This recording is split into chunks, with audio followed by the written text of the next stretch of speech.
responds well following this morning. She's expected to partake in the event coming up on Sunday. Super Bowl 60, it's coming up. The Seahawks and Patriots. Coverage courtesy of Westwood One. It starts Sunday afternoon, 1 o'clock, right here on 92.3 The Fan. From the University Hospital Sports Desk, I'm Jeff Thomas. Up next, time for Baskin and Phelps here on 92.3 The Fan.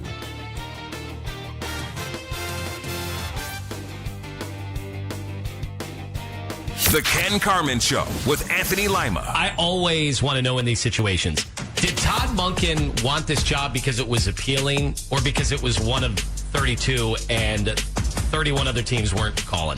You know, who was going to give him a head coaching job? I have to imagine a little bit of both. Like, you don't want to go to a place that you just think you have zero chance to win whatsoever, but also you've never been a head coach in the NFL before you're 60 years old. It's probably now or never. The Ken Carman Show with Anthony Lima. Weekday mornings starting at 6 a.m. We are Sports Radio 92.3 The Fan. Talk sports with guys in the know. It's embarrassing. I mean, are they not embarrassed? It's time for Baskin and Phelps. Cleveland's Sports Radio 92.3 The Fan.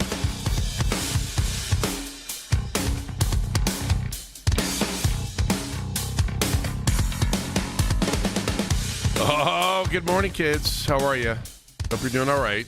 Weather sucks if you haven't gotten out and about on the roads. Things a little bit slippery out there this morning.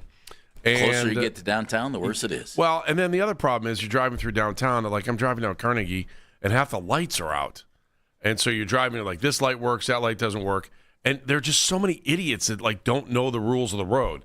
When the light is out, what? When the light is out, it's a four-way stop. That's what you're supposed to do.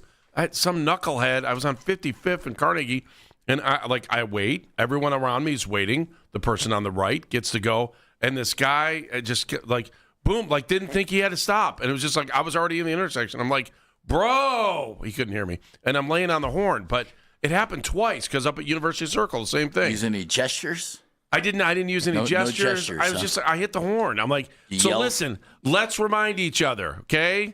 If you get to an intersection where the light is out, it becomes a four-way stop. Just like any other neighborhood four-way stop. Thank you. Hi, I'm Andy Baskin for Public Safety.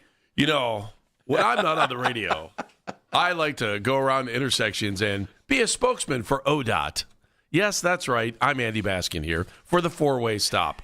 So, idiots, it's a four-way stop. I like to walk into crosswalks and dare people to hit me and then yell at them when they don't. And by the way, once a pedestrian puts a foot down in the crosswalk, guess what? Here it comes. Now I'm fired up. As I tell Andy all the time. Yeah, you were right. Of course, you're also dead, but you were right. Hey, as long as I'm right, does it really matter? I won the argument in the end. They can put that on my tombstone. He was right. He was in the crosswalk, and the idiot that was driving by didn't know that he had to stop at a crosswalk for pedestrians because pedestrians have the right of way. So what have we learned? We are already smarter, and we are yet 4 minutes into the show. Idiots, it's a four-way stop when the light is out. Thank you. It's a four-way stop. And when there's a pedestrian in the crosswalk, you got to stop. Vehicular homicide is not a good look, my friends. Anyway, he is Jeff Phelps. I'm Andy Baskin. You feel better now? Yeah, I do. I was just good. Peeved. That's what it's all about. I was peeved. This is want you to feel better. Great therapy I have with the show. Write it down. What? Friday, February 6th, 10:05. Andy Baskin peeved. 10:05 Baskin. That's a stunner right there. Two E's in peeved. I will live and I will lean into grumpy old man this morning. I don't care. It doesn't matter. I'm not the only one. I know all those other people that were driving around me like same thing. Like, what an idiot. Everyone else is playing by the rules. Only takes one, doesn't it, Andy? It only takes one idiot to go flying through the intersection. Yep. My blue Audi came flying through everybody today. Oh, yeah. What happened with that today? He just went in and out of traffic on slippery roads. It didn't care. How much? What was he doing, 65 and a 20? No, yeah, well, it was a little slower today. I don't think he was hitting 100 plus. All right. Enough for traffic talk. Let's talk about a little bit of movement in the NBA, or a lot of movement. Your Cavaliers, we are now waiting for James Harden to put on his uniform and officially play. Baby. I'm pretty pumped. Nothing like a Cavs-Kings game to welcome a new guy to town. Sounds good, doesn't it? Why not? Yeah. I don't know. I'm excited. Sure, We're a couple days in. You want to see it? I don't know. I mean, I had to go trade in my Lonzo Ball jersey. Really bummed about that. That didn't work either. No. It's interesting. I don't even think I saw his dad here. DeAndre Hunter does didn't dad work ever real come well. Lonzo Ball didn't work real well. Yeah, what's up with that? No. So now you get a refreshed Cavaliers as we head into the next part of the season here. And Refreshed. I don't know. I'm pretty pumped. I'm pretty pumped about what's going on. Yesterday, Kobe Altman spoke, so we're going to hear from him in a second. We have all kinds of things going on. Tom Withers, who's a good friend of the show, Associated Press Emeritus. Is that his official title now? And one of us. Yeah. He works with us from time to time. Rocco Wayland is going to be with us a little bit later in the show. This is the annual Rocco tells us how to make food that we can't make as well as he does. I do enjoy it, though, because I always give it a try. What's on the agenda for Sunday? I haven't even thought about it yet. Oh, I know what you're going to do. You're going to the grocery store. You're going to buy some peanuts, and you're going to throw them in the oven. I can smell it a couple miles away. Maybe. It is a favorite. All right, I just know who you are. And then Michael Dugar is going to join us. He is with the Seattle Athletic, or The Athletic, and he's the Seahawks beat reporter, so we're going to get the lowdown on him. Nice. After getting the Patriots beat reporter from The Athletic I know. yesterday. Good job, Dan. That's you should feel good producing about right yourself. there, boy. Dan, did you have a healthy ride into work today? Because obviously I was having some issues. Yeah, I beat the snow. Well, congratulations. Yeah, Yeah, they ended that was up getting good. out early enough. I beat the snow. It was no big deal. Is this snow ever Well. going to stop? Can someone help me? Give me some good news. Supposed to be in the 40s next week, Andy. Is anyone tired of this? 216-474-0092. Nobody is. Ski industry. I don't know. I'm sure I went by Boston Mills and Brandywine. Ski Remember, industry, Alpine and, Valley. and moose. If you're a moose or in the ski industry, you're loving it. Everybody else is about done. Do we have moose around here? No. And is that the right way to say it? Yes. Moose is plural. Yes, Like deer. correct. Same thing. Okay, I'm just making sure. I need There's you no guys. plural of moose. You guys are my red It is pants, not man. You don't mooses say. nor mises. And you don't say, look at all those deers. And I got to tell you, the other thing that I'm very much looking forward to is at 11 o'clock, Jeff Thomas will grace us in the studio as he gives us his Olympic update. His update on curling, I should say. Did we get is he getting paid? Shh, would you stop? Why would you even walk down that road? I don't Mr. know. Curtain Puller right I don't there. know. All right, let's go back to the Cavs here. Kobe Altman spoke to the media yesterday. You know what I'm going to ask you? What are they getting in James Harden? And you know who answered that? Kobe Altman. We think James is a top 75 player of all time, one of the greatest players in NBA history that's still playing at an elite level. He gives us a different look in the backcourt. He's 6'5", and he gets downhill. He's strong. He's creative. I think he's going to be great for our bigs. And I also know that Donovan's excited to play alongside of him. All right. Feel it. Good. Top 75 player. Can I just rejoice in the words, different look in the backcourt? Thank you, God. I thought he was going to slip into Cool in the Gang in there. It was like kind of, did he say get down on it or something like that? And then somebody said something really like, and all of a sudden I'm hearing Cool in the Gang. I'm like, what? I'm not laughing at your line. I looked up and Menigan looks like the gopher from Caddyshack. Were you dancing before I said that or not? No. Before Cool in the Game. No, because you started You doing inspired him. Right? Like there was a little bit of Nice job there, like Andy. Kobe had a little rhythm in what he was saying there. I don't know what it was. He got me pumped. I'm ready. I think we all Well, are. he's walking in rhythm. It's a blockbuster deal for this team. And if you That's didn't a big feel, deal. If you it didn't certainly is. feel good about them before, I don't know if you feel good about them now, but you definitely have some nervous butterflies about what could happen here the second half of the season. In a good way or a bad way? Well, that's why they're nervous butterflies. You just don't know what's going to happen. You know, it's that moment before you say, hey, will you go out with me? And you're like, what are they going to say? I don't know. Probably shouldn't ask the question if I didn't know the answer. Acquiring James Harden doesn't mean this team's getting past the second round of the playoffs. It doesn't even mean it's getting past the first round of the playoffs. But I will tell you, I truly believe it makes them a better team the rest of the way and in the playoffs. You know, it's Had funny. they not made the deal. You should say that because Kobe thinks the same thing. Oh, We evaluated the opportunity and realized this gives us a chance to win, and that's the ultimate. And we think without a doubt that James raises our level. Over 6,000 minutes logged of playoff basketball and playing at an elite level this year. That helps us. yep. Kobe's right. Were they missing that? I don't want to say grizzly veteran because that's not the right word. Maybe if his beard was gray, I would say grizzly veteran, but he's not. That older voice in the locker room, that's whether he's had success in the playoffs or not, he understands what it's like to be there and have a little bit more success than maybe some of the guys that we've had. No, they're not. They weren't missing that. So what does he bring? He brings everything that Darius Garland doesn't to the backcourt. And that is? Better ability to pass, better ability to score, better ability to defend, and about 4 more inches. So why are we nervous? You said you're nervous. I'm not nervous. Dan, is there any level of nervousness to this move? Yes. Dan, I hate clogged toilet basketball. You and Dan are nervous. And James Harden brings clogged toilet basketball. And I hate ball-dominated small guard basketball. So we'll find out what's going to work here. So now it's on it. I thought you came around a little bit. He listened to Danny Green, yes. and Danny said a few things about him. But Dan keeps predicting doom and gloom here, and maybe he's right. And I think the rest of us are looking at it. I'm looking at it this way. I'll speak for myself. What you had wasn't working. So let's try something else. And if it doesn't work, fine. You probably won't opt in. You don't bring him back next year, and you go do something else. What you had was not getting it done. And I don't mean that as Darius Garland. I mean the fit, the mix of players that they had, especially in the backcourt. That was not getting it done. Jeff? So I'm willing to give this a chance, and if it doesn't work, you can much more easily move on from a guy who has an option in his contract and probably won't pick it up. You just don't have to re-sign him. Kobe Altman disagrees with you. Well, we can start negotiating with him post-finals, so it puts us in the driver's seat. He would love to have a future with the Cavaliers, and so I'll say that. Great. I hope he does. I got that feeling right away that he would like to stick around. I like the guy, but he's,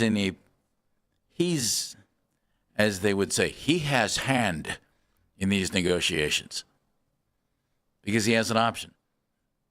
Doesn't pick it up, then it's like, hey, what do you got to say? Don't like what you hear? Go out on the open market.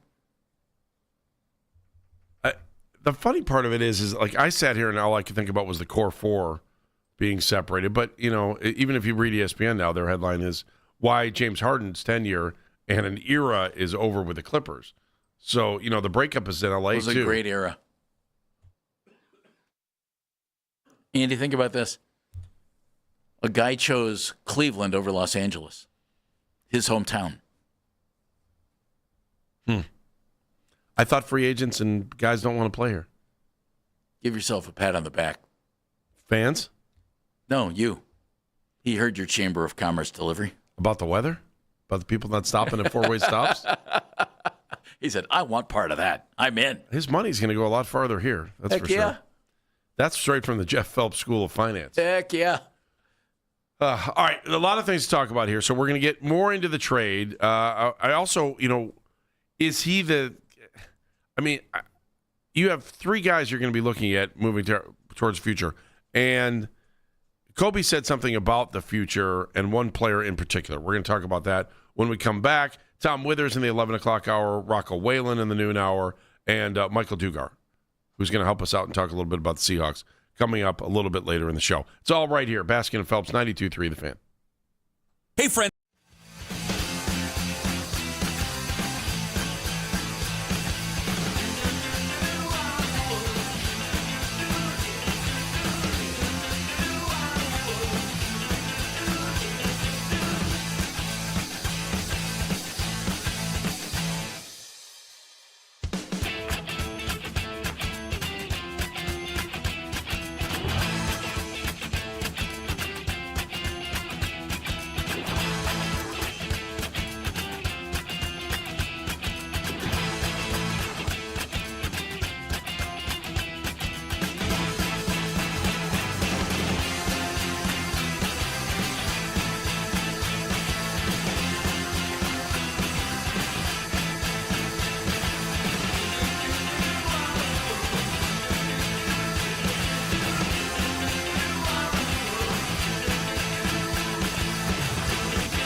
Bowl 60, it's coming up. Seahawks take on the Patriots. Coverage courtesy of Westwood One begins Sunday afternoon, 1 o'clock, right here on 92.3 The Fan. From the University Hospital Sports Desk, I'm Jeff Thomas.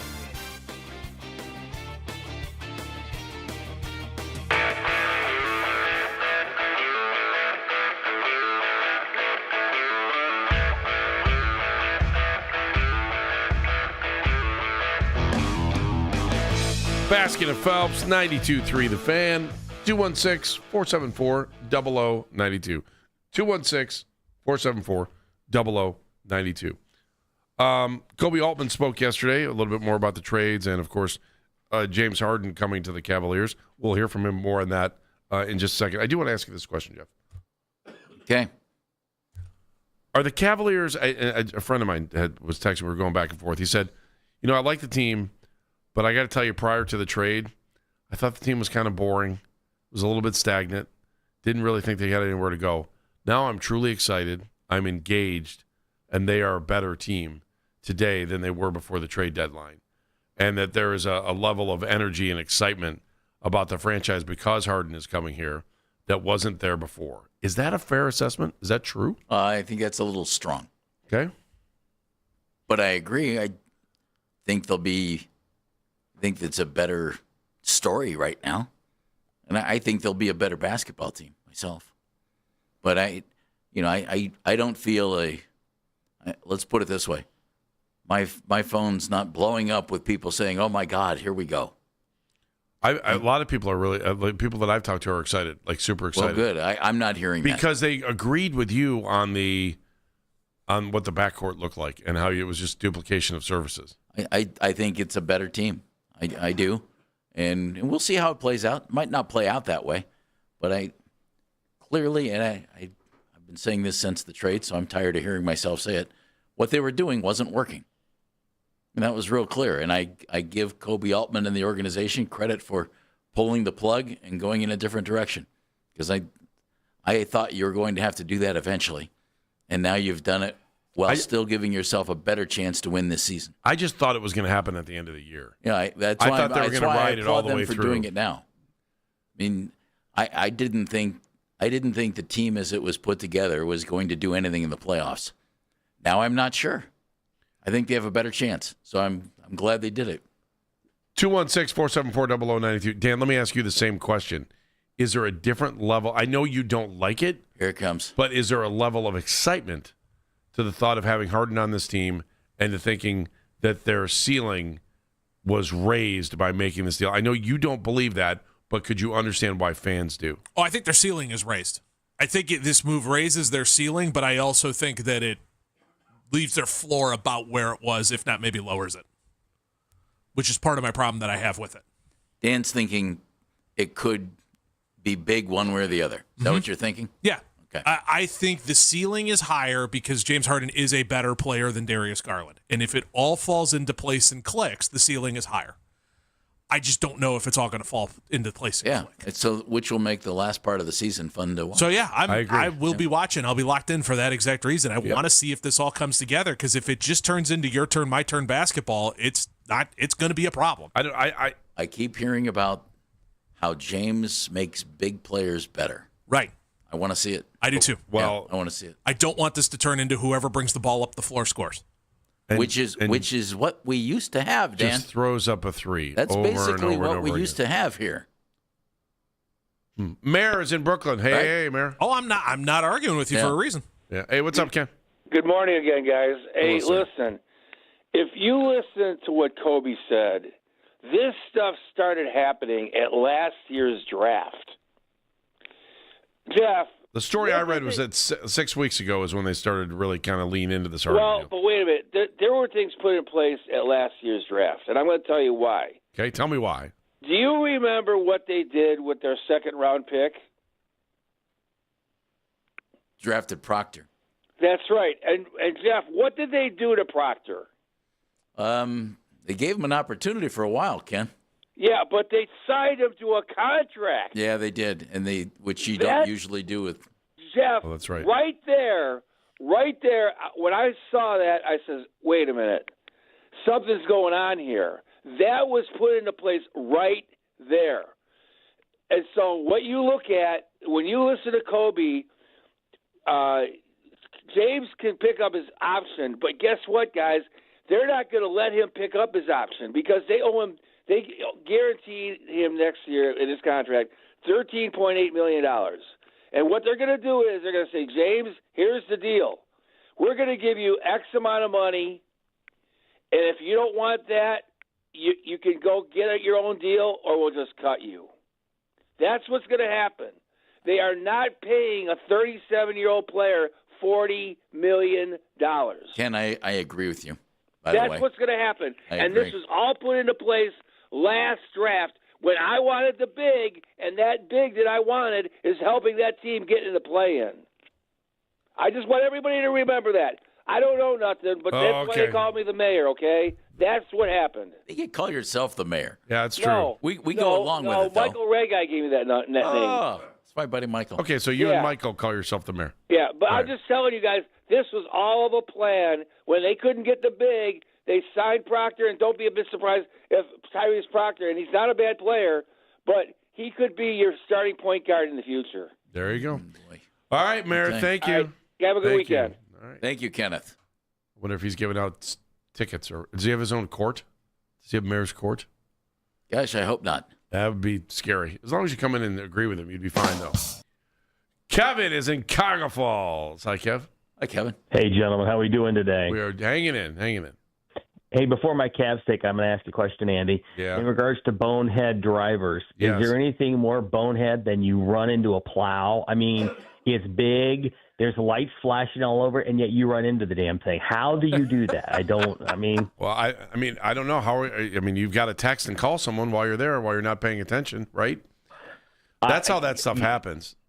The other thing too is that as we transitioned as a society into SUVs, we believe that SUVs are stronger than transition? Yeah, It's already happened. Well, no, I'm just saying, but we haven't always had them, have we? Yeah, they were called station wagons. Okay, no, but station wagons weren't SUVs. People, when they first started getting SUVs, and trucks especially, feel like they're invincible against ice and snow. And while, they look nice and sometimes they can go fast, black ice doesn't care what kind of tires you have. And it really doesn't care if you're driving a truck or an SUV or anything like that. And that's why you see them off on the side of the road during a big storm. Way to go, Kevin. I'm just like, come on, man. I mean, again, you're only as good as your tires. Let's be honest, right? Nice job, Kevin. True, Jeff? I was confident Andy had a solid hot take on that one. I knew it. Flying on that one. The best thing I did this year was get new tires. Oh, so happy. There you go. So happy.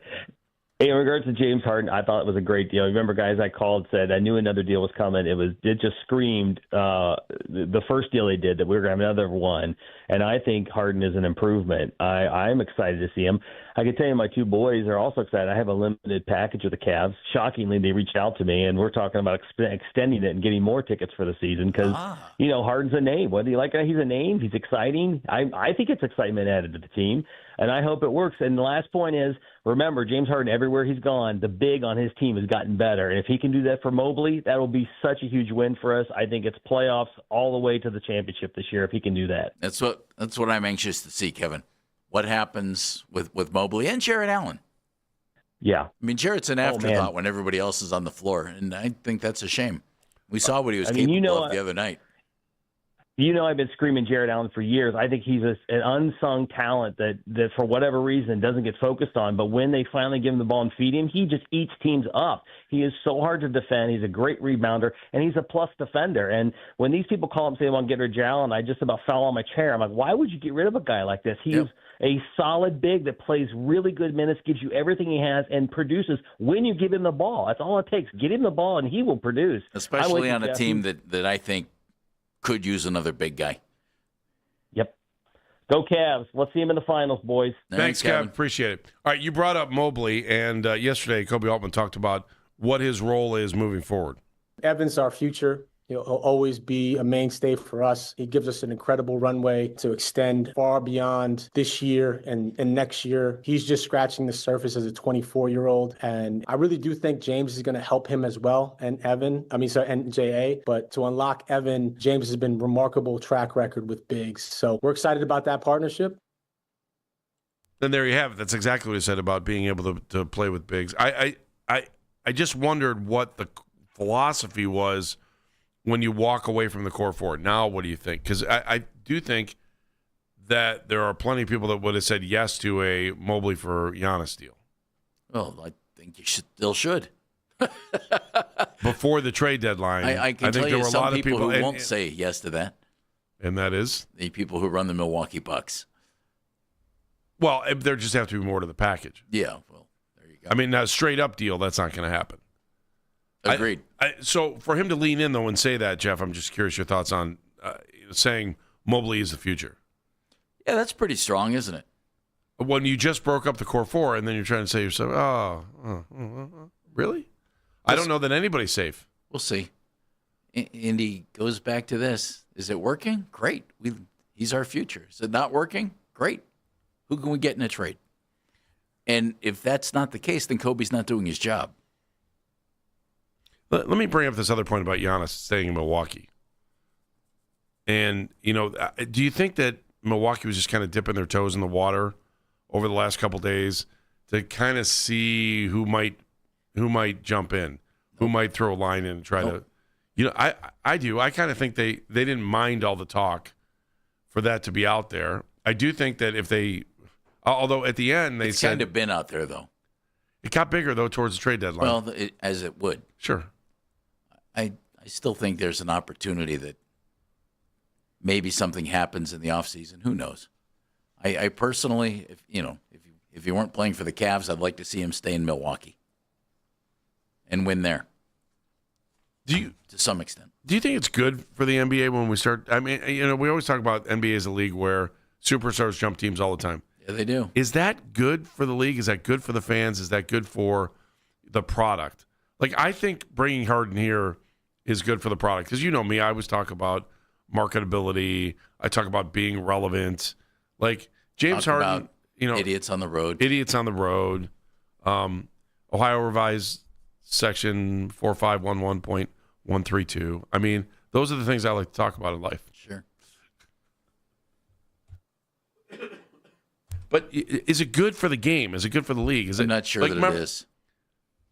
I don't know that it's bad. Like, I think when you're not in the LeBron zone, like everyone was upset when LeBron left the first time. I'm sorry. The majority of the people were.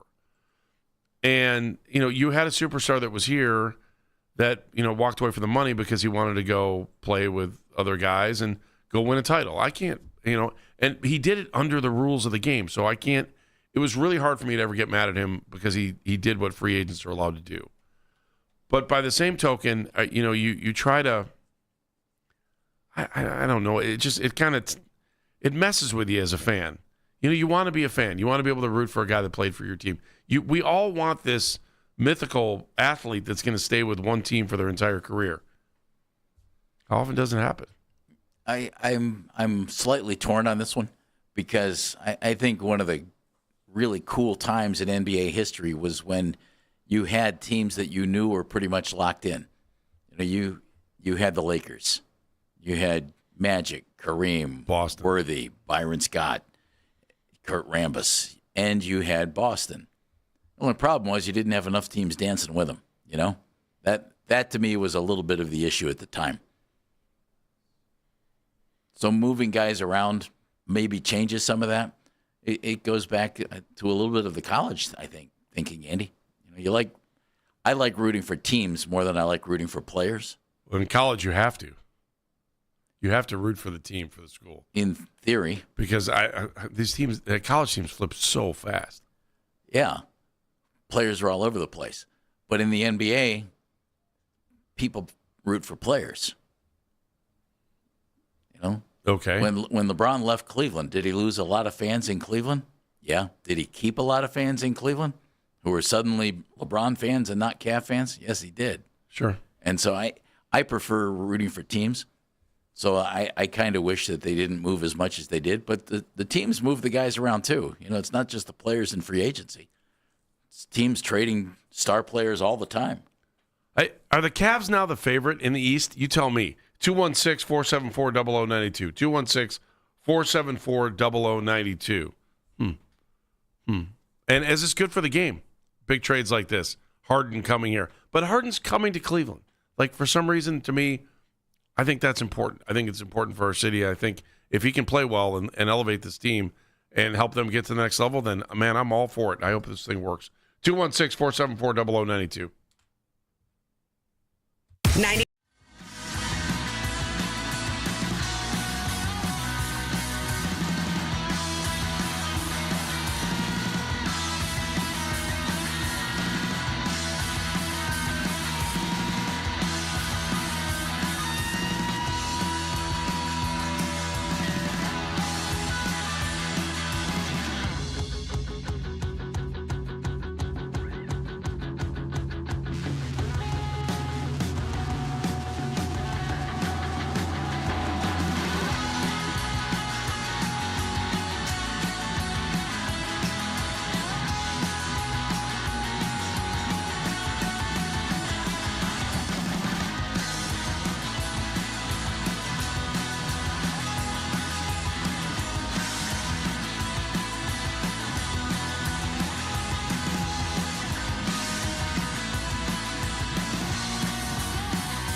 Downhill event, her injured left knee, but responds well following this run, is expected to partake in the event coming up on Sunday. Super Bowl 60, it's coming up. Seahawks take on the Patriots. Coverage courtesy of Westwood One begins Sunday afternoon, 1 o'clock, right here on 92.3 The Fan. From the University Hospital Sports Desk, I'm Jeff Thomas.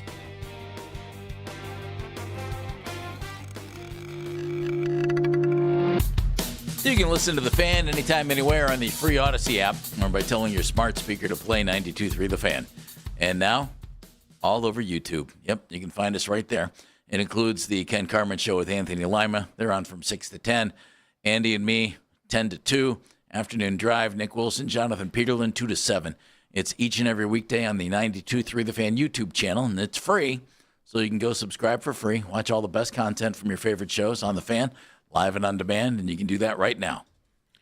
Basket and Phelps, 92.3 The Fan. Big weekend coming up here. Obviously, we've got basketball. We get to see James Harden as a Cavalier for the first time. I'm looking forward to that big Super Bowl thing going on Sunday. Just a little thing going on.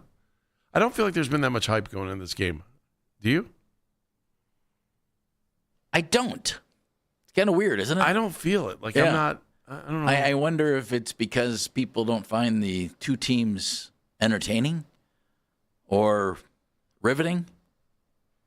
Maybe? I don't know. We'll find out. I'm excited to watch. Boston's still one of the biggest markets in the country, but I think, there's no Brady, there's no Belichick. But is there Patriots fatigue?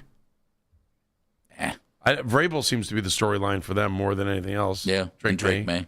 Yeah. Seattle, I don't know why, but I think it's hard for folks to be excited about Seattle for any reason because it's tucked away in the corner of the United States that nobody really thinks about. Right? I do. Well, you do. I mean, it's one of, I don't know, it feels like it's so far away that sometimes it just doesn't. It's not exactly a hype machine. Seattle's not. That's very true. So they have other things to worry about other than sports. This is true. They have a lot of things going on there. Jeff Thomas is going to come in at 11 o'clock. I can't wait. It just feels like it's been so long since we've had Jeff in here. I love talking to him. He's in on Fridays all the time yelling at us. It's just for 1 second, though, and he's not really talking to us. He's just doing his update. He doesn't really talk to us anyway. He talks past us. See, I tend to have conversations with him. Huh. It might be you. It might be a Could personal be me. thing. You may want to work it out Could be with a him. Jeff thing. Maybe we can get like a station counselor. It's one of my sit down and favorite talk dudes. to you guys. One of my favorite dudes. So he'll be coming in. He's going to give us an update on what's going on overseas there in the Olympics. Are you going to watch the ceremonies tonight? Opening ceremonies? I don't even know what's in it. Maybe. How's that? Oh, Andrea Bocelli tonight? Okay, that's not bad. Mariah Carey's in it. I just started looking at some She of the lip syncing? I have no idea. All she wants for Christmas is the Olympic Games. Have you ever seen Bocelli? Yeah. Go ahead. No, I'm not going to say it. Say it. Nope. I'm like, you know me. I'm meat and potatoes. I know steak, you. And so You're Andy Baskin. I knew my wife. Your pizza. My wife really loves Andrea Bocelli, and so we bought tickets. That was the last time he was here. It was really good. Like I was into it. People who are got into it. People who are good at what they do. But it's not like if somebody said, "Hey, what are you doing? You want to go see?" Like, I'd be happy going to see, Bare Naked Ladies or going to see Rush or going to see something like that. And then here, it's like Bocelli. So I was like, I want to do this as something nice for my wife. Excuse me. And then, like the tickets were super expensive, but it was totally worth it.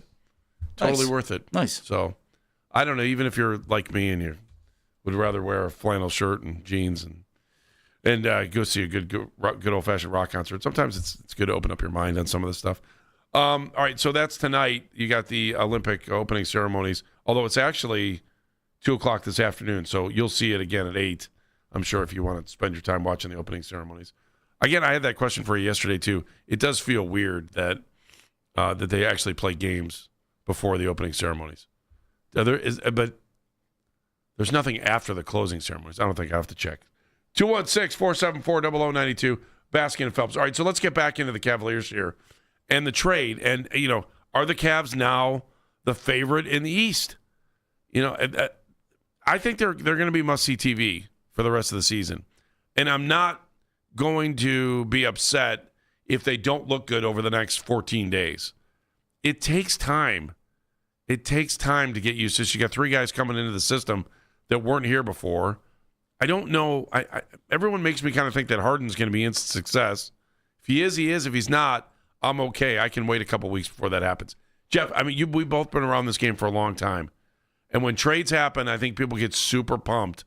And I always feel like they get let down a little bit in the beginning because it takes time to be able to have the flow of an offense that you really want to see. So be patient.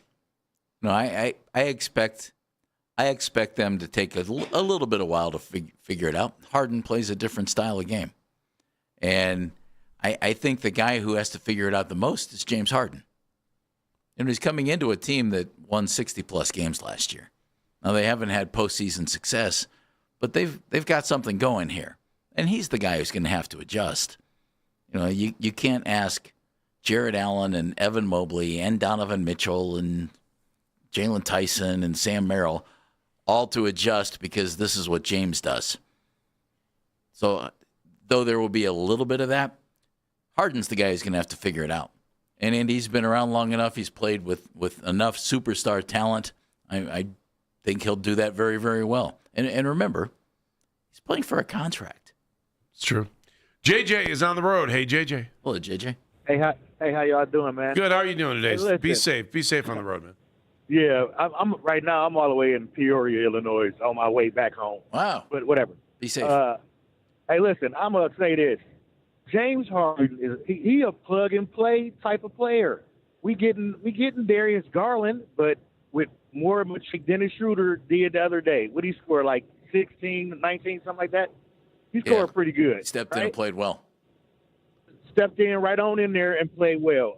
I want to give a shout out to our front office, the Cavs front office, because they be knocking them out the park. I don't know if y'all really noticed, but they be getting some high-profile players that come in here just out of the blue, though. You know what I'm saying? You With notice trades, that? the trades they make, and this one is I think They got a right high up there at the profile? top. Yeah. He's We'll see, JJ. I like it from this reason and this reason mainly. What they had wasn't working. So they're trying something. They're trying something else. We've been saying it for years. We've been saying it, Jeff. I listen to the station all the time. I call in all the time, and we've been saying it for years. Like, this small backcourt just is not working. When is they gonna make a move? Yep. You know, and now we'll see if this made a good one. And if this doesn't work, JJ, they'll do something else next year. Yeah, because they obviously figured out the same thing that we've been. Minnigan. They knew it. Dan, Minnigan. I do not like the way you say ball. It bothers me. How I say what? You're a hater. You a ball. You a ball. As in Lonzo? Ball. No, like as in basketball. Oh. Basketball? Like when you say ball, yeah, ball. That ball, it bothers me. You a hater. You a hater. But what? But, So how? No, so I'm saying hang on. Just because I'm trying to hater. get better, You're a beard how hater. should I pronounce it? He said you're a beard I don't know. hater. It just sounds weird when you say it. It bothers me. And you a beard hater. But hopefully he proves you wrong. Hey, Dan. Hopefully he come here and be that facilitator we want to see. Tell him, JJ. Let's make a I bet with want him. him to be. I want the Cavs to win. I cannot state that enough. Over to the other side. I'm not a Harden guy. Tell him, JJ. I'm not a All right, Harden guy. listen. It's going to be so much excitement. Everybody's going to be wearing beards out of the blue. True. It's going to be crazy. There's going to be a beard night, JJ. You got to be It's there. going to be a beard night. Dan, if they make it to the finals, will you grow a full beard? You got to grow. Dan. Full I beard. would do it. No the lady, shaving. The lady from Full when beard, let me. Mannigan. I have. Tell him, JJ, I have JJ. been wrong before. I was way wrong on Matthew Boyd, and I will forever admit to being on that one. I've And been listen, wrong this before. is- I will this is be gonna wrong be one again. of those Sam ones, Darnold. It's going to be at the top up there. Like, you know, we done brought Shaquille O'Neal, Dwayne Wade in. We done managed Derrick to pull Rose. off a trade. LeBron James. But those guys, I don't think those guys was playing at the level that Harden's playing right now. Agreed. You know? Agreed. So we might be all right, man. Hopefully. JJ, All right, thank you. JJ. Thank you. Have a good Y'all have weekend. a good one, man. You Be too. safe in Yep, y'all Peoria. too. Hey, my birthday tomorrow. Happy birthday, man. Everybody else's birthday today. Shout out to Aquarius, man. Go There you go. Cavs. It's the dawning of the age, man. Thank you. Appreciate it. Oh, nice. I see what you did there. So you'll grow a full beard There you if go, they Marilyn win? McCoo. They make it? You're welcome. I mean, I would try. The lady friend's not going to let it happen. Yes, she is. Oh, come on. Oh. All right. Anyway, let's go to Painesville. Hey, Darnell, how are you? All right. How you guys doing? Hello, Good, Darnell. So this Cavs trade that we've been making, it reminds me a lot of when we made the Shumpert and J.R. Smith deal, like the energy that it's going to bring, what it can take to push us over the top. We were a good team before, but this just adds to what we needed. Can't argue with that. Yeah, we'll see, Darnell.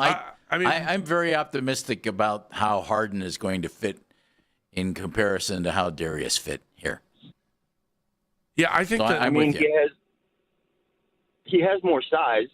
So essentially, like someone else just said, it's Darius, but better. Yeah, you get comparing it to that trade though. I mean, we had LeBron. You know, it was like those we were adding. Well, you've got Donovan Mitchell. He's this. Right. He's this era's LeBron, Andy. He's not LeBron, but he's this era's LeBron. All right, fair enough. I mean, he's the centerpiece of this whole thing. All right, sounds good. Ryan is in New Orleans. Rhino. Hey, Menigan, Andy, Jeff. Hey, Menigan, there's a phrase that goes out there. It says, if you shave your beard for a girl, you deserve neither. And again, I can't be hypocritical. I tell you, hey, I can't be hypocritical. Menigan, I can't grow a beard. It comes in patches, so it looks like a medical condition. So if that's the case, man, don't even bother, dude. I've had a beard since I was 15, right? Yeah. And that's out of pure laziness. Hey. Envious, man. Hey, real quick shout out. Obviously, last year's Super Bowl here in New Orleans was off the charts. And Andy, man, you missed out. Obviously, Jason Kelsey's party last year, wearing the Heights gear, man. That was just something you do not miss. I digress on that. You act like I was invited. I wasn't invited. If I was invited, I would have been there, man. Ryan apparently was. He would have rolled out the red carpet for you, buddy, man. I would have made a couple phone calls, but. Kozar and Terrell Owens and Flavor. I mean, it was like 100 famous people would have been a party. I digress on that. The Cavs moving forward. Hey, glass half full mentality. That previous caller just said it all, man. That's ironically similar to what I was going to say. The Shumpert, obviously, J.R. Smith trade just put us over the edge. Again, this Harden scenario, don't get me wrong, he's not the ends all, but I do feel that he just makes us better. He's not injury prone. He's got a tenacity to him. He wants to win it all. Not saying Garland wouldn't, but again, there's injury prowess just left and right with him, and I just, enough water underneath the bridge. Let's get this Hall of Famer in there, see what he can do. Again, cautious optimism was going on with me as a Cavs fan with Garland on the roster. Now it's just pure optimism, man. All right, Rhino. All right, thanks. As always. Thanks. Have a good weekend. Jeff, I'm feeling the excitement right now. Like, at first, I think when people were saying make this trade, they were like, hesitant, break up core four. Now I think everyone's on board. I think, as you both have said, give it a little bit of time to settle in, and everyone's going to be on board. And that's where we are right now. Took me 3.5 years to get everybody on my side. No, I don't think it's that. I just think it's the bigger picture of having James Harden on this team, seeing what he can do. If Evan Mobley, if he can help Mobley just jump it up one more level, I mean, just imagine what this thing's going to be like. It could be a lot of fun. Oddly enough, I think James Harden, for whatever reason, I'm not in this group, seems to be one of the least likable superstars in NBA history. I have no idea why. I know. He wants traded. It wasn't happy. Okay, yeah. Fine. He's a mercenary. Yeah. I mean, I think that has a lot to do with it. But aren't most pro athletes? His is a little different. Okay. Well, good for him. He's very good at going, I don't like where I am, get me out of here and get me out of here right now. Like the perfect example is the Clippers before the trade. He was out for personal reasons, and it turns out he was sitting courtside at the Arizona State game.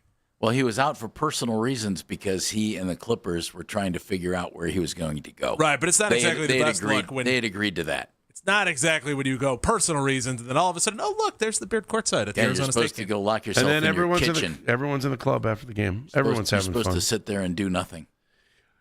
Let's bring in Jeff Thomas next. Tom Withers also coming up in the next hour. Rocco Wayland at noon. Oh, ready to talk food and the Super Bowl. 216-474-0092 is Baskin and Phelps. This is an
James Harden. The Cavs picked up the 11-time All-Star in a trade with the Clippers that led to Darius Garland going off to L.A. Team president Kobe Altman making the move for Harden.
Following today's run, she is expected to partake in the event coming up on Sunday. Super Bowl 60 is coming up. Seahawks take on the Patriots. Coverage courtesy of Westwood One begins Sunday afternoon, 1 o'clock, right here on 92.3 The Fan. From the University Hospital Sports Desk, I'm Jeff Thomas. If you need to make a beer run this weekend, relax. You won't miss a moment of the action. We are the radio home of the Super Bowl. We are Sports Radio 92.3 The Fan. As always, you can listen to this show. You can listen to all of our local shows on The Fan, on Apple Podcasts, on Spotify, wherever you get your podcasts. Hard! Hard! Hard! What are you doing over there? We're talking curling, are we not? Well, I didn't realize, but that's what you say? That's what you yell. All right. Don't yell. I don't want to see the blood vessels pop in your head. But what was the word you were saying? What's hard? Hard. You got to sweep. There are times when you need to sweep hard to get the rock to curl, the stone to curl more. Okay. You're the ones who invited me in here. What if you just want like a little bit of curve? Then you don't brush yell as anything? much. Well, you yell softer. Okay. Not so hard. All right. Not so hard. Okay. Very nice. Can you put a little Vaseline on the side like Gaylord Perry? No, I don't know where you're going with this. Well, Gaylord Perry. You know what I'm saying? You don't cheat. There's no cheating in curling. There's got to be cheating. No. Someone's cheating in It's curling. a gentleman's and ladylike game. They don't cheat in curling. Has there ever been a curling scandal? Not really. It's curling. How would you cheat? I'm just trying to think. You kind of load the bat. You kind of load the stone. Hollow it out, make it lighter, something like that. You could bet on the first stone not being in the circle. Oh, wait a minute. That's later in the show. All right, what's the latest? Give us the update. I got a little confused there. All right, so here's the latest. So the U.S. had a really good day today. The mixed team, which is Corey Tesey, who's the lady, and Corey Dropkin, who's the guy. They beat Canada. Two Corys? Nice. Okay. So they beat Canada 7-5, which is a big deal because the Canadians are believed to be one of the teams to win the gold in this event. Then they beat Czechia 8-1. I feel bad for the Czechians because it's basically two kids. Combined age is 40. That's how young these two are. Really? So U.S. beat them 8-1. Wow. Good for them. So that's cool. It is really cool. So here's the thing. U.S. is now 4-0. First time they've ever started in a curling tournament in the Olympics at 4-0 ever. Men, women's, mixed, don't matter. Who's considered the curling power? Canada. Is it Canada? Gotta be Yes. Canada, Okay. yeah? Right. Yeah, it's always Canada, no matter what the thing is. Weird thing is, though, in this event right now for the mixed doubles, U.S. is tied for the top spot at 4-0 with Great Britain. So someone finally realized, we invented the sport. We should actually play well. This was invented in Scotland. No kidding. So actually, and tomorrow morning, big match, U.S. and Great Britain. See who's going to be top heading into 5 more games until the semifinals on Monday, and then it's the bronze and gold medal game on Tuesday. Now, Very nice. Are you a historian of the game? I know some things. I kind of understand the sport. You got to help me with this. A couple guys are out on the ice. They're drinking. There's some rocks out It's there. Scotland. Drinking? It's Scotland, Right. so yes, of course okay. they're drinking. They're like, hey, let's play shuffleboard. That's a great Scottish accent, by the way.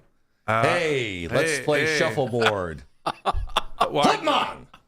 Hi there, I got an idea. Ghosts for once. You put the rock over there. I Let's can't do play it. shuffleboard. Is that how do you think it started? Basically, a bunch of guys got some rocks there on a frozen lake, frozen pond in Scotland. They found these reeds.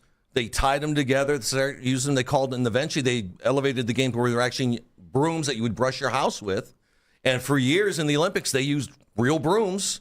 Now the technology's changed where now they basically use squeegee sponges. Are these like carbon fiber, like $300 a broom? Oh, these, this is top-notch technology. It's like hockey sticks are $300 a pop now. It's ridiculous. Ain't nothing it's cheap in the Olympics, baby. No, but I mean, these are so I don't know.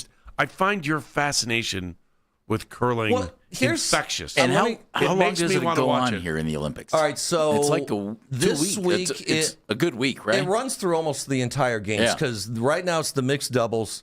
They will wrap up on Tuesday. Then Wednesday's when the men and the women start, and they'll probably go until like near the end of the Olympics. You sounded disgusted by that. No, sorry. Jeffrey, I like two things about curling. It is an easy watch on television. Yeah. And your fascination with it.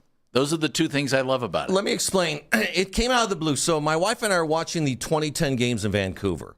We're just flipping through the channels. This is back in the old days where, someone had like their Olympic channels. So they had like different sports. So we just came out. So all of a sudden we're watching these people whose body shape looked like ours throwing these things down a sheet of ice and yelling really loud at each other. And 5 hours later, we'd watched 3 matches. And apparently we got hooked. And we've been watching this stuff, religiously ever since. And participating. We tried it once. Let me tell you, it's a lot harder than it looks. 1, you have to be flexible, which I'm not. 2, you need really good knees, which I don't have. 3, you need really good eyesight, which I also don't have. So that's why I'm doing this and I'm not like a professional curler. Because it's 150 feet. You're throwing down a 40-pound thing of stone. It's 40 pounds, huh? 40 pounds. And you got to, and these people are like as accurate as can be. It's amazing. The U.S. team this morning, I think in the Czechia game, the one guy was shooting like at 97% accuracy. It was unbelievable. Wow. So, but yeah, I mean, I get a kick out of it. It's fun. Yeah. I enjoy it. But I get a kick out of you getting a kick out of it. As you should. Yeah. And the fact that you give updates of it, and it's just like everyone should know what's going on. Damn straight. I love the way it's the best Olympic. Yeah, figure skating's fine. Blah, blah, blah, blah. No hockey. Yeah, blah, blah, blah, blah. No. Don't. What people listening don't get, even if you're not doing it on the air, you're giving us updates. Oh, you don't have a choice. I know. It's wonderful. This is how it we sit down in our little newsroom, and by God, we're going to hear about curling. You're going to hear. Well, no, you dropped mixed doubles in there like I was listening to Wimbledon. I was like, wait. Oh, curling. Gotta Here's the scary part. Yes. You see my enthusiasm? Yes. Now, my wife is part Canadian. Oh, well, there you go. But here's the thing. She got into the game the exact same time I did, watching the 2010 games. For some reason, she can break down every shot as if she had played the sport for 20 years. I don't get how it happens. No, it's too soft. No, it's not throwing hard enough. No, not reading the ice correctly. Come on. I mean, she can read it like Bernie Kosar can see a play coming out of the I am not huddle. making this up. Apparently a lot going on when you're at work. Is there a better beer to drink when your team is participating? I'm just saying. A Canadian beer, let's be Canadians, honest. Are they, is it Labatt and Molson? Yeah. I mean. Boondoggles, I think is what they call the wacky Canadian tournaments where it's basically just the people get together in the town, get rip-roaring drunk and throw 40-pound rocks at each other. All right, so I'm going to confess something. I watch every once in a while because I'm flipping through the channels and I can find it. And there's a steak place up in Canada called Montana's. Okay. Which already sucks me in because I lived in Montana for so long. Sure. But I'm steak. Yeah, I know. And I'm seeing these steak commercials. It's like they put a lot of money into curling. I got to tell you. It's in Canada. And the food looks pretty good. You're either born with a hockey stick or a curling broom in your hand.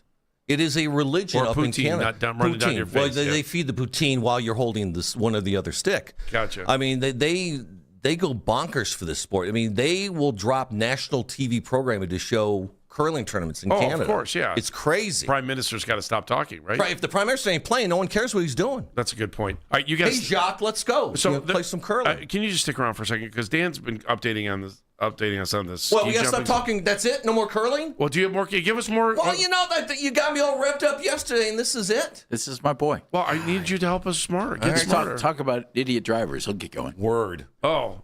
Is there a favorite that we should, other than Canada? I think for the mixed team, the Italians are the defending gold medal champs. And Great Britain can actually keep it going. They could surprise a lot of people and actually take home a medal. there. I find it interesting because you don't need as much ice to curl, like compared to hockey or figure skating. So, but the ice in I gotta curling. tell you, I got a buddy of mine who just said he was put on Carhartts the other day. He's got a backyard curling. That's cool. Is it a lane? Really? Is that wrong? What would you call it? I think it's a lane. I think it is a lane. Yeah, that would make sense. But the thing about curling ice, it is like a lot harder than hockey ice. So yes, because we went to the old Mayfield Curling Club years ago. They're the new place now. Yeah, the original. They're on Miles Road now. There's but a the new other one now. So Thornton Park used to have it in Maybe Shaker. that's where it was. When Outside? I was a kid. No, inside. It was inside. Cleveland Skating Club has it. It's confusing when you're playing hockey and you look down and you see all these circles. You're like, where's the face-off? I remember the person who was instructing us told us basically, hey, guess what? You fall, you're going to get hurt because this ice is really hard. So they told us not to fall. That was the instructions we paid for. Is there a fault in there, too? Is there a line where you have to get rid of the rock by? Yes, they call it the hog line. Okay. And you got to make sure that you let go of the rock before it hits the line because actually now there are sensors in the stones. Oh, like bowling? Yes, the light will go off. There on are the sensors in the stones? Yes. So if you're still holding on to that when it crosses the line, the lights will go off and let everybody know that you screwed up. Wow. Yeah, does it do that? Does it do that? Awesome. Can you explain? Can you explain one thing? I'll try. How do you score points? All right, here's the deal. So let's just do the mixed doubles competition right now. 2 people on each team. You each get 5 stones per end. They call it ends. It's like you think of them as baseball innings. Okay. So in theory, you could get up to 5 stones scored for your team if the other team really screws up. And it's closest to the center area. And that's how you score the points. So if you have the 5 closest stones, you could do 5 points. If you get the 5 closest. If they're the 5 closest. Okay, they don't all have to be in the same spot. No, they do not. Okay. But if by some way your opponent really sucks at what they're doing, you could end up scoring 5. So if the U.S. has 3 and the Great Brits have 2 in the area, and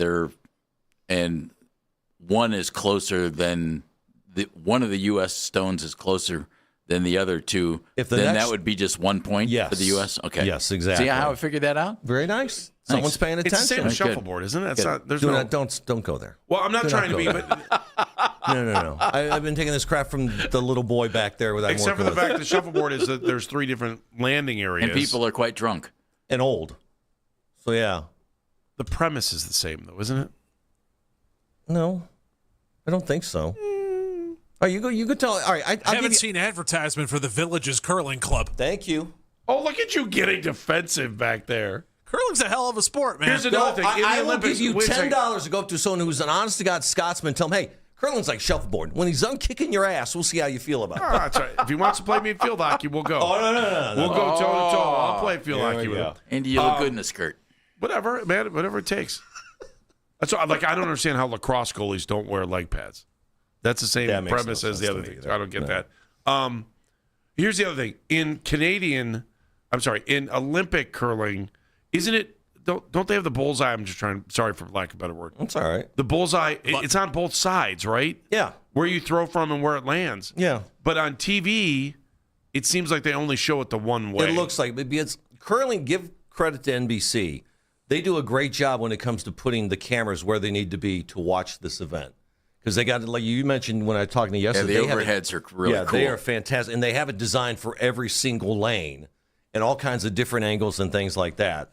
So sometimes you have to kind of watch what's going on with the camera guys. Yeah. Because there have been times where players will kind of actually bump into camera guys when they're going back up the ice. So we had a little incident the other day with the Canadian team, who's a husband and wife team. And they're one of 3 in the mixed doubles competition. That could get tough. Well, here's let me tell you the Canadian part first. So after they won the match, the wife kind of gives the husband a little bop on the behind there. It's all cute and everything like that. Unaware that the camera guy had caught the entire thing and videoed it. She's laughing. And the other thing, the Norwegian team, they're a married couple. The wife looks like she's going to kill her husband every time he screws up. That's awesome. It's like the dirtiest look you can ever see, which I've seen myself. It's almost like divorce golf, right? Where you play alternative ball. Yeah, you screw up, boy, baby. I have one quick question, just yes or no. What happens if you kick the rock? What if your foot hits the rock while it's going? If it is stationary, they'll just put it back where it is. If it's moving, if it's your own rock, they take it out of play. If you accidentally kick a moving rock from the other team, actually the opposing team's captain can decide what they do. And they don't make it all that severe. Now, if you blatant go out your way to tackle the rock to keep it from going somewhere, they could end up like costing some points. And you don't have to chug a beer or anything, though, right? Not.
for the women's downhill. If her injured left knee responds well following the run, she's expected to partake in the event coming up on Sunday. Super Bowl 60 is coming up. Seahawks take on the Patriots. Coverage courtesy of Westwood One going to begin Sunday afternoon, 1 o'clock, right here on 92.3 The Fan. From the University Hospital Sports Desk, I'm Jeff Thomas.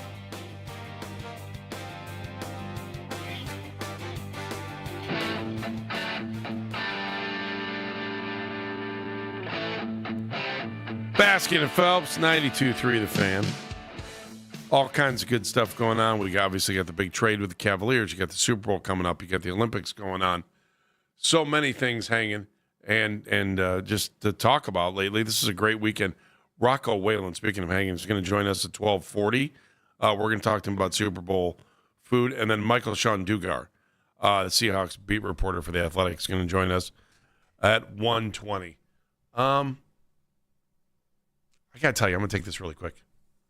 I know we're waiting here for a second. So more news coming down involving Jim Schwartz's resignation with the Browns. He apparently sent a letter to the Browns this morning, per sources, and is now likely to sit out the season, according to Adam Schefter. Surprised, Jeff? Absolutely not. I thought if they passed him over, he would not return. Dude's like 60 years old, Andy. He's been there. He's done that. He wanted to be a head coach again. They didn't give him the opportunity and wanted him to sit there and be the defensive coordinator for another guy, a contemporary his age, who had never been a head coach in the NFL. I understand the want to hire an offensive guy. I understand that. But if you didn't want to hire Jim, I thought it was unrealistic to think that he would stick around. And, so it's all okay. It's all okay. Would they have been better off not even interviewing him then? Is that what you're saying? Or no, if they wanted to, I thought it was respectful to give him an interview and then give him another one.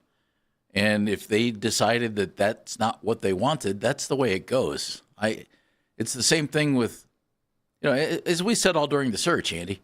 If you want him and you want to make sure that he stays, well, you got to hire him as head coach. I mean, this is real simple to me. You wanted him? Well, you should have hired him to be the head coach. Yeah. And if you didn't hire him as the head coach, you really weren't that concerned whether he was going to return as defensive coordinator. Nor should you have been. I hate to be so blunt about it, but if you wanted him to coordinate your defense, then you should have hired him to be your head coach. And to expect him to... we're not on the same page for this, Jeff. Expect him to stick around, Andy, after he got passed over... When you have options, he has options. No, he had one option. Sit it out. Yeah, and he took it. That was so it. That's an option. That's option one. That's it. It's either work here or try to work out a deal. Either work here or leave. That's two options. He had options. Continue what you're doing isn't. I just don't argue with me. Call him. He's the guy who said he's done. I'm just and I understand it completely. And in his case, he could afford to do that, apparently. So good. So here's the general difference on the way we're thinking here. Like, I just find this story perplexing. He didn't get the gig. I get it. I understand it. Did I want him to get the gig? Yes, I did. I wanted him to be the head coach. I thought he did a fantastic job with the defense. I know people will argue with me about stopping the run and doing some things here and there. I don't care. I really wanted very good NFL defensive coordinator. I wanted him to get the gig. But the thing is, they probably, and what if it was close? Like, what if the Browns were like, man, Monken, Schwartz, and like even worse. And so you're right if down it was to the close, line. Then you should have just stuck with the guy you had. Why? Because you needed help on offense. That's the difference here. I think this comes down to a very narrow margin of thinking that Monken could help more on the offense, and this team really needs help with offense. And the defense has star players on it, so your odds of bringing – because you knew your odds are on the other side that you could probably bring in someone to run the defense because the talent is there. Yeah. It doesn't really – I mean, I'm not trying to belittle him, but being defensive coordinator on this team is probably going to be one of the best gigs in the NFL. Andy, he didn't want to do that anymore. He didn't want to go back and do the same role when he got passed over. It's, don't argue with me about it. He obviously made that call. I don't see it the way you do, and I just kind of. I apparently see it the same way I see from Jim's perspective. He didn't want to do that anymore. I do too, and he's allowed to do that. I agree. I don't want to do that anymore. So he didn't. You have the choice not to work or to work. That's really what it came down to for him. And he chose not to apparently work. could afford not to work, so good for him. I get it. It just seems the hard part I'm having swallowing this, and if he didn't want to work for Todd Monken, I get that too. He probably really didn't want to work for Jimmy Haslam anymore. That's probably bottom line.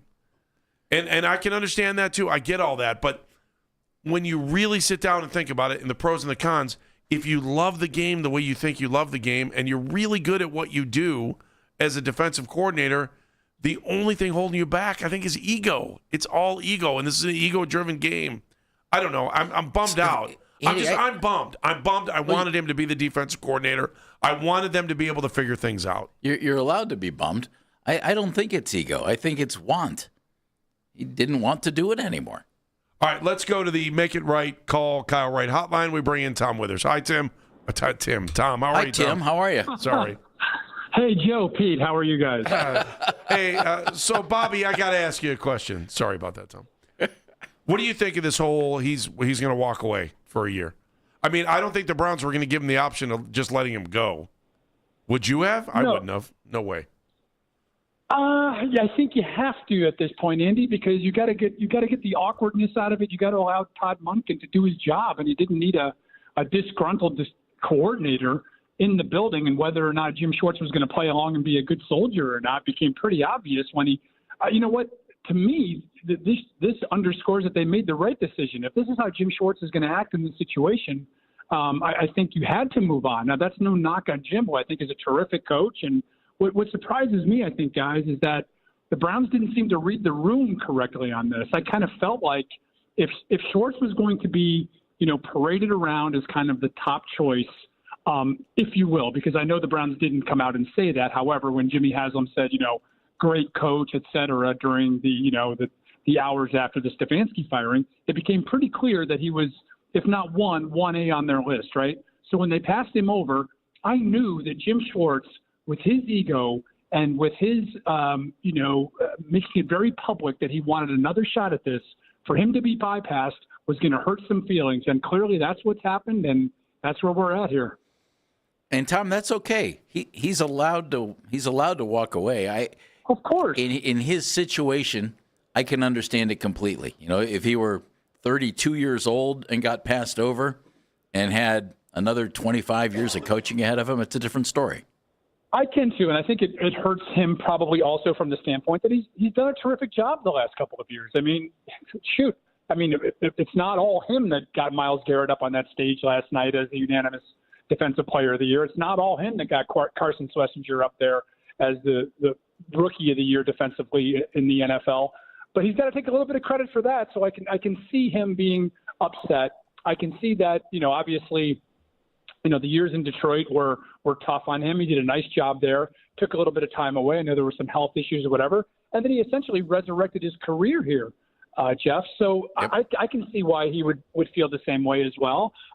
Getting passed over for a contemporary, a peer who is, essentially the same age as you has got to hurt a little bit. So, like I said, I think this is probably in the long run a positive from the standpoint that at least allows Todd Monken to have a clean slate here, bring in the defensive coordinator of his choice, and you go forward. Once again, boys, the Browns deliver on a Friday. We got plenty to talk about. Good point. If you're the Browns, then maybe you're thinking, because I'm trying to remember who needs a defensive coordinator other than the Browns. Yeah, I don't know. It's late in the game. Yeah, a lot of them got filled up. Late in the game. And 49ers hired Raheem Morris. And as we've learned, guys, this is all about connections, right? It's all about head coaches feeling comfortable with guys that they've either worked with or they have, some connection through various coaching trees with. So I'm sure Todd is going to be able to land on, a suitable candidate. We'll see where this goes. I think sometimes too, we all get way too caught up in this kind of the coaching carousel of it, especially from an assistant coaching standpoint. Not to say that they're not important. They are vitally important, but I think it makes a lot more sense. And I think Todd Monken outlined that earlier this week. He wasn't planning to chip Jim Schwartz on a weekly basis. He was getting ready for Myles Garrett. He wasn't planning to throw the opposite side of Jim Schwartz. He was trying to stay away from Denzel Ward when he was drawing up a game plan. So, again, I think we get a little bit too maybe caught up in it sometimes. I'll reinforce this, that I think this is a good thing for Todd Monken, and that he's not going to have somebody in the building, either trying to sabotage him or still walking around, with a sourpuss. Yeah, I get it. No, I get it from the Browns' point of view, and as of today, you got to turn the page moving forward. I just wonder if the Browns, especially before the draft, if somebody wanted to trade for him. I don't know. That's a good question, Andy. I don't know, and I know he didn't really have a whole lot of leverage here, right? No. He's still under contract, but the fact is that he sent in his letter of resignation and said, "I've had enough, and I'm stepping away." And he'll probably resurface somewhere, and we'll have plenty to talk about and write about when he resurfaces and we find out exactly what was going on in that building over there. Yep. This also And I think, when Stefanski took the job in Atlanta, when then suddenly Tommy Rees is down there with him, right? When he brings Bill Callahan back, I think this underscores to maybe more has been going on behind the scenes than we really realized the last 2 or 3 years. And just like you guys, sometimes I feel like I'm plugged in, and sometimes I feel like I don't know what the hell I'm talking about. Two things. And Tom, if you're Jim Schwartz and you were even on the fence about it, and you heard what Todd said the other day, I would think, you know what, I'm moving on. Because though Todd didn't say anything negative or bad, he also didn't seem to throw out that, boy, I'd sure like to have him back. Yeah, right. There was not a bouquet of roses and a welcome mat by any means. No, there wasn't. Jeff. No. Yeah, and I think, again, the perception of those quotes, I mean, you could taking them at face value, you were like, ooh, those kind of sting a little bit if I'm Jim Schwartz, right? That's what I thought. And I thought it was interesting, too, at one point, too, Jeff, that Todd kind of stopped himself from saying what he really wanted to say and then said it. And to me, that was kind of an admission and just kind of, he just kind of opened the book there a little bit on their relationship. So, he did say that he respected Jim. Obviously, he said that he felt like, that was vice versa in terms of Jim. And I don't doubt that for a second. I think these guys, they're football coaches, and they've both been around for a long time and seen a lot of things and been through all kinds of scenarios. So this is a new one for both of them. All right, so what do you think of the total hire here, and what's going to happen to this team moving forward? And, how soon can they, turn the corner on this? Look, we're going to watch the Patriots play this weekend in the Super Bowl, and if there's inspiration for a quick turnaround, they're probably the best team to look at. Yeah, I guess so, Andy, and I hear you there. I'll be honest with you, though, too, as I watch these playoffs, it made me feel like the Browns were even further away, just in terms of having to rebuild that offense from the ground up. Let's be quite honest. I mean, I think we all feel that, Shedeur Sanders showed enough over those last 7 starts to make you feel like he deserves a chance. And I don't think there's any denying that. Where are you with this offensive line? You don't have anybody in front of him right now. We still don't know if Joel Bitonio is coming back. There are question marks from one end of that line to the other. The wide receiver room, we've talked about that ad nauseum. They've got to do a massive upgrade there. In Junkins, you've got obviously a running back that you think you can lean on here going forward, as long as he stays healthy, and knock on wood with that. But I really was struck by Andy and Jeff, watching these playoff teams and thinking, God, the Browns don't have any of that. And, you look at the depth of these teams, particularly at the wide receiver and tight end spots, and you're like, man, they're missing all of those pieces. So I think it's a longer rebuild than we think. To your point, though, Andy, it has been shown that it can be done. I think Vrabel walked into a great situation in the fact that Drake May had been identified by the team as their guy. I don't think the Browns are clearly there yet with Shedeur Sanders. So I think while there's some comparisons to be made there, it's a very different scenario. Tom Withers joining us. Tom works with us here at The Fan, and, of course, still does great work with the Associated Press as Associated Press Emeritus writer. Well done. The Cavs made the huge trade. Darius Garland goes. James Harden comes in. Tom, I know a lot of folks are looking at this and thinking, oh, James Harden, years to come. I'm kind of looking at it, James Harden, till the end of this season, and then everybody regroups. What do you think? This has been quite a week where Todd Monken and James Harden have taken turns, and now Jim Schwartz knocking each other off of the top of the masthead, if you will, here, right? Jeff, as time went on, I'll be honest with you guys. Initially, I was like, I'm not sure I like this. I'm not sure this makes the Cavs better. And the more that I've had a chance to think about it, to your point, Jeff, particularly what it means to this year, I think James Harden, obviously 11-time All-Star, one of the top 75 players in league history, speaks for himself. The one caveat I'll throw there, though, is that wasn't he supposed to be the final piece in Brooklyn? Wasn't he supposed to be the final piece with the Clippers? Wasn't he supposed to be the final piece in Philadelphia? And that didn't happen. So I think James Harden, from a personal standpoint, has a chance to really change the narrative about him should he come here. Jeff and Andy, I'm fascinated to see how this is going to work with the offense. I know too many times I've watched James Harden, and while he's a gifted player and he can shoot and he can facilitate, dribbles the ball a lot. And I know that obviously has a lot to do with the personnel that's around him. But I think it's going to be really interesting to see here over the next 10 to 15 to 20 games to figure out how he and Donovan Mitchell coexist, how they make each other better, how Harden makes the bigs better. I think the one bottom line, though, for me, guys, is that this is going to take a lot of the workload off of Donovan Mitchell as you get ready for the playoffs and the playoffs. The thing that I was most worried about for this team this year was that he was playing 33-plus minutes per game. Some nights it would get closer to 40, and he was having to carry this team because he just could not come up with a legitimate offensive identity. I'll also say I like the other small moves they make. Jeff, probably like you, I've been a Dennis Schroeder guy for a long time. I think he brings a lot to the table. Yep. Yeah, and I'm not saying listen, are there flaws to his game? Unquestionably, but you know what? He's got that toughness.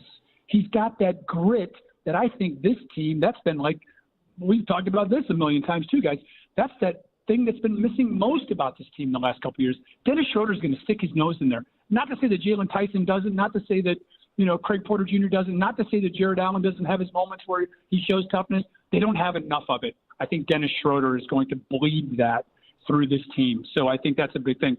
But, I think it's going to be, again, fascinating to see the way that Kenny Atkinson has to get this team to kind of evolve. I think this also, while taking pressure off of Donovan Mitchell, I think it also loosens Evan Mobley up as well. It's also going to be a nightmare for teams to figure out, okay, if we got to concentrate on stopping 45, now we got to figure out how to stop James Harden. Now we got to figure out if we're going to take care of the backcourt, Mobley could go off. I think the fact that Jared Allen has been more incorporated in this offense lately, guys, has been a huge plus for this team. So, yeah, major trade. I give the Cavs an A on it. I don't see it as a real long-term thing, Jeff, but you know what? I don't either. It's a big swing for this year, and there's nothing wrong with that. Timmy, thank you. Have a good weekend there, Bob, and we appreciate you. Love you guys. Take care. Thanks, Thomas. Great. Tom Withers joining us on the Make It Right, Call Kyle Wright hotline. Thanks, Tom. We appreciate you. Let's come back, talk about some of the things that he was diving into, too. Also, I want to go back to this to the story of the hour right now, that Jim Schwartz has handed in his resignation letter. What does that mean? 216-474-0092. Baskin and Phelps, 92.3 The Fan.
and I'll grab the DayQuil. Undo your flu symptoms with DayQuil Intense Flu. DayQuil Intense Flu provides powerful relief of your flu symptoms. I'm ready for that to-do list. Wow, you do got this. DayQuil Intense Flu. The daytime coughing, aching, fever, under your flu, medicine. Use as directed, keep out of reach of children. Whenever you need to talk about the Browns, we got you covered. We are Sports Radio 92.3 The Fan.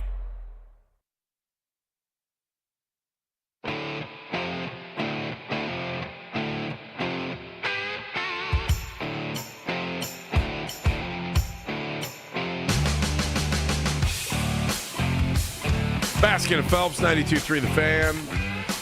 216-474-0092 reports now that Jim Schwartz has handed in his letter of resignation to the Browns, meaning that he's done. Well, it sounded like when he didn't get the job, he had kind of sealed the deal on that, but there had been talk going back and forth. Also, in the report, it made it sound like the Browns did try to reach out to him, that they wanted to talk to him, that they wanted to try to maybe figure out a way to get this thing done.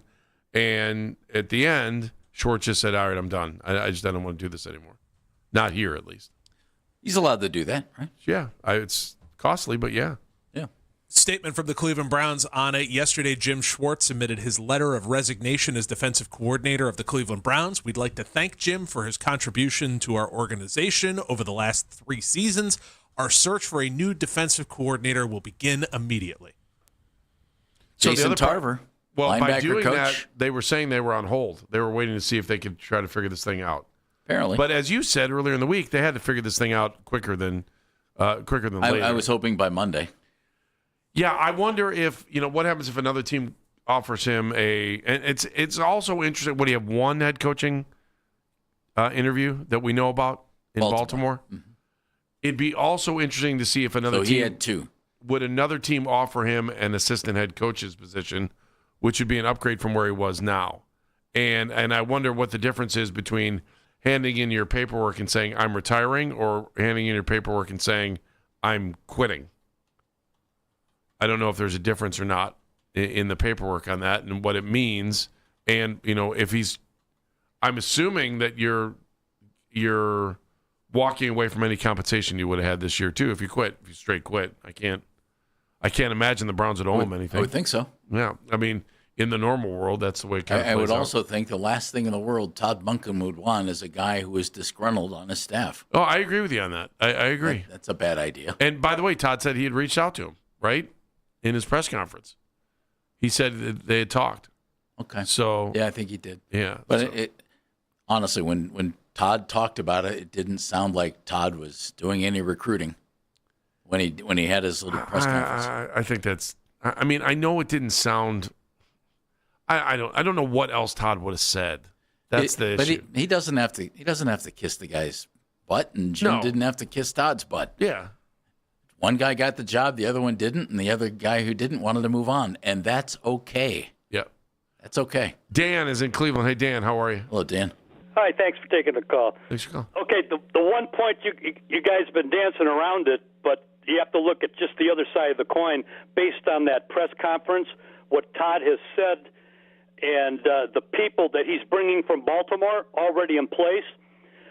There's no way that, the way I'm looking at it from the Browns side, they wanted Todd Monken for his offensive background and expertise. They need it desperately. Yeah. He would not have taken an offensive coordinator job here with Schwartz as the coach because Schwartz has a history of basically defense, not an offensive guru. So he was the odd man out. They would take Schwartz because he is a good coach, but that's ended up being Schwartz's decision because Monken would have went to New York with all his people, and not be an that makes offensive sense. coordinator. I mean, why would you want to be an offensive coordinator in Cleveland where the offense is a complete wreck, right? And knowing that you could stay with your old head coach from a year before. Yeah, Right. I wouldn't. That was a no-brainer. So Yeah. Jimmy had a coup here a little bit, amazingly, although I'm not crazy about Jimmy or the general manager. But nonetheless, we ended up a guy with the best qualifications available to the Browns that will be extremely helpful the way things are going now. But they didn't get to Harbaugh, but they got Monken, and he wouldn't have been here as an OC. He would have went to New York. Yeah, that makes sense. Which would have maybe been better for the Browns. Yeah. Dan, you're making an assumption that Monken's going to be a big success here. I believe. I hope he is. But it's up to him. If they let him pick players, here's the other part. Well, he doesn't pick players. He That's coaches. You can't have the general manager select. He has to have final say on who they Dan, draft. that doesn't happen, Dan. That's not. I'm telling you how to be the most successful. That doesn't happen. It's not going to work that way. Remember it doesn't Bill work that way on any Parcells team. and picking the groceries? Yes, it does, because Bill Walsh did that with the 49ers. Well, that was I'm Bill just Walsh. saying, He's one of the greatest coaches ever. How many teams are doing that now? Is Andy Reid picking his own players? No. Now Andy Reid is suggesting players. Well, coaches do that. Yeah. But, I can't think of any coach in the league who is also the general manager and picks the players. Should they have input? Yes. Certainly they should have input. But should they pick players? Not if that's not the agreement. And they should have plenty of other things to do other than that, right? Well, yeah, and coaching staff should be in constant contact with general managers saying, we need this type of player. I don't know that or everyone knows that guy's amazing. We'll make it work, right? I like what you just said more. To me, it's always this: boy, we got this great talent. Figure out how to use him. Yeah. Rather than this is what I need. I need this, and if he doesn't fit into my system, then it doesn't. You lose the job if you're living like that. Coach up good talent. Abner is in Berea. Hey, Abner. Scheme for it. Good morning, almost good afternoon. Guys, I have two things. All right. I want to speak about Jim Schwartz. I have some buddies, not really smart ones, but they're sitting here celebrating Jim Schwartz leaving. I got a big problem with that. Why? Because Jim Schwartz, even though I know this is a good defensive team, under his tenure, he made the defense look really good. And I have friends that say, well, Abner, when they have Myles Garrett, JOK, even though he's injured, Sweatzinger, the other rookie, he has good pieces. He's obviously going to make it work. No, it's not about the ingredients. It's about the chef. For example, the Eagles have a stacked offense, but the coach can't seem to figure it out. So like I said, it's not about the ingredients. It's about the chef. I want to briefly touch this point very quickly about James Harden. And I want to bring in, because I hear a lot of media say, oh, the Cavs lost a trade because James Harden bounces around from team to team. A lot of media. I see a lot of it. I haven't heard anybody say they've lost this trade. Is there a comparison to the Browns? Is that where you're going with this? Are you comparing this to the Browns? Are you comparing Harden to the Browns? Yes or no? Yes, I am. Okay, finish it then. Go ahead. Okay, because people are saying, you know what? No, it doesn't. So I'll end it there, okay? I appreciate it. I like you guys. All right, thanks, Abner. Appreciate it. Yeah, I'm just trying to keep the train on the track. Thank you, Abner. Yeah, are they going to miss him? Yeah, but I do think, and I wanted him. I'm not going to lie. But Myles Garrett's still there. Denzel Ward's still there. Carson Sweatzinger's there. I mean, the talent is there. Now you need to bring in the coordinator to make sure that they still keep going in the right direction. Are they going to be able to stop the run? How are they going to get better at some of the things they need to get better at?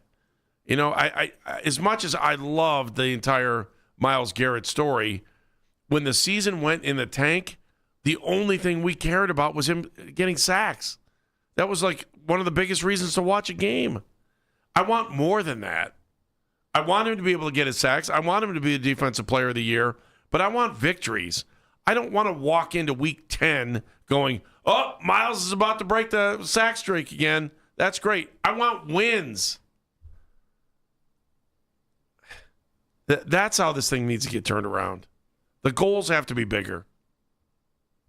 He had a great season, and the NFL recognized him for that. Man, imagine if we had some kind of offense and a special teams that would have showed up for a couple games when we really needed them. Would have been nice. I think any conclusions that are drawn right now that Todd Monken is better than Jim Schwartz, it's wishful thinking. You know, and I'm wishful. I hope that's the case since they picked Monken. Yeah. I mean, we all want to see the team do well. But, again, it's wishful thinking. I think Todd will be fun to watch, and let's see if he can get the offense going. And then let's see if whoever they bring in as defensive coordinator or promote can keep the defense going well. You know, and and we said this before they ever hired anybody, if a big concern was keeping Jim Schwartz, then just give him the head coaching job. And go hire a coordinator and let the coordinator do his gig. A lot of teams do that. Yep. All right, so Jim Schwartz resigns. That's the big headline going into the next hour right here on 92.3 The Fan.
Park. U.S. Curling are a perfect 4-0 to start after winning 2 matches in the mixed doubles prelims this morning, beating Canada 7-5 and Czechia 8-1. Opening ceremonies will take place later this afternoon in just 2 hours. Headline sports news every 20 minutes right here on 92.3 The Fan. From the University Hospital Sports Desk, I'm Matt Corrali. The only place to talk about the Super Bowl on your way into work Monday morning. The Ken Carman Show with Anthony Lima. Weekday mornings starting at 6 a.m. 92.3 The Fan.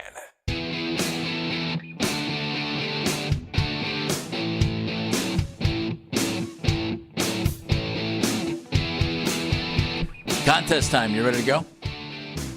Go for it. All right, here we go. Get ready.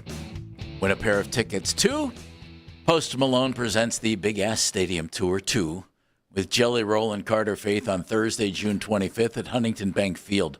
Enter the word WHEELS, WHEELS, WHEELS, by the end of this hour at 923thefan.com, and you will get registered to win, courtesy of Live Nation.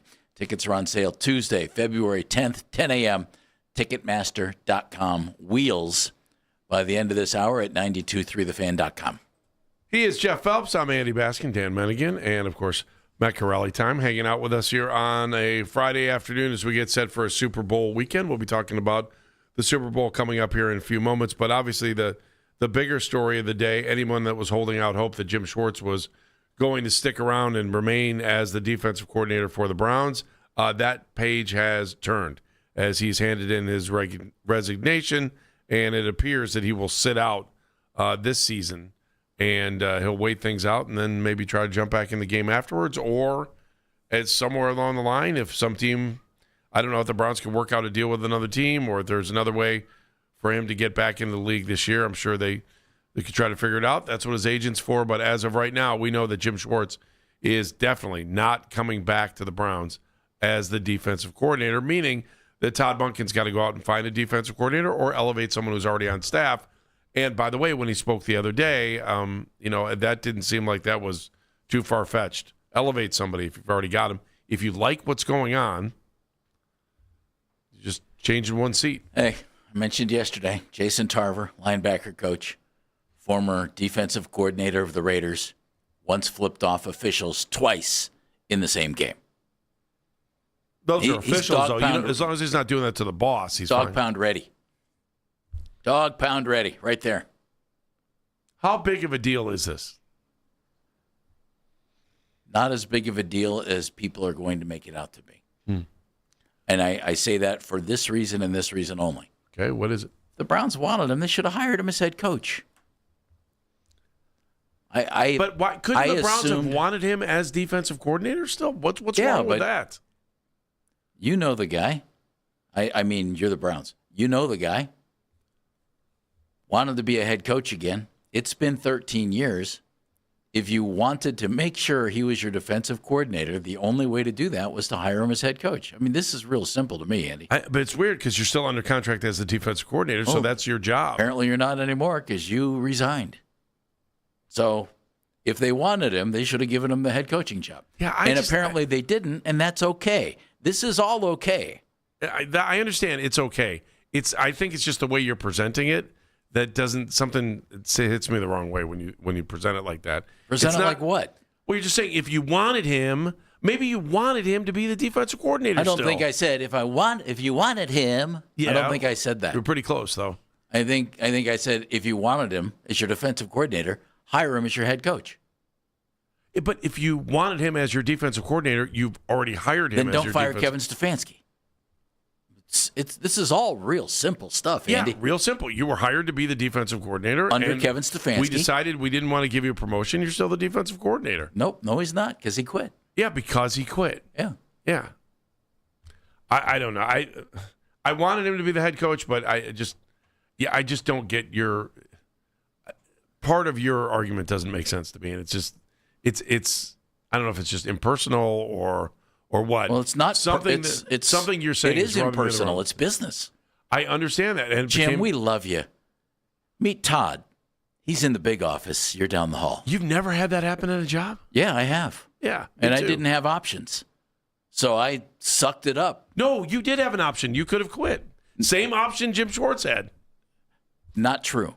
Why not? Because I didn't have the financial means to quit. Well, I mean, why not roll the dice on your own character? Don't be a smartass here. I didn't. You're the one being a smartass. I didn't have the financial means to quit. Jim's made millions of dollars in his career. But you don't know how he may not have any money in the bank. I'm assuming that he has a little bit of a savings account. Maybe he does. Maybe he doesn't. Okay. Well, regardless, he quit, Andy. So there you go.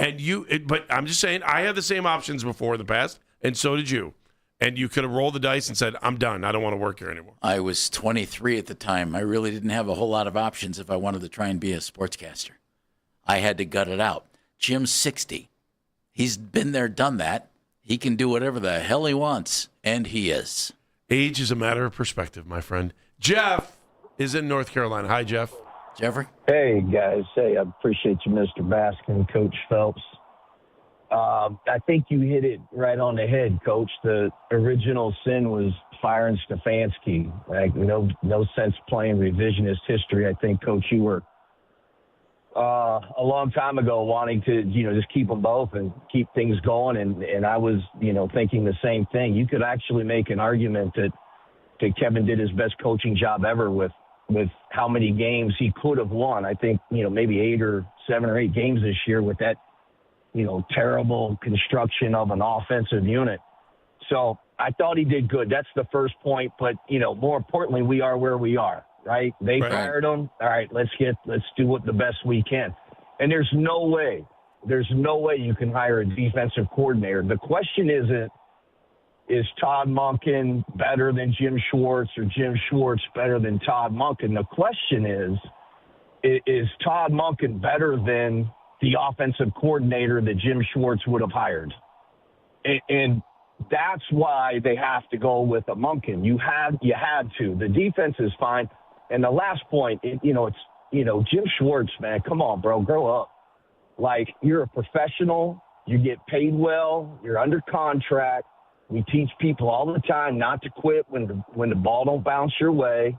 I mean, I think it's incredibly irresponsible of that man, to do that. And the last thing is players, man. Players, not plays. And, plays means coaches. It's always players, not plays. Kevin Stefanski was a great winning coach for us when he had players. When he didn't have players, he got fired. And I think unjustly. But, again, let it go. I mean, take his attitude out of the building. Maybe we get better, and I promise you can find someone to coach Myles Garrett and that group to be a successful defense. Good point, Jeff. Good point. Jeff in North Carolina. They're not changing the scheme according to Todd Monken, so it screams promote from within. Did you coach him? Jeff knows. Jeff knows that you're a coach? Jeff's given me a nickname. Oh, I thought maybe you actually coached him at some point. Do not believe so. Oh, okay. I might call you coach from now on. If it wasn't in football. Baskin and coach. What do you think, Dan? Change the name? I'm not interested in that. Made you stick. He gave you the nickname. I mean, he did it in the postgame show, too, and I always appreciated that. That was always nice of him. Yeah. He called you coach in the postgame show, too? Mm-hmm. No offense, coach fits you. Well, that's a fitting term. That's not the sport that I would coach. What would you coach? Baseball. I guess it would be baseball. Oh, because your sweatshirt says it today. Because my shirt says baseball. I guess that would be it. Just because I have a shirt that says Carhartt doesn't mean I should work outside. I have a hat that says Carhartt. I do work outside. There you go. Shovel the driveway. Maybe our clothes should dictate our occupation. Yeah, well. Just going to write dum-dum on a T-shirt and walk around with that. My education keeps going in circles based on what I'm wearing today, then. Todd is in Ward 1. Todd. Hey, Andy. Hey, Jeff. So let's not ignore the significance of Schwartz agreeing to work this year and then making the decision not to do so. I don't think he's pouting or being a brat or anything like that. And I'm grateful that to some degree he gave a reasonably good padding to go find somebody else while he made his decision. But he should have finished out his agreement. They paid him on time. They gave him the facility. Well, he's not paid for next year, Todd. Well, the contract was for this year, though. Yeah, I know, but he's not been paid yet. Well, okay. It still goes back to the same thing. He agreed to work. He did. He did. He signed a multi-year. He's under contract for next year. Otherwise, you're under contract for next year. Yeah. If you win the lottery, you going to be here every day? Yeah, because I like working with you, even though you're a smart ass sometimes. You can't see through the light. Oh, golly. What I get him there, Todd? Here I we won go, that Todd. one, didn't I? There we go. So having said that, no, you didn't get him there because you would not be at work. Thank you, Todd. Well, actually, I can see. Andy agreed to work, but he won the lottery. I would be here. I love my job. This isn't about money. I'm not sitting here because of money. I'm sitting here because I like talking to you, Todd. And we do almost every Friday throughout the year. I could imagine that Andy would stay in sports broadcasting in some way. I really could imagine that. See? And buying his own station and hiring And let me tell you this, like us, Todd. I wouldn't be walking out the door. They'd have to fire me because of what I would do. But I wouldn't do it here because I like where I work here. Other places I would have worked at, I would have got fired right after I won the lottery. Guarantee it. I hope you're not sitting near an open window. Lightning bolts are real. Who is the? Can you throw some names out there that now that he's gone to replace him? And I'll Ephraim listen off Bonda, air. safeties coach, had a couple of defensive coordinator Todd, interviews. thanks. Yeah, and Jason Tarver, Well, you gotta linebacker think- coach since 2020 with the Browns. Where you are in the process, you're probably saying to yourself, you're going to promote from within. They seem to like what they have, so why wouldn't you? If they don't promote from within, Andy, I'll let you buy me lunch. Oh, man. You're the greatest, Jeff. Thank you. Coach. Larry, how are you? Hello, Larry. All right, thanks. I'm glad he walked away because the Browns, they could just do anything. You're supposed to accept any garbage they give you and stay there. I think he did the best thing. I think it's So good they for Todd wasted Monken. I'll be time. honest. I think the move is good for Monken. There's no, as much as I wanted him to be here, you can't be in that spot, or you let him hang here until he finds another job. That's like the nice thing to do. But the NFL doesn't work that way. Other jobs do. And then they interviewed him twice. They had the man thinking this was the route they was going. That's just I crazy. get you, Larry, and I understand completely what you're saying. Yeah, I asked this question. Thank you, Larry Twinsburg. Would they have been better off not even interviewing him? If they had not interviewed him and said, hey, we want you to stay on as defensive coordinator. No. Albert Breer tossing out a name here of the Texans passing game coordinator, Corey Undlin, who worked with Todd Monken, or was with Todd Monken in Jacksonville in 2009 and 2010. So that's a name to keep circled there. Yep. And the Texans Can we get share our draft picks back? The Sorry, Texans crunchy. share a similar DNA with what Jim Schwartz wants to do on defense as well. Same type of attacking defense. All right, Basket and Phelps, Just wanted to say 92.3 The DNA. Fan. The story of the day, Jim Schwartz hands in his resignation papers. 216-474-0092. Hey, everybody. It's Andy.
next week that DeAndre Hunter, Dennis Schroeder, and Keon Ellis will go toe-to-toe with their former clubs. Want to catch highlights from The Fan from earlier today? Get over to 923thefan.com or favorite The Fan on the Odyssey app for all of today's headline segments. Headline sports news every 20 minutes, right here on 92.3 The Fan. From the University Hospital Sports Desk, I'm Matt Corrali.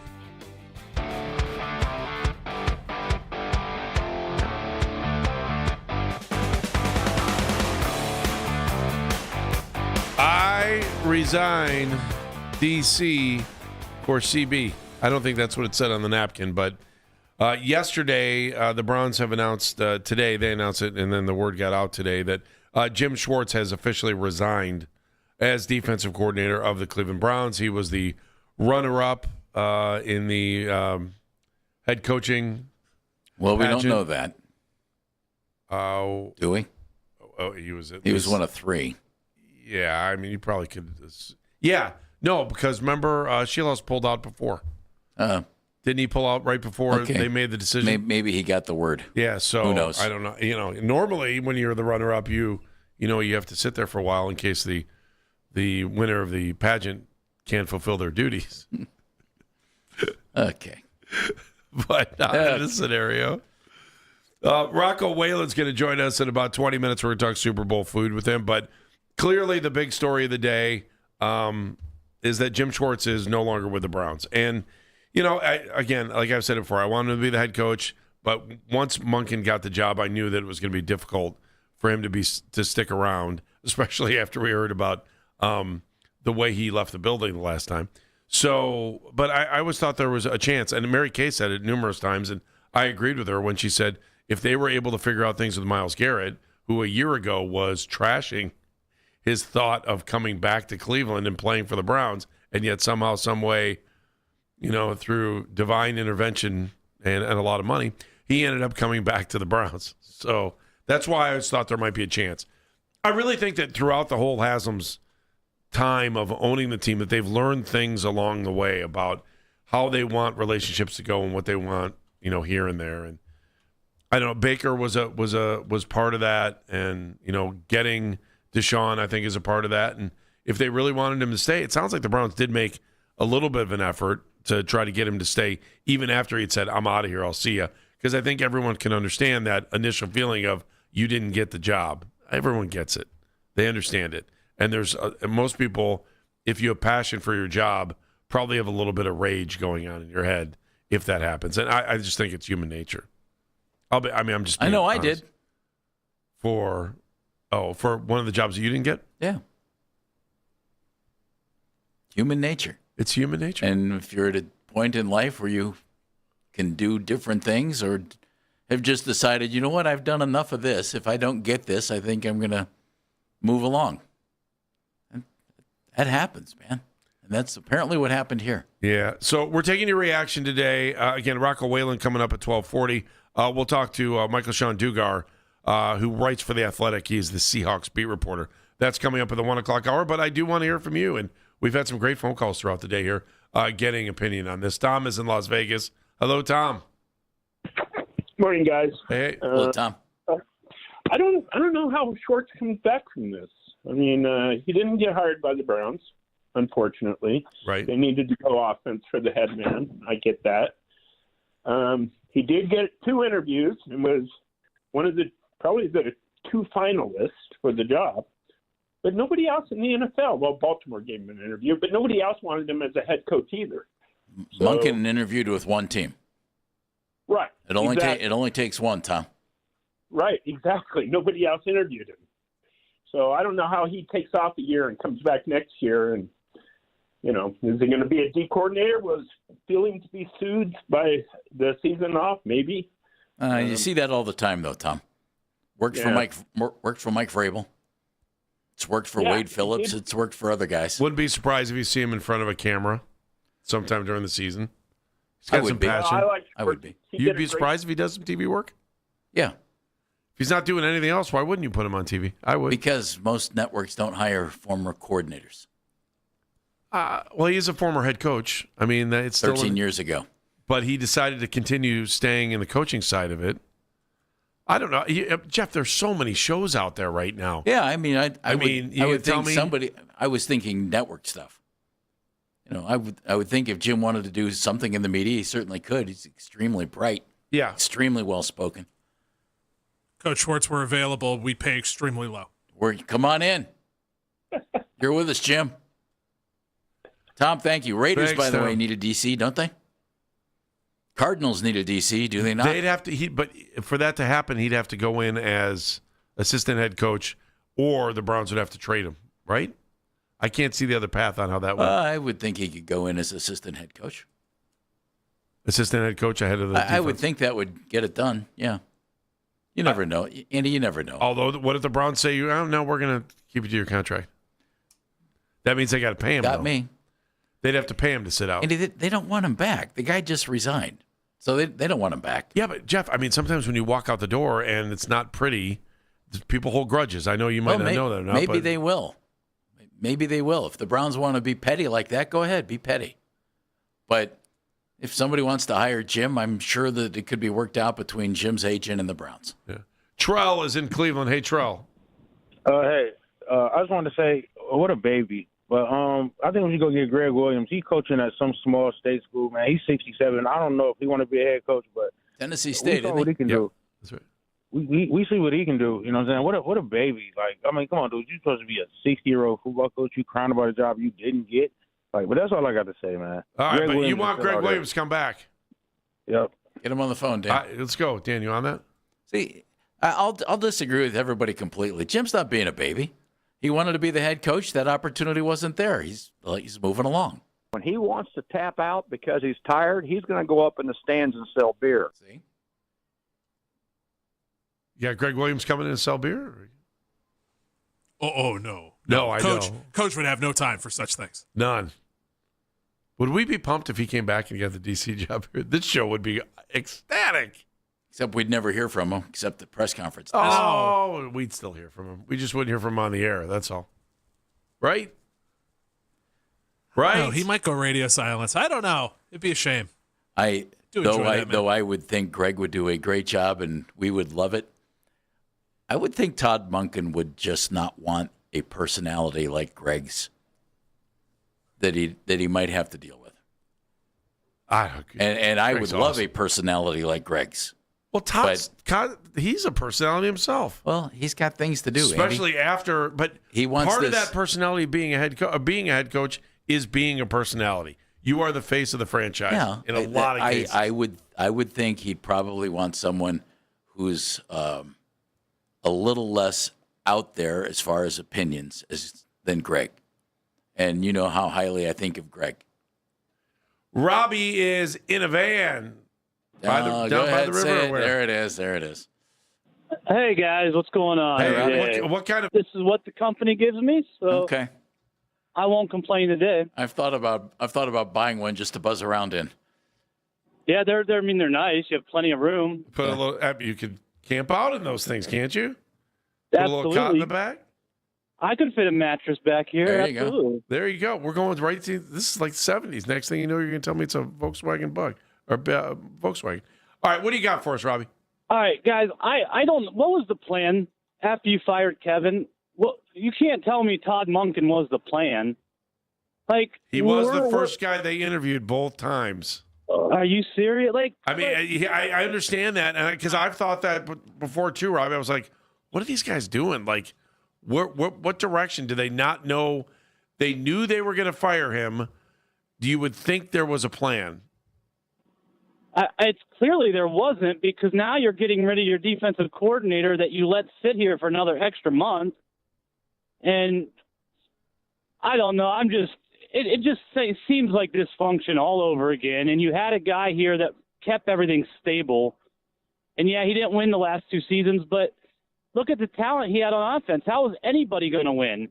And let alone the guy that's responsible for that talent got to stay. Robbie, that sounds real familiar. Oh, wait a minute. That came out of my mouth, too. Well, and so is there any chance? Is there any chance that Andrew Berry is gone after the draft? I I would doubt it, man. I don't. Stranger things have happened, Robbie, and we've seen scenarios like that before happen in the NFL. But I would be surprised. It just doesn't make sense to me. You look at other organizations, and it just doesn't seem like they operate like this. So, Robbie, that's a great question. Thank you, Robbie. Wouldn't you be? I'd be stunned. I'd be stunned based on just the way things have played out. It feels like Andrew's a part of this moving forward. But it's not like we haven't seen that before. I mean, No, we've it's seen happened. that in other sports, too, where general manager sticks around through the draft and then, boom, see you later. Yep. Would you put it past the Browns to do that? I would think Andrew Berry's the GM of this team moving forward. Yeah, I don't see that in this scenario. But you know what? Who knows? Bob is in Garfield. Hey, Bob.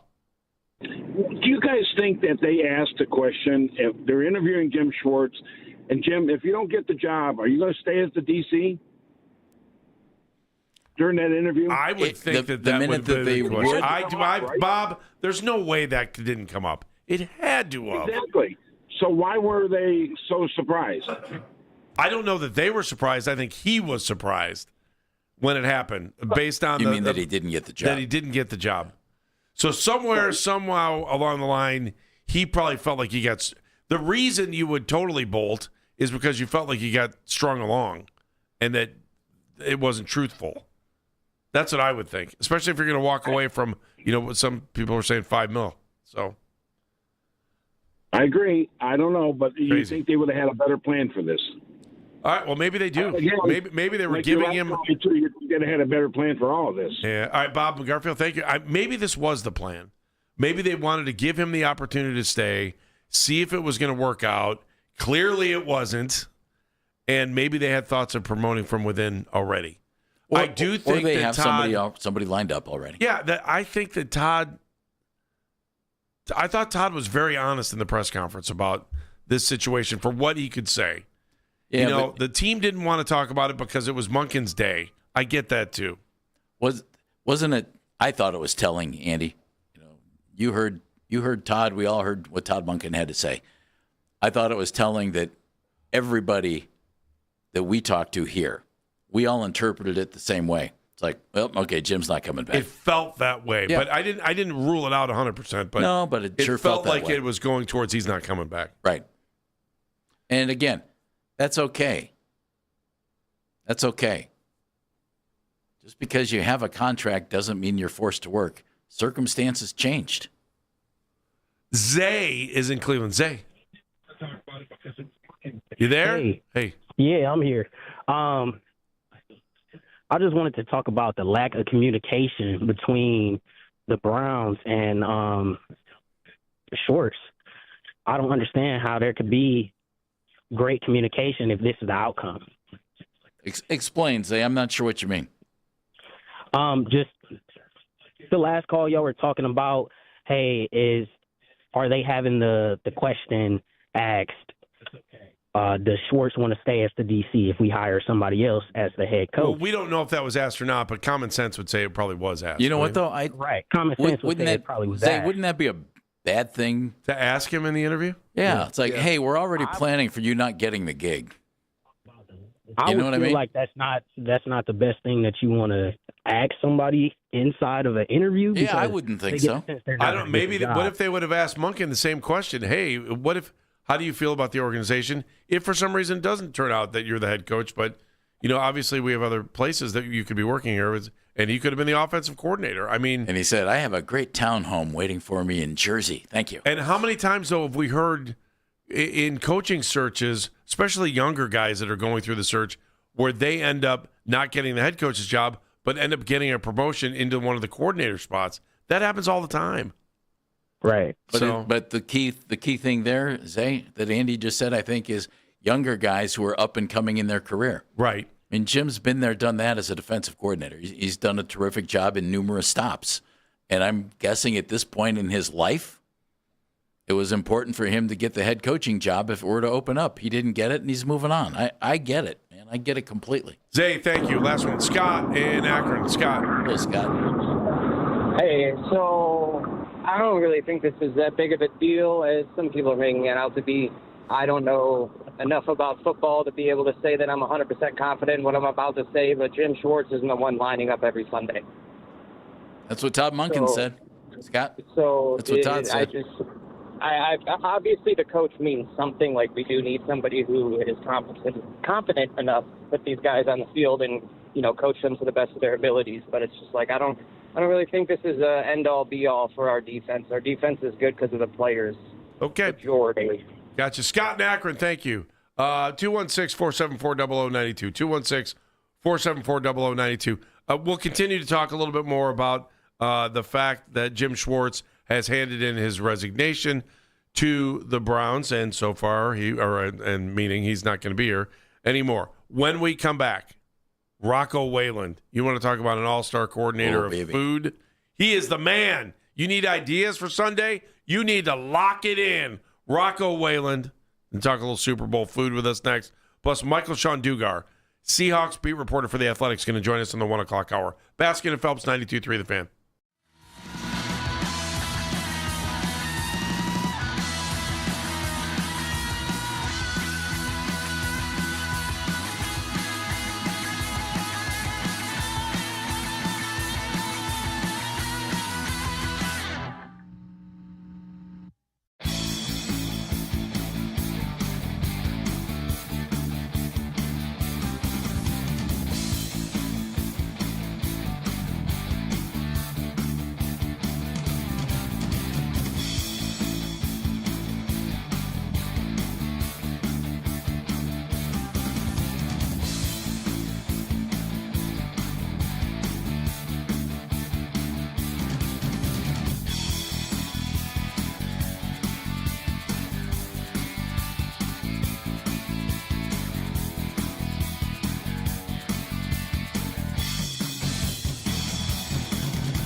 expecting James Harden to make his debut with the Cavaliers, and it'll be the first time since the trade earlier this week that DeAndre Hunter, Dennis Schroeder, and Keon Ellis will go head-to-head against their former teams. Rocco Whalen joins the guys next, telling you what needs to be on your menu for Super Bowl Sunday. Headline Sports News every 20 minutes, right here on 92.3 The Fan. For the University Hospital Sports Desk, I'm Matt Corrali.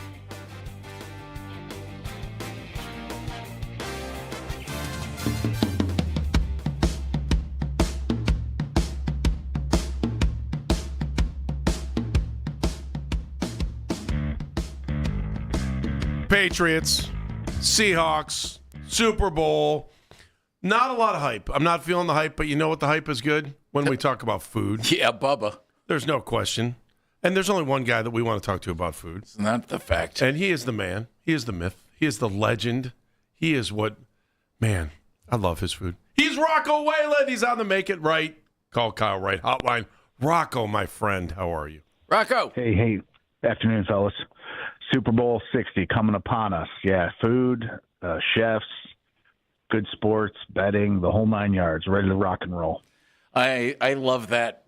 Okay, so what do you do on Super Bowl Sunday, party-wise? If you're cooking for yourself, what do you want to do? Obviously, I like stuffed things, whether it's Italian stuffed peppers or stuffed jalapenos with some nice cheddar wrapped in bacon, broiled in the oven. Pigs in a blanket, old school stuffing, you name it. Nachos are relevant. They can go into a crock or not. I like to have different options and different varieties. And, of course, condiments are very, very important. Stadium mustard, ketchup, a few other things, some pickles, some relishes, some acids, some roasted peppers, some pickled peppers my mother used to make when I was little that I've, put my own emphasis on. It's like 150 million pounds of chicken wings are going to go down this weekend. So you can't deny the weekend that it is. And there's just a buzz in the air. NFL honors, we got 95 picked up an award last night, and two cities one night he picked up 2 awards. And I'm so proud of the linebacker from UCLA, my man. And just him being the defensive rookie of the year, like he had such a great season. He's such a great guy. He's a team guy. He's a community guy. He's the guy that I like a lot. So I want to make those people happy as well. But again, taco bar, quesadilla bar, any kind of Spanish guacamole, salsa to the levels, a salsa fountain, whatever you guys want to do. I'm happy to say that I get a lot of ideas thrown my way. One other thing I'll include, what I'll be doing Sunday is Saturday night. I'll meticulously go through the line cooks and all their parlays for tomorrow and tell them exactly what they're not going to be doing outside of showing up for work. So, and just keep it fun and keep it realistic and do a couple things that can sit out and chill out for a while and hang out while you guys are, cracking beers, hanging out with the family. Food's very relevant. Yes, cheese indeed. Boards, crackers, fruits, things of those nature. Like what Cleveland does really well, whether it's on a tabletop or a tailgate, on top of a Ford F-150. Cleveland knows how to celebrate the Super Bowl. So does many other cities. But again, hot news: Jim Schwartz is adios. So let's find out where the D's going and as fast as possible, because I like the mock compressor and. I'll stop talking because I've skewed away from food at this point, gentlemen. Yeah, you kind of did. I like that. And just have fun with it. Again, it's Super Sunday. If you got a horse in the race, it's Sam Darnold and the comeback story. He was in Carolina. I know Sam well from his days in Carolina. I like him a lot. Just one of those guys that's just kind of got, thrown around the league a little bit, and just happy it's not the Chiefs. And again, Patriots, shout out Walsh Jesuit. Mike Vrabel was breaking discus records and shot put records about my time back at Menor High. So it's going to be a good weekend. It's going to be a good Super Bowl weekend. So I'm excited for it. All right. So here's what I got to ask you: potato skins back in because man, we had that potato skin drought there for a little while. Never in my mind did they come out as out, whether it's a potato But no, it's like the shortage. There was like a shortage of potato skins there for a little while. Yeah. So, I mean, then you go into dippers, you go into chips, you go into grated, you go like a potato, like a hash brown with duck fat, sea salt for some nice sausages from the West Side Market. It just depends on what you're doing. Potato skins are always going to have a place. Pig skins, potato skins, the bar. People do like to ad-lib their own flavors at something like that. And if you've got the room and the surface area at home, lay out a potato bar, your sour cream, maybe a little ranch, maybe a little dill French, and then your bacon, your chives, your scallions, a couple different cheddars, a couple Monterey Jacks, a little toaster right there if you want to get it nice, super hot, or a torch. I like it. I don't think it's something we should talk about ever going out again. Potato skins are back.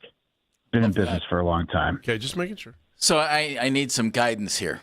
I picked up a new grill. I've used it for steak, and I'm better at cooking steak on the new grill. It's a better grill. It's working. But I don't want to go stand in the snow tomorrow or on Sunday and maybe grill a steak. Give me best way that you like to cook a steak inside. Seared, lots of butter, herbs finished in the oven, a little roasted garlic. Here's my intro to this is Joe Thomas Hall of Fame beef. Take a nice big fat Wagyu 16-ounce ribeye, cut it in half, perfect for you and mama. Sear it quickly. It's got a little more fat than meat ratio, so it's going to cook a little faster. But good hot cast iron skillet. Yeah, cast iron with the lid. You don't want to have to deal with the cleanup afterwards as much. Just a lid. Just get it nice and hot. Maybe some shallots. Some mustard. You can let it just a little bit sear in there, and then pop it in the oven. And it's unctuous. It's delicious. What temp, Rocco? What temp do you do a steak in the oven? I try to always do 400 to get it down to business for, 7 to 12 minutes after that for your medium rare, medium doneness. And then you let it rest a little bit too. It's going to go on the stovetop 3-5 minutes, and then you're going to put it on the board, cut it, and it's going to juicy, ready to go. It can be topped on a nacho, can be put on a wonton, can be laid in a quesadilla, can be served over French fries, can be served over a potato skin, as we talked about in the last paragraphs. So, again, I always recommend people to do what they love, make it so that they have a favorite from the past, a favorite from the last 5 years, and a favorite from now. Because food changes so much, and ethnicities got to take into consideration. I love a good crock pot of just so many different ethnicities that it's a great way to celebrate. It is a national holiday. It's 135 million people watching around the globe. Yeah. So, and it is an American sport. We've got the Winter Olympics starting. We've got all sorts of things to look forward towards that. But we've also got Cavs. Yeah, I mean, I love James Harden. I love his game. I think he opens up the court a little bit more. Donovan's going to just eat, and Evan Mobley's going to have to eat, and Jared Allen, I need to see more 40-point games out of him if I can. There you go. All right, Rocco, hang on. I want to go inside the kitchen here and how you can be a difference maker just by simply using different herbs, different salts, different salt, knock my socks off. Like if you're going to go in and you're going to go get you're going to go mix it up, man. Let's get some herbs in there. Let's figure out how we can make something that might be just kind of typical and make it something special because you're putting an herb in there that makes a difference. I mean, herbs in general, this time of year, basil works well with red meat or Italian. Oregano, same kind of concept. Some vinegars are nice, like some aged vinegars. You want those things, some acid, some lemon. You want those things that are tart. Tart really, really goes well with fat in the pan, and that's steaks, chops, seafood that holds up to that, like a scallop or something. So for me, it's having those things on standby, ready to go. But herbs, use your rosemary, use your thyme, use your basil, use your marjoram, not as much, but use, your sage, not as much. You can use as many herbs as you want, some garlic, some shallots, butter. Butter is a key, and it's an additive fat and flavor thing that just mounts the steak and just have some fun with it. Again, you're 7 to 10 minutes in the oven, 350 to 400 from anything you want, whether you're cooking a cab ribeye that's a pound, 2 8-ouncers, a 16-ounce like strip loin, a bigger like a 5-pound beef tenderloin for the whole family, or the cousins that are coming over on Sunday and doing what we've done for 40 years. Cleveland's got a rich ethnicity for all that. So I like to make sure that I have those components at my side, almost like a quick draw, and you kind of go from there. Acid really works with fat, though, so anything you're doing. And listen, you don't want to do it game day, overnight lamb shoulder, overnight lamb leg, overnight, chuck roast, overnight sirloins. It just turns into like tacos or toppings for things. And, you can't forget and love and respect your cheeseburgers and your wieners and your hot dogs and stuff like that. So those are the directions I like to go. That's inside the kitchen, baby. You threw out a stat about chicken wings. I've always wondered this. The way that wings have exploded in popularity, in the last several decades, the heck do we do with all the rest of the chicken? It goes out into airline 9-ounce breasts, cut thighs, boneless, skinless thighs, boneless, skinless breasts, brodo, broth, stock.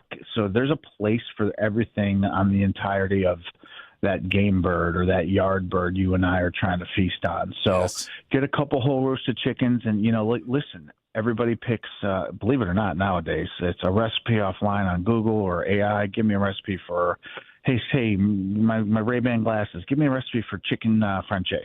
Give me a recipe for chicken cacciatore. Give me a recipe for chicken soup.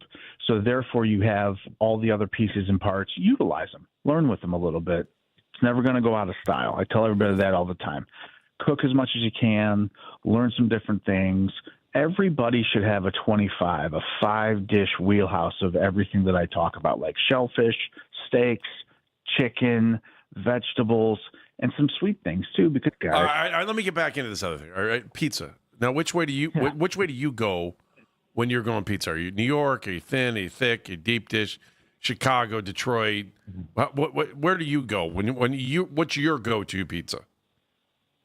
I mean, I really like Youngstown style Briar Hill. It's got that, thicker sauce, mozzarella, whole milk mozzarella. They really don't mess with anything else.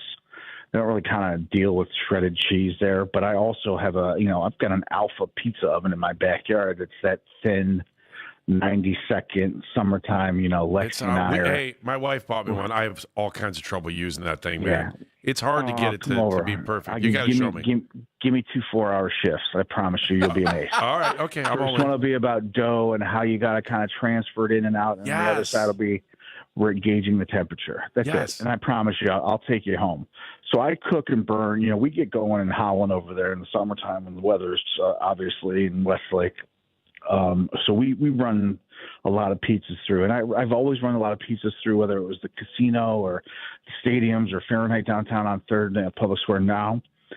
So I draw a line. I've never had pizza that was really disappointing unless it was like cardboard, fast casual. And I'm not here to knock anybody in names. I think there's a place for everybody in every segment. Look at Peyton Manning. He's got Papa John's still. Right. He's got like 28 franchisees.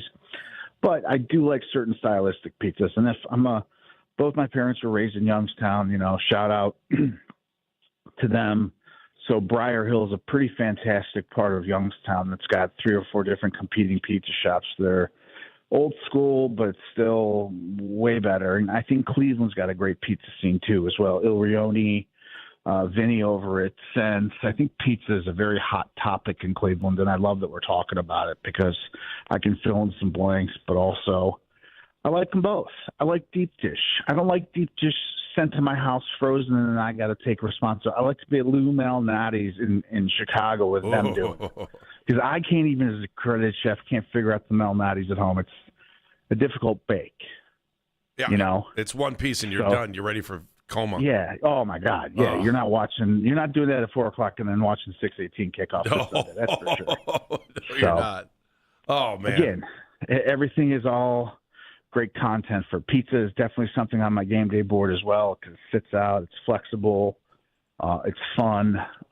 Again, something like for Sunday, I do maybe some sheet pizzas and let it roll out square style. There you go. All right, Rocco, normally you're at the bowl, so what are you doing this year? You getting a family over, friends? Chilling, family, low-key. I went to about 17 bowls prior to, right around COVID, and I just kind of, the things I was doing there, everything changed. The installations were different, so I'm gladly staying home. I've done them all, and if the Browns go, I certainly will be on those in the seats for that. But I'm good, man. I'm at home. My friends and family are real important to me, and have sacrificed for 25 years of my career that I've been doing it Well, you've made Cleveland proud at all of those. So you're it, man. If Cleveland made the Super Bowl, it's Rocco Whalen. You're it. I appreciate that.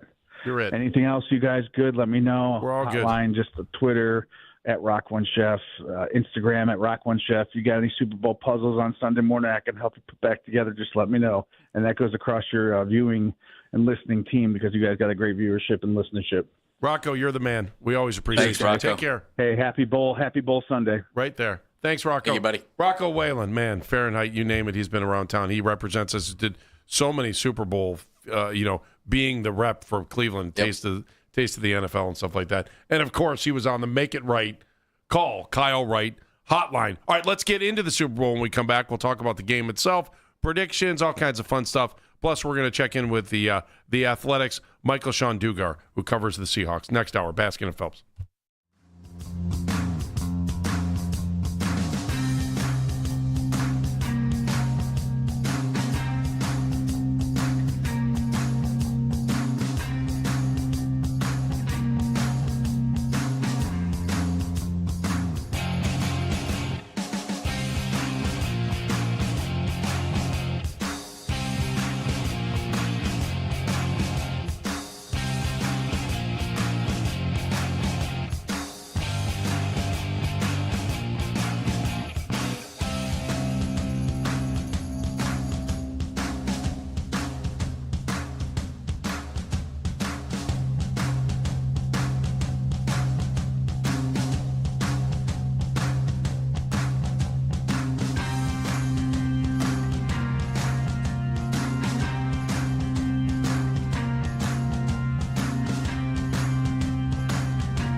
place in just an hour. Get all the latest Browns content filtered right to your phone this offseason by following the Browns playlist and 92.3 The Fan on the Odyssey app. Headline sports news every 20 minutes continues right here on 92.3 The Fan. From the University Hospital Sports Desk, I'm Matt Corrali.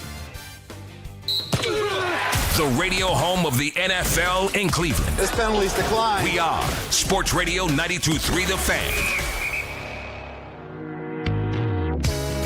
92.3 The Fan is looking for a winner. Enter the code SUN, and it's S-U-N, S-U-N, SUN, at 923thefan.com before 2 o'clock for your chance to win a pair of tickets to see Tim McGraw, Pawn Shop Guitar Tour 2026. It's at Blossom Music Center, July 27th. It's part of the Minutemen Workforce Solutions Concert Series. Tickets on sale Friday, February 6th. That would be today. They went on sale at 10 a.m. at livenation.com, livenation.com. It's all from Live Nation and Sports Radio 92.3 The Fan. And again, SUN, S-U-N, at 923thefan.com before 2 o'clock. Baskin and Phelps, 92.3 The Fan. Obviously Sunday. You ready for it? Big one. Super Bowl. I don't even know what that's like, though. I'm a Browns fan. I just watch, I eat, and I enjoy. I love the game. And you dream. And I wish that one day the Browns will be there. And you dream. So let's talk about the game a little bit. First of all, I just think the hype on this thing has been minimal at best. Yeah, you keep saying that. It's true. Is there anybody, like, give me a call, 216-474-0092. Tell me you're totally pumped for this game, and you're not really, you don't have huge ties to the game. You know what I'm saying? Well, let's throw this out. You don't have the Kansas City Chiefs. You don't have the Eagles. You don't have even the Rams. You know, teams that usually attract some real interest. The Packers. You know, people pay attention to those teams. I don't think people. I think people might be Patriot out, and the Seattle Seahawks, though a terrific team, I don't think are anybody's favorite team unless you're out in the Pacific Northwest. But I'm looking forward to the matchup. I know people in Seattle, so I've got a little bit of a rooting interest there. Right. I know people on the Patriots, so I have a little rooting interest there. We all like Mike Vrabel. Right. You got Josh McDaniels. Have a rooting interest there. A.J. Barner was with you guys. Defensive, was on with you. Right. A.J. from Twinsburg. I mean, he was awesome. Aurora, excuse me. Aurora. He was terrific when he joined us a couple weeks ago. And, you know, Josh McDaniels, the assistant coach of the year in the NFL. Mike Vrabel, the coach of the year in the NFL. That worked. Riley Larkin, offensive assistant for the Patriots. Kent, John Carroll guy. There you go. From Kent. You know, so there's plenty of, there's connections there, but I from the most part, like, a lot of people come up and be like, hey, what's going on? Hey, who do you think? Oh, I forgot about Kobe Bryant from Glenville. We have connections all over the place with these two teams. So I honestly think it'll be fun to watch. And did you guys know I like Sam Darnold? What a great story that would be. I've been saying that too. Monteclair be a great Foster, story. The kid from St. Ed's, rookie wide receiver. I'm just throw all these names out there at you. You know, and then there's a bunch of Buckeyes in the game too. Travion Henderson, Thayer Munford, Jackson Smith and Jigba. Offensive player of the year in the NFL. So maybe there's a little hype there. I don't know. I want to watch the game. You getting more hype now? No, not really. But, okay, good. Excuse me. So I've been with Seattle the whole way. Like you guys know that I have not changed my tune, right? We have that printed on audio. I called Seattle in the beginning, and I mean, beginning of what? Beginning of time? Beginning of the playoffs. I said Seattle's my team. I picked the Rams. I thought the Rams would make it. And you were incorrect. Wrong, which is always great to hear. Just say it. I just want to hear you say it. You were. No, say it again though. I want to hear incorrect. No, not incorrect. The other word. The W word. You want wrong? Yeah. Okay. Well, I was certainly wrong on that. I picked the Rams. Yeah, I just like hearing that. Okay, good. It happens so rarely. It's kind of fun for me. Keep the show moving, will you? All right. One of the things I want to talk to you about, there's some crazy prop bets in the game, which we normally go through. Crazy? Yeah, they're crazy. All okay, right. First of all, Bad Bunny. Have you heard this one? Have you heard the Bad Bunny prop bets? No. Dan, come on, Dan. No, I have not. Whether there's, he's done all kinds of Is he going to miss the first note on purpose? No. Off key or on key? I gotcha. Can't believe you just said that. That was good. Thank you. Thank you very much. Good. Too soon? Oh no. He may. There's talk about whether he's going to wear a gown or not, and whether he may have a wardrobe malfunction. You can bet on that if you want to find it. Green Day is doing the pregame. You want to make a wager? I'm sure you can find this somewhere on what song they're going to play. American Idiot or Basket Case. Which one do you think they'll play? I think they'll go Basket Case. Surprise cameos. I'm going to go with American Idiot. It wouldn't shock me. Yeah, but I think Basket Case. Yes. They're both about the same for me. I was going to say, hey, those are Andy's songs. Jeff, you want to take? You want to ride? I'm sorry, man. That was way too easy. I apologize. Who might join Bad Bunny on stage? Cardi B, Jennifer Lopez, Dua Lipa.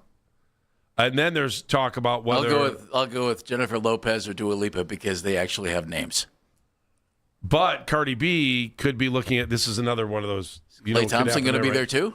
No, Stephon Diggs. Any chance he proposes to her? That one's on there too, probably, isn't it? I found that one too. Yeah. I thought that was Klay Thompson's gal. No, I don't know. This isn't. We're not. I don't know. National Enquirer Radio. We've given up on all that. All right, none of our business. Bay Area landmarks. Will we see the Golden Gate Bridge? Yes. Or Alcatraz, knowing that the game is it was a million miles away, right? Absolutely. Oh yeah, you'll get the Golden Gate Bridge without question. It'll be all lit up and cool looking. They do that every 49er game anyway. Yeah. All right. So, but which one? They put a camera in a car and they go shoot the bridge. Which one will we see first, though? That's the question. Golden Gate Bridge. Golden Gate Bridge. I bet you they show Height and Asbury too. Years and years ago, Lombard Street. Maybe, but I guarantee it. Yeah, for sure. Height and Asbury. They'll show the street sign. Years and years ago, I went to San Francisco. I always thought it was Haight Ashbury. I always heard it as Height. What is it, Jeff? It might be incorrect. I don't know. I always thought it was Haight Ashbury. I don't know. Okay. I was in San Francisco. I've been there many times. It's a great city. Get to us at CLE Talking Heads or give us a call if I'm mispronouncing. Yeah, way too expensive. Yeah. Mispronounce a lot of words. Great city. Apparently, there's a painting crew on the Golden Gate Bridge every day. Really? They are continuously painting the Golden Gate Bridge. I would be scared to go up high on the stanchions and skate. Paint, wouldn't you? Yeah. Yeah. Because it's so big and the salt air. Isn't the Transamerica building there too? Isn't that their big one? They're always painting it. That's their big downtown. I always found the BART, their rapid transit there, is very good. I was on a cable car one time that got stuck, like at the very top of a hill, and they had to, it was all manual at that point. Mm-hmm. And if it had gone, we're, dropping all the way down to the water. I was like, are we allowed to get off? No. Okay. All right. National anthem, Charlie Puth. Is Charlie Puth doing the anthem? That's what it says here. Huh. Set to be around 119.5 to 125.5 seconds. That one always cracks me up. The anthem time? I would always put my money on the Cleveland Boys Choir, man. I've never seen a group that sang it faster than the Cleveland Boys. And we appreciate that. So good. Dude. So well done. It's a better song when it's got tempo. To be the old guy yelling at the clouds on that one. It is a march. It's a march. Mm-hmm. Always remember that. It's a march. It's a march. It's a beer drinking song from England, right? Pretty much, yeah. How do you like? Okay, this is supposed to move. There's a prop called the Seahawks Trauma, and you can bet whether Seahawks will attempt to pass from the opponent's 1 yard line. Oh wow, that's scary. It's a tribute. Special teams for that to take place. Yes. There's also. Are they wearing their fun. dark teal or whatever color that is? I don't know. I didn't see game. I didn't look. I'll be honest with you. I think they are. I haven't seen it I yet. love those uniforms. They're good unis. I know our buddy Tyvis Powell, who wore that uniform, loved that uniform. There is the Vrabel tribute that is out there, and it's a bet that exists on whether a Patriots linebacker will catch a pass. Call back to Mike Vrabel's historic Super Bowl touchdowns. Nice. That'd be a fun one. That's a fun one. That would be a real fun one. I don't know if they've done that this year yet. As always, there's the Gatorade color. Orange and blue currently tied, most likely. It's bad. I just really want to see what the Seahawks defense looks like against the 49ers offense. Or, against the Patriots offense. I'm fascinated to see, because this Seattle defense is awesome. It's really good, man. And they come after you. They are ready. Yeah, oh, goodness, they are ready. yes. And they're doing all sorts of weird stuff to confuse your quarterback on top of it. I mean, it's going to be really fun to sit and watch it. You know what I think is a very interesting aspect of this Super Bowl that hasn't been touched on very much? This is the age of offense in the NFL. Right. Browns just made sure they hired an offensive guy to be your head coach, and you see mostly you see that. You have two guys who earned their way up through the NFL on the defensive side of the coaching. Mike McDonald, who was with the Ravens, and of course, and has always been a defensive coach, and Mike Vrabel. I think, is that telling? Is that should you learn something from that? I don't know, but I think it's interesting. First time in a while, I forget how long it's been, but you have two coaches with defensive backgrounds as head coaches in the Super Bowl. I'm rooting for Vrabel because I think I like Seattle. I've liked Seattle all the way through, but again, I think one of the only reasons the Patriots, to me, are likable is because of Vrabel. Like I'm rooting for Mike. I guess I don't know if I'm rooting because he was a Buckeye or because he's from Walsh Jesuit or because he spent time with the Browns or whatever. I'm just I don't know. I'm rooting for Mike. But you know why? Because he's not Bill. I mean, he's so much more human than Bill is. Oh, I don't even though Mike played for Bill and all that, and he's coaching the Patriots, I don't associate the two. It's not really something I'm thinking about. Oh, I do. Especially when when it comes to smart coaching. I mean, he clearly learned. They're both very good coaches. I mean, he learned a lot of really good stuff. Sure, of course he did. From him, But I'm not thinking about Belichick in the Super Bowl. Maybe I should be. But, here the Patriots are. Think about this. Here the Patriots are in a Super Bowl without Tom Brady or Bill Belichick. That's good for them, man. All right, let's talk more about Seattle when we come back. We'll get more into the game. We'll talk to Michael Sean Dugar. He is the beat reporter for The Athletic, covering the Seahawks. He's going to join us next. Baskin and Phelps, 92.3 The Fan. I'm talking about all this betting. It's so simple. FanDuel, that's the only place to go, right? The final Football Friday, as we've said all week, and it's last call for football. And FanDuel is giving you a daily profit boost every single day leading up to the big game. Today's 30% profit boost is for first quarter markets, all passing, receiving, rushing yards. And so you talk about little things. Again, we're talking about that first quarter. Will the Patriots establish the run early? And Ramondre Stevenson, is he going to be able to get his first quarter rushing total? Something you can think about there. How about the Seahawks? Will they feed Jackson Smith and Jigba to get the star going? Looking at his passing yards. Again, passing, receiving, rushing yards. That's what today's 30% profit boost is all about. All you have to do is opt in each day and place an eligible bet to use that day's profit boost, which is today, Friday. So whether you're locking in the early lines, riding the favorite props, or taking one last swing at that final whistle before the final whistle, FanDuel is giving everyone something extra to cheer about during football's final week. Play your game with FanDuel, official sportsbook partner of Super Bowl 60. 21 plus and present in Ohio. Opt-in required. Bonus issued as non-withdrawable profit boost tokens. Restrictions apply, including any token expiration and max wager amount. See terms at sportsbook.fanduel.com. Gambling problem? Call 1-800-GAMBLER. Hey friends, Ken Carmen for Northeast Factory Direct. Furniture, mattress shopping, it shouldn't have to feel like a gamble or cost a fortune. At Northeast Factory Direct, they actually help you, and you can try before you buy, especially in their sleep centers. Their team helps you find the right fit for how you live and how you sleep, all at Factory Direct prices that are going to save you a lot of money compared to those traditional retailers. Visit Northeast Factory Direct in Cleveland, Macedonia, Euclid, or North Canton, or online first, northeastfactorydirect.com. Financial Group is not a law firm. Ask yourself this question. Is it really worth holding on to that timeshare that you know you need to get rid of? Here's the truth. The average maintenance fee just went up over 17%. That could have been 117%, and there's nothing you can do about it. When you buy a timeshare, you give them a blank check for annual maintenance and assessment fees. I'm Chuck McDowell, founder of Wesley Financial Group. For 15 years, I've helped over 50,000 families cancel their timeshare. Not sell it, not transfer it, cancel it. Did you buy a timeshare because they told you it was a great investment and your maintenance fees would never go up? That's a lie. Are you ready to get rid of your timeshare once and for all? Simply call us and I'll send you our timeshare exit kit that explains all your options for cancellation. Call Wesley now for your timeshare exit kit. 800-990-3434. That's 800-990-3434. 800-990-3434. Diabetes, high blood pressure, anxiety meds, everyone's on them. If you're a 50-year-old male, maybe a bit porky, and you may even have type 2 diabetes, $1 million of term insurance may only cost you about $200 a month. Call Term Provider. Speak with Big Lou at 800-700-6898. Big Lou will find a term life policy for you even if you have type 2 diabetes, are overweight, or have high blood pressure. Term Provider has helped thousands of people like you who think they can't afford term life insurance.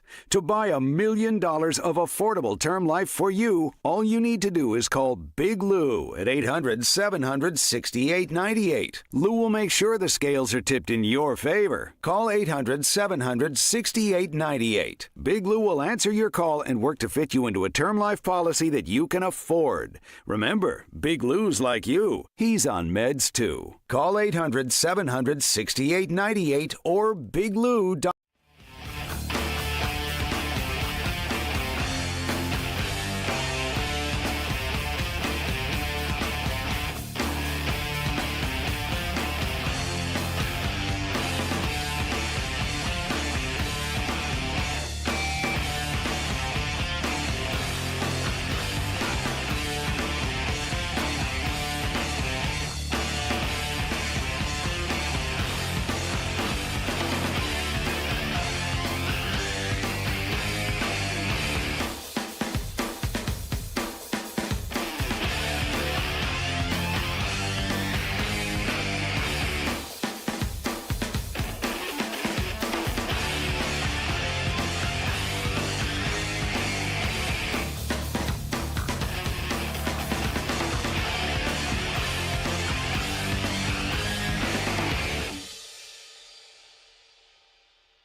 Baskin and Phelps, 92.3 The Fan, 216-474-0092. You can always hit us up on social media at CLE Talking Heads. And, you know, you miss a moment of the show, use the rewind feature on the Odyssey app. Powered by Integrated Restoration, your local experts in water, fire, and storm disaster restoration. That's our friends at Integrated Restoration. All right, Super Bowl Sunday. Let's get a little bit more amped. Let's get a little bit more pumped up for this game. Michael Sean Dugar from The Athletic. He covers the Seattle Seahawks, and he is on the Make It Right Call Kyle Wright hotline. Hi, Michael Sean. How are you? I'm doing good. How you doing? We are doing good. You pumped for this game? I mean, look, I don't know if in Cleveland it just like the excitement doesn't really seem to be there, but it could be there by Sunday. And you know, there's plenty of Northeast Ohio storylines going on in this game. It's only him, too. Michael Sean. Some of us are pumped. Jeff's pumped. I'm just kind of like, I'm almost there. Give me your thoughts on this game. Give me your thoughts on the hype going into this thing. Who are the Ohio boys? Was this AJ and Kobe? Am I missing anybody? Vrabel. Oh, okay. Vrabel. Yeah. Any more Seahawks? Is it just those two? AJ, yeah, I think it's just AJ. Yeah, that's it. Yeah, I think that's correct. And we had AJ on with us. Last AJ week? was on our show a couple weeks ago. He was terrific. Now, I've heard great stories about him. Like I heard, I don't know if this is true or not. Actually, I do know it's true.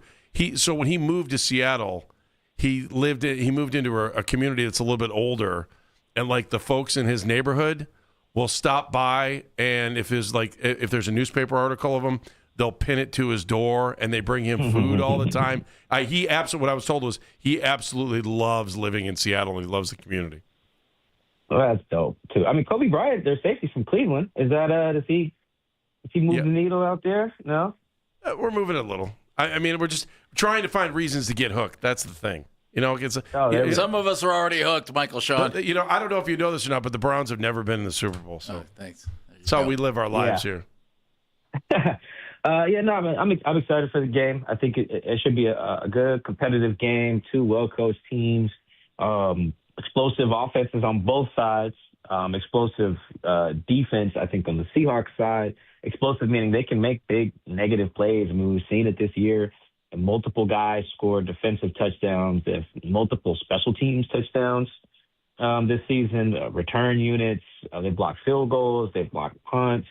I mean, the Seahawks was really, really just good. That's why they outscored their opponents by 191 points this year. That was the highest point differential in the year. They lost 3 games by 9 points total. The Seahawks did. I mean, they're just really good. So I think they're going to win. But I'm just excited to see it play out. That's the thing about this gig when you're a sports writer and your job is largely to go to games on the weekends. You can think one thing, but, every game is a new story, and you can pre-write all you want and anticipate and do analysis, but you still got to lace them up and run out there. I'm excited. Michael Sean, the thing that I think is interesting about this, here in this day and age of offenses in the NFL, in the league designing rules that favor the offenses and people hiring offensive coaches, you've got 2 head coaches who are defensive guys, and they've trusted their offenses to other guys, and it's worked. What's that do for the league? Anything? Yeah, I think so. I mean, the league is cyclical, right? So, like right now we're in the boy wonder age, I guess, a little bit. Like you get like anyone who's ever met Sean McVay will get you at least get an interview, but I think that eventually maybe we shift back to more guys who are like Vrabel and the success DeMeco Ryans has had could influence some folks. And if Jeff Hafley, who's got hired to be the Miami Dolphins head coach, he was the Green Bay Packers defensive coordinator. If he has success in Miami, particularly, I think if Jeff, the reason why I'm singling him out is that Mike McDaniel's team was like the speed, finesse, his team was kind of known as being soft in Miami. And if Jeff successfully changes that, I think that can be informative for other teams who are like, oh, maybe if we want to be tougher, we hire a defensive guy. If we want to score a bunch of points, we hire someone who, roomed with Sean McVay once, But I think teams just got to see something happen a certain way. But it just ebbs and flows to me. Right now we're kind of in just the nerds. Like if you're offense or defense, people just want nerds. But maybe that shifts back. Do we get a bunch of meatheads coaching? Right now, I do think it's pretty cool that Mike McDonald has the chance to make history and be the first head coach to call defensive plays for a Super Bowl winner. If you think about all the great defensive background head coaches, they were never the primary play caller for a team that won the Super Bowl. And so it kind of speaks to how tough it is to pull off what Mike's doing. And maybe if he does that, you get more guys like Robert Saleh and Jeff Hafley. And I forget there was one more defensive guy, Jesse Minter, hired this cycle. Like I think all those guys have already committed to calling plays, but it'll look like an even better decision by those guys if Mike can go get this done on Sunday. Michael Sean Dugard joining us. He covers the Seattle Seahawks for The Athletic. What was the reaction in Seattle when the Seahawks decided, you know what, Sam Darnold is our guy? It was mixed. It was mixed. I mean, people liked Geno here. It was for good reason. There was a lot of woe is us once Russ got traded. They were like, wait a minute here. We're going to roll out Drew Lock and expect to compete for a championship, because it kind of gets lost in the timeline of all the things. Russell got traded in like March. They didn't actually sign Geno until the week before the draft in April. So there was like a month there where it was like, wow, the Seahawks are going to have Drew Lock. And Geno just like stepped in and, was a 2-time Pro Bowler and got him back to the playoffs and had a bunch of great moments. Went viral with the wrote me off, I ain't right back thing. So to just punt on him was like, whoa, wait a minute. And you got to remember the last time everyone saw Sam. At that point, it was, wait a minute. We just got this guy who just melted down in Week 18, melted down against the Rams, a division rival, in the wild card round at a neutral field, by the way. We mentioned playoff games. We talk about Sam. That was a neutral field in Arizona because of the fires in L.A., and he still melted down. So it was a lot of like, I don't know about this Sam guy. That's kind of where I was. And then there was a lot of fans who were like, man, I'll take a guy who had 14 wins throwing to Justin Jefferson. We got JSN. He'll just throw the ball to him, and we'll score a lot of points, and then our defense will do the rest. So there were kind of two camps who I think had reason to believe what they did. I don't think anyone was wrong to feel the way they felt in March or April or whatever. So, but now everyone's kind of come around, particularly as he's played well in these high leverage games over the last month. Sam Darnold's approval rating is through the roof of these days, and it'll hit unbelievable levels if he plays well on Sunday. I know this is kind of a weird question. Not really weird, but it's just, when you play in Seattle and you play and have that home field advantage, it kind of comes through the TV. And there aren't a lot of stadiums that I think you can feel that in the NFL anymore. How much does that propel the team on any given Sunday? And to watch, I've been watching Jackson Smith and Jigba since Ohio State, and I love watching him play, and it's one of the reasons why, I was always tuning in to see what Seattle was doing every week. But that stadium, man, give me the true vibe on the advantage of being able to play there in front of those fans and the configuration of the stadium. Yeah, I think it's a little chicken and egg, right? The fans are crazy because the team is good, right? The team sucked.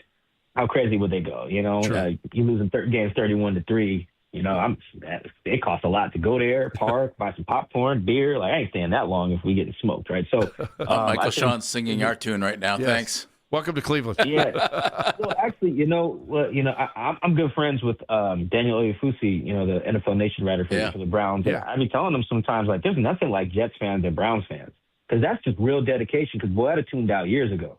There's no way I'd still be going. And, I know the stadium in Cleveland ain't full every game, but the fact that there's just still people there in the fourth quarter at all, in December, in January, I'm like, that's a testament to like a real fan base up there. But going back to Seattle, I think the fans are so good, and now they have a reputation. So now it's in the heads of the opponents too. I think it's part of the like weaponry. Like, for instance, the Saints, right? They're like, okay, we got to prepare to go across country, got to play Seattle. So I think they flew out like 2 days early. They practiced at the University of Washington so they could practice in an outdoor stadium because, the Saints have a dome. It's just like you do that type of stuff because of the distance. A lot of teams have to travel to get up there, and just how different the environment is from what they're used to. Right? And the Saints got smoked. They were down 21-0 in 5 minutes. So the teams do stuff different sometimes, or you got to like answer questions about it in the media when you're about to go play Seattle. Now it's in your brain, right? When you speak it into existence, that it's something you have to prepare for. So I think that matters as much. You asked me how much does it propel the home team? I think it does. I don't know if it propels the home team any more than any other home team, but I do think it affects the opponent more than opponents are typically affected when they're on the road. It's interesting. Michael Sean Dugar is joining us, along with covering the Seahawks for The Athletic. His book, The Franchise, Seattle Seahawks, A Curated History of the Legion of Boom Era. Our partner on the Cleveland Browns radio network was part of that for a while, Mr. Tyvis Powell, a defensive back who spent some time in Seattle. He's always talked about the defensive mentality of the Seattle Seahawks. How has that been reborn with different coaching? Because, you would think that might be one coach, one era, and yet Mike McDonald has come in and it's going again. Yeah, I think that the Seahawks quietly have become a team known for defense in the same way that like Pittsburgh or the Ravens have been. It's like, wow, when you come to see, like, you think of the ages of some of these kids, right? They were, 10 years old, 11 years old when the Seahawks were the Legion of Boom, right? So for them, like, I'm 33, so for me, I grew up and it was like, oh, the Ravens and the Steelers, like 2000 Ravens, it's like that's their identity up there in Baltimore, Ray Lewis and Ed Reed. And so you got people like Jackson Smith and Jigba's 23. I think Devin Witherspoon might be like 24 or something. Byron Murphy II is in his early 20s. So you get these guys who what they associate with Seahawks football, the same thing that some of us of a certain age may associate with, like, all right, the Ravens play defense, or even if you're of a certain age, like the Giants, might play defense or just whatever, right? And that's what the Seahawks have become. They have that identity and reputation. So when the franchise was looking to move on from Pete and hire someone else, that was their priority. We talked about like the cyclical nature of hiring in the NFL. The Seahawks didn't fall victim to that in the same way as I was maybe alluding to around the league. They were more so like, we need someone to fix our defense because that's who we are. And that's not every team. Every team doesn't have that defensive identity associated with their franchise. And the Seahawks, maybe to some people of a different generation, are like, okay, I associate Legion of Boom, but that's about it. But then you got to remember, like I said, these are kids, middle schoolers, high schoolers. Yeah. So when they get drafted here or they come here, or they sign here in free agency, they're like, oh, this is a defensive organization. So I think that's part of what Seattle has become. Pete Carroll laid that foundation.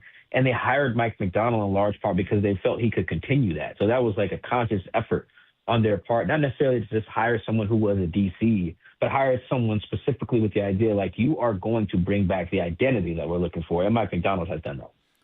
Michael Sean Dugar joining us, covers the Seahawks for The Athletic, where Clint Kubiak, if all is expected, will be coaching his last game as offensive coordinator for Seattle, heading off to the Raiders.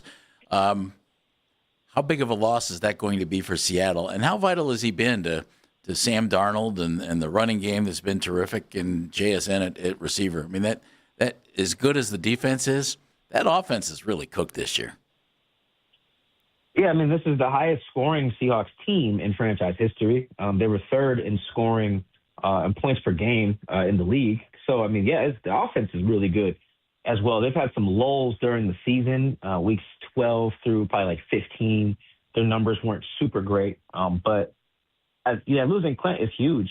He not only came here, and replaced Ryan Grubb, who was very bad. Clint came with continuity. He hired a bunch of guys he had already worked with in the past, either in Denver or New Orleans or Minnesota or whatever. It was a lot of, all right, Rick Dennison, pull on up. Justin Otten, pull up. John Benton, pull up. Andrew Janoko, pull up. Like all guys he knew already. It was like seeing how the Avengers when Samuel Jackson calls everybody because some aliens and pulled up on us. Like that's what Clint did. And it wasn't just his mind that changed the offense. It was the fact that he got a bunch of guys he knew already to help problem solve. That's what you need in the NFL. Like, yeah, you got a plan. You're working it all summer. And then through like a month, you might be like, oh, well, that doesn't work. How do we fix that? Week 8 comes around, like, wow, we haven't run the ball well. We're bad in short yardage. Our red zone stuff's not working. Our third down numbers on what we like. Well, how do we fix that? It's a lot easier when you guys have problem solved before. You have a prior history. Now, you don't have to have that, but it does help because there's not that much time to fix stuff, particularly if you already had your bye week, too. So I think that's what Clint really brought. It was, yes, he's a good OC, good plans, but there's a lot of good OCs in the league, but what Clint brought was almost a village, too. And that's, you mentioned how big of a loss it's going to be. If he takes any of the guys I mentioned with him to Vegas, and he takes multiple, that's it's going to be a big deal for their team. They're going to have to maybe replace not just their OC, but their O-line coach, or not just their OC, but also their pass game coordinator, not just their OC, but their quarterbacks coach. So it's a big, big loss. And, the Clint and his guys are a huge reason of why they're playing in the Super Bowl on Sunday. Michael Sean, anybody ever tell you look like C.J. McCollum? I look like C.J. McCollum? Yeah. Oh, no, I have not. I've not heard that one. Well, there you go. I'm the first. He's a local dude. We like CJ. We're a fan. It's all good. Great stuff, buddy. Thank you. I appreciate you. Hey, just before you go, prediction. Seahawks 23, Patriots 17. And for folks that want to get the book, The Franchise Seattle Seahawks, Curated History of the Legion of Boom, your Boom Era, sorry. How do they get it? Great question. Amazon just restocked paperbacks. They're available for pre-order now because the hardcover sold out. You can also DM me on any social media platform. My DMs are open, and I will ship a book to you, a signed copy. Just DM me, and I'll walk you through the process of how to do that. Or you can just go to Barnes & Noble and order there as well. So you got a few options if you just want a regular copy, hardcover from Barnes & Noble, paperback from Amazon, or you want a signed hardcover from me. Just DM me on any platform. All right, Michael Sean, again, the book is The Franchise, the Seattle Seahawks, a curated history of the Legion of Boom era. Hey, we appreciate your time. Enjoy the game, and take it easy on our Cleveland guys out there. Thanks, man. I appreciate it. Thanks, Take care. Thank you, All right, Michael we'll talk Sean. to you soon. All right, that was nice. All right, Michael Sean Dugar, Seattle Seahawks beat reporter for The Athletic on the Make It Right, Call Kyle Wright hotline. Let's talk a little bit more about the game and some of the big headlines over the last 4 hours since we've been on the air as we get ready for a big Super Bowl weekend, the Olympics, all kinds of cool stuff coming up. Plus, we'll take your phone calls, 216-474-0092. Here to help you beat the books with Lucky One Sports. It's time to pick a side for Super Bowl 60. I think New England's defense has been underrated the entire playoffs. I think they make the loudest statement on Sunday. Yeah.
Catch the latest Browns news all off-season long. Stream us on the Odyssey app and on your smart speaker by telling Alexa to play 92.3 The Fan.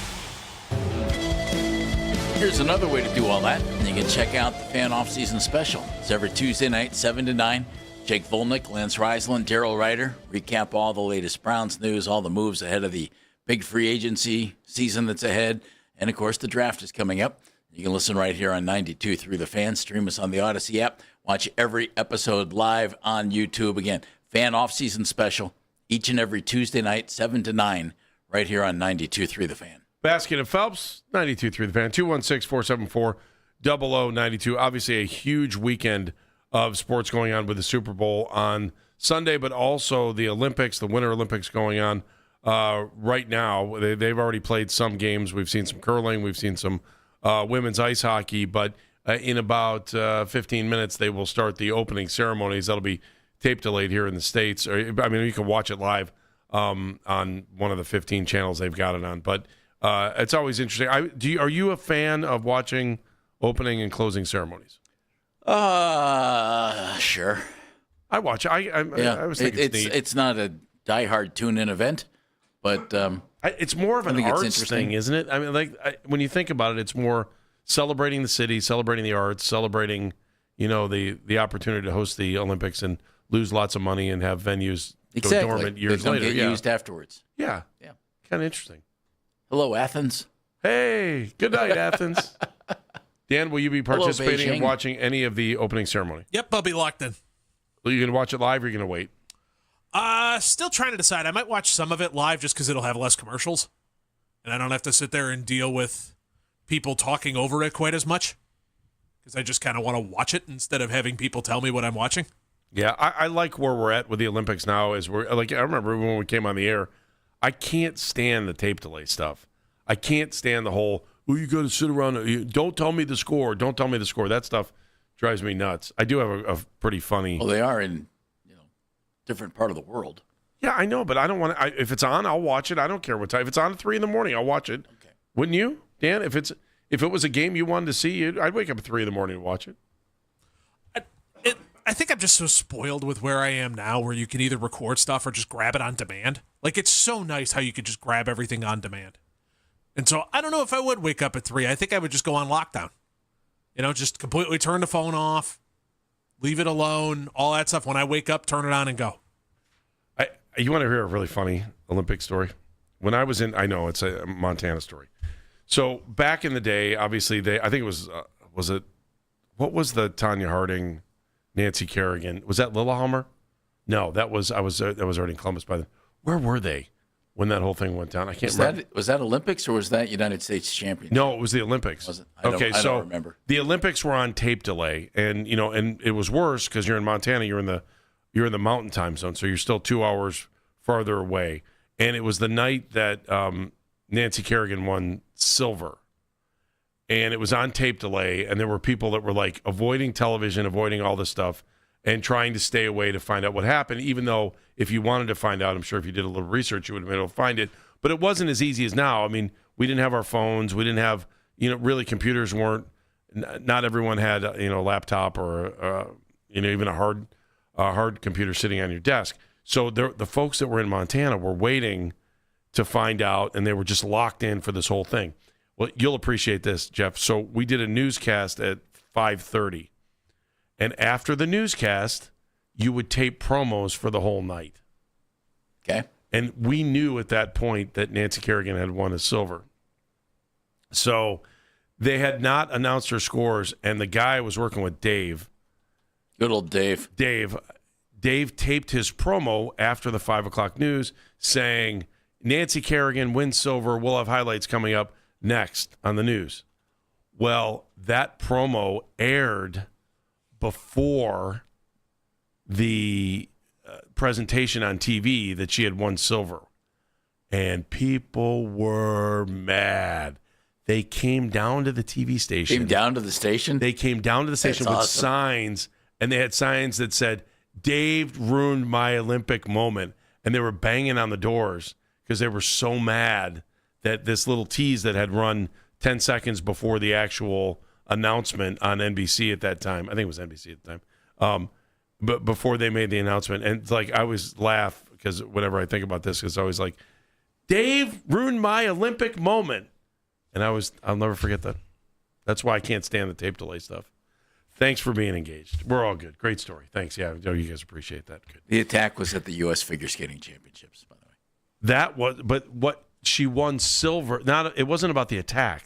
Okay. It was about the silver in the Olympics. Right. I know your story was, but that happened at the U.S. Championship. Yeah, was that? I think it was in Colorado Springs, wasn't it? Says it was at Cobo in Detroit. Oh, was it? Oh, okay. I guess so. Long live that. All right, so Olympics, Super Bowl. Did you even say? I don't even know. Who do you like in the Super Bowl? You didn't even give me your final word on that. You mean as far as a prediction? Yeah. If I have to predict somebody, I'm going to take Seattle. And I liked Michael Sean's score. About 23-17 seems about right. I think the defenses will be really good in this game. I'm with it. Dan, who do you like? I think Seattle, and I think it's going to – I don't know how close it's going to be. I got a feeling Drake May is going to have a rough day ahead of him. You think so? Yeah. Seattle's defense is really good. They're really tough they're fun to watch, man. And their offense is explosive. It'll look dormant for a period of time, and then all of a sudden just boom. I'll go Jackson Smith and Jigba at least 2 touchdowns in this game. I like Seattle. That's my prediction. All right, what do we have? Do we have a moment of the show? Corrali time. Yeah, moment of the show came courtesy of Mr. Tom Withers. He was talking about how he thinks the Browns made the right move in terms of hiring Todd Monken as head coach with the way Jim Schwartz has been acting over the last week. This underscores that they made the right decision. If this is how Jim Schwartz is going to act in this situation, I think you had to move on. Now, that's no knock on Jim, who I think is a terrific coach. And what surprises me, I think, guys, is that the Browns didn't seem to read the room correctly on this. I kind of felt like if Schwartz was going to be, paraded around as kind of the top choice, for him to be bypassed was going to hurt some feelings. And clearly that's what's happened, and that's where we're at here. Tom summed that up well, didn't he? He did. All right, time to play Why Am I Smarter? And it's brought to you by QC Kinetics, the leader in regenerative medicine. In pain, give QC Kinetics a call, 216-770-5488. QC Kinetics, 216-770-5488. Dan Mennigan, you smarter? Our social media mentions powered by Scheibin Jewelers, Cleveland's premier jewelry store. You can always send a message to the show at CLE Talking Heads. Michael Sean Dugar was awesome. If you want to get a breakdown of what's going on in Seattle, get you ready for the Super Bowl, give it a listen. 923thefan.com, wherever you get your podcast. Karate time! I'm smarter today because of Jeff Thomas for the second day in a row. Never thought those words would leave my mouth. But you know what? When you're talking about curling, he's our guy. Corrali's getting comfortable here on the job. Jeff Phelps. I was going to say Jeff Thomas, too, because he actually explained the scoring system in curling, which I've never completely understood, but now I get it. I'm going to go with Rocco Whalen, man, talking food and saying that potato skins will never go out of style. I love it. Also got into a little bit of the how to cook a steak. I know you enjoyed that part of it. Yeah, I did. And all the things that go along with Super Bowl. And an extensive breakdown of pizza for the Super Bowl as well. Rocco Whalen, one of 3 great interviews we had. Michael Sean Dugar, thank you very much. Tom Withers, also all of them. If you want to go back and listen to the Odyssey app and hit the radio rewind. Have a good weekend. Enjoy the Super Bowl, Jeff. Can't wait to talk about it on Monday. Be a hero, be a real hero, be an organ donor, lifebank.org. See ya, Cleveland. See ya. We will talk to you Monday at 10.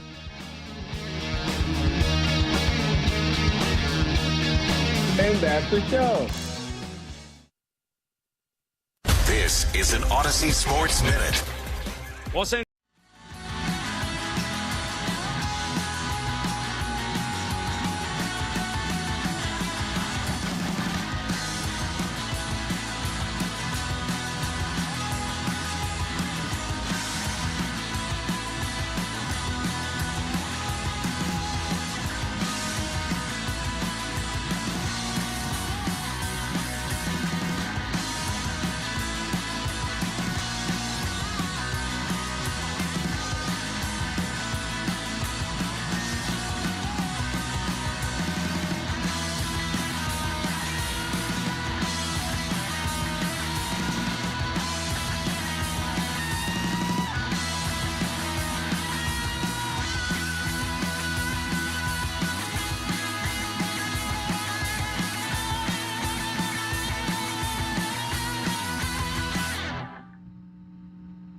You also might be you might be a crusher though, and I don't really know. Wait, if you're a dog, why are you a dog? All right, what did you say? Bear. You're a bear.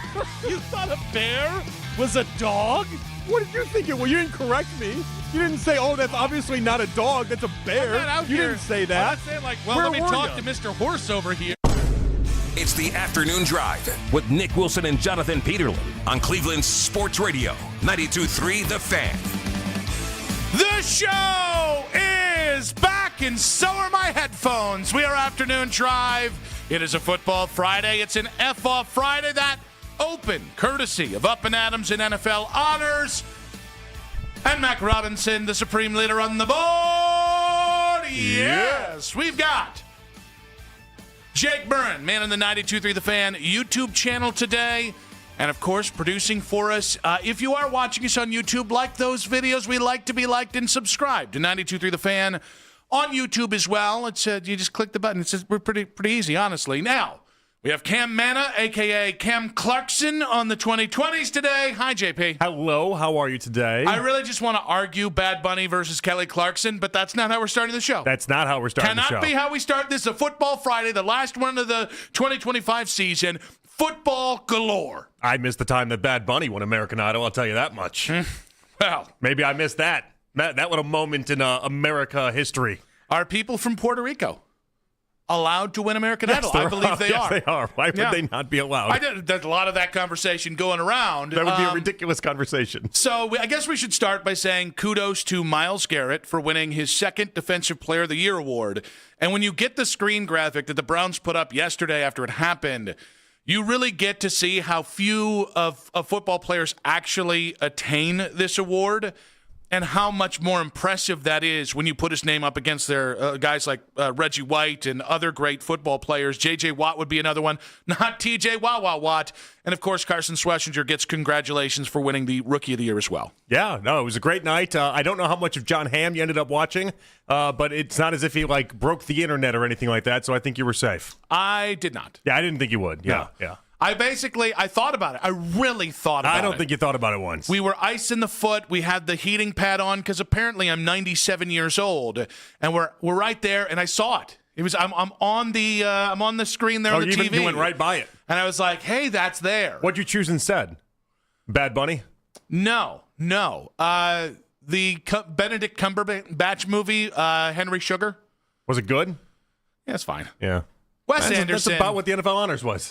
Yeah, it's fine. Wes Anderson. It was good for Wes Anderson. Okay. It's still Wes Anderson. And I'm sorry, then. I know I just pissed off 3 people because I really don't think there's a huge crossover in Wes Anderson freaks and football freaks. Probably not. But that's fine. Now, I do think, it's so funny. There's not really a topic with Myles winning another Defensive Player of the Year award. No, especially since we knew it was coming for so long. I mean, it was unanimous. That's great. Yeah, I think that's what was just so interesting to me about, the first one was such a hotly debated thing.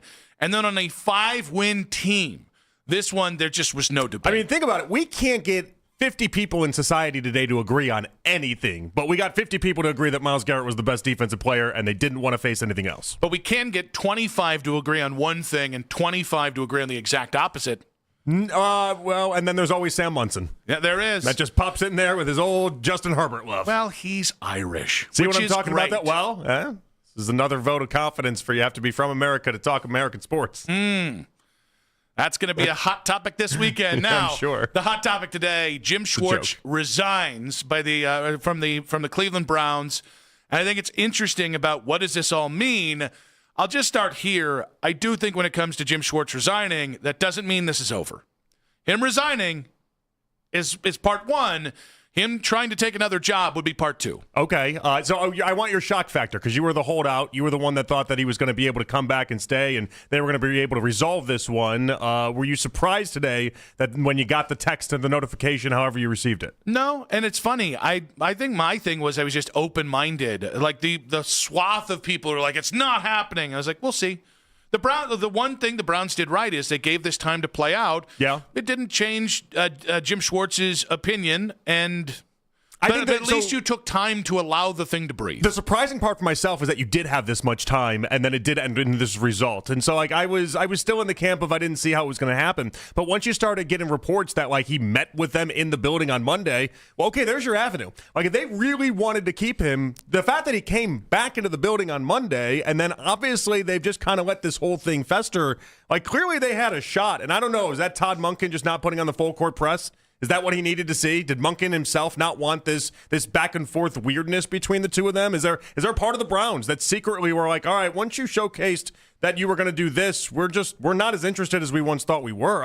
I'll be fascinated to find that out. But the idea that they kept it open for this long is interesting to me. I wouldn't put it past the Browns of playing this really intelligently, which is, well, we really don't have any intention of bringing Jim back, but we want to make it look like his decision. I can understand that. We're going to force the hand. Yeah, we're going to make you do the resignation. We're not going to make you resign. You're on contract. If you want this, you got to resign, and then you're going to make us force our hand with a different job or whatever else you want. But the Monken part's interesting because everyone, I don't want to say everyone, because, again, 25 people believe this and 25 people believe that.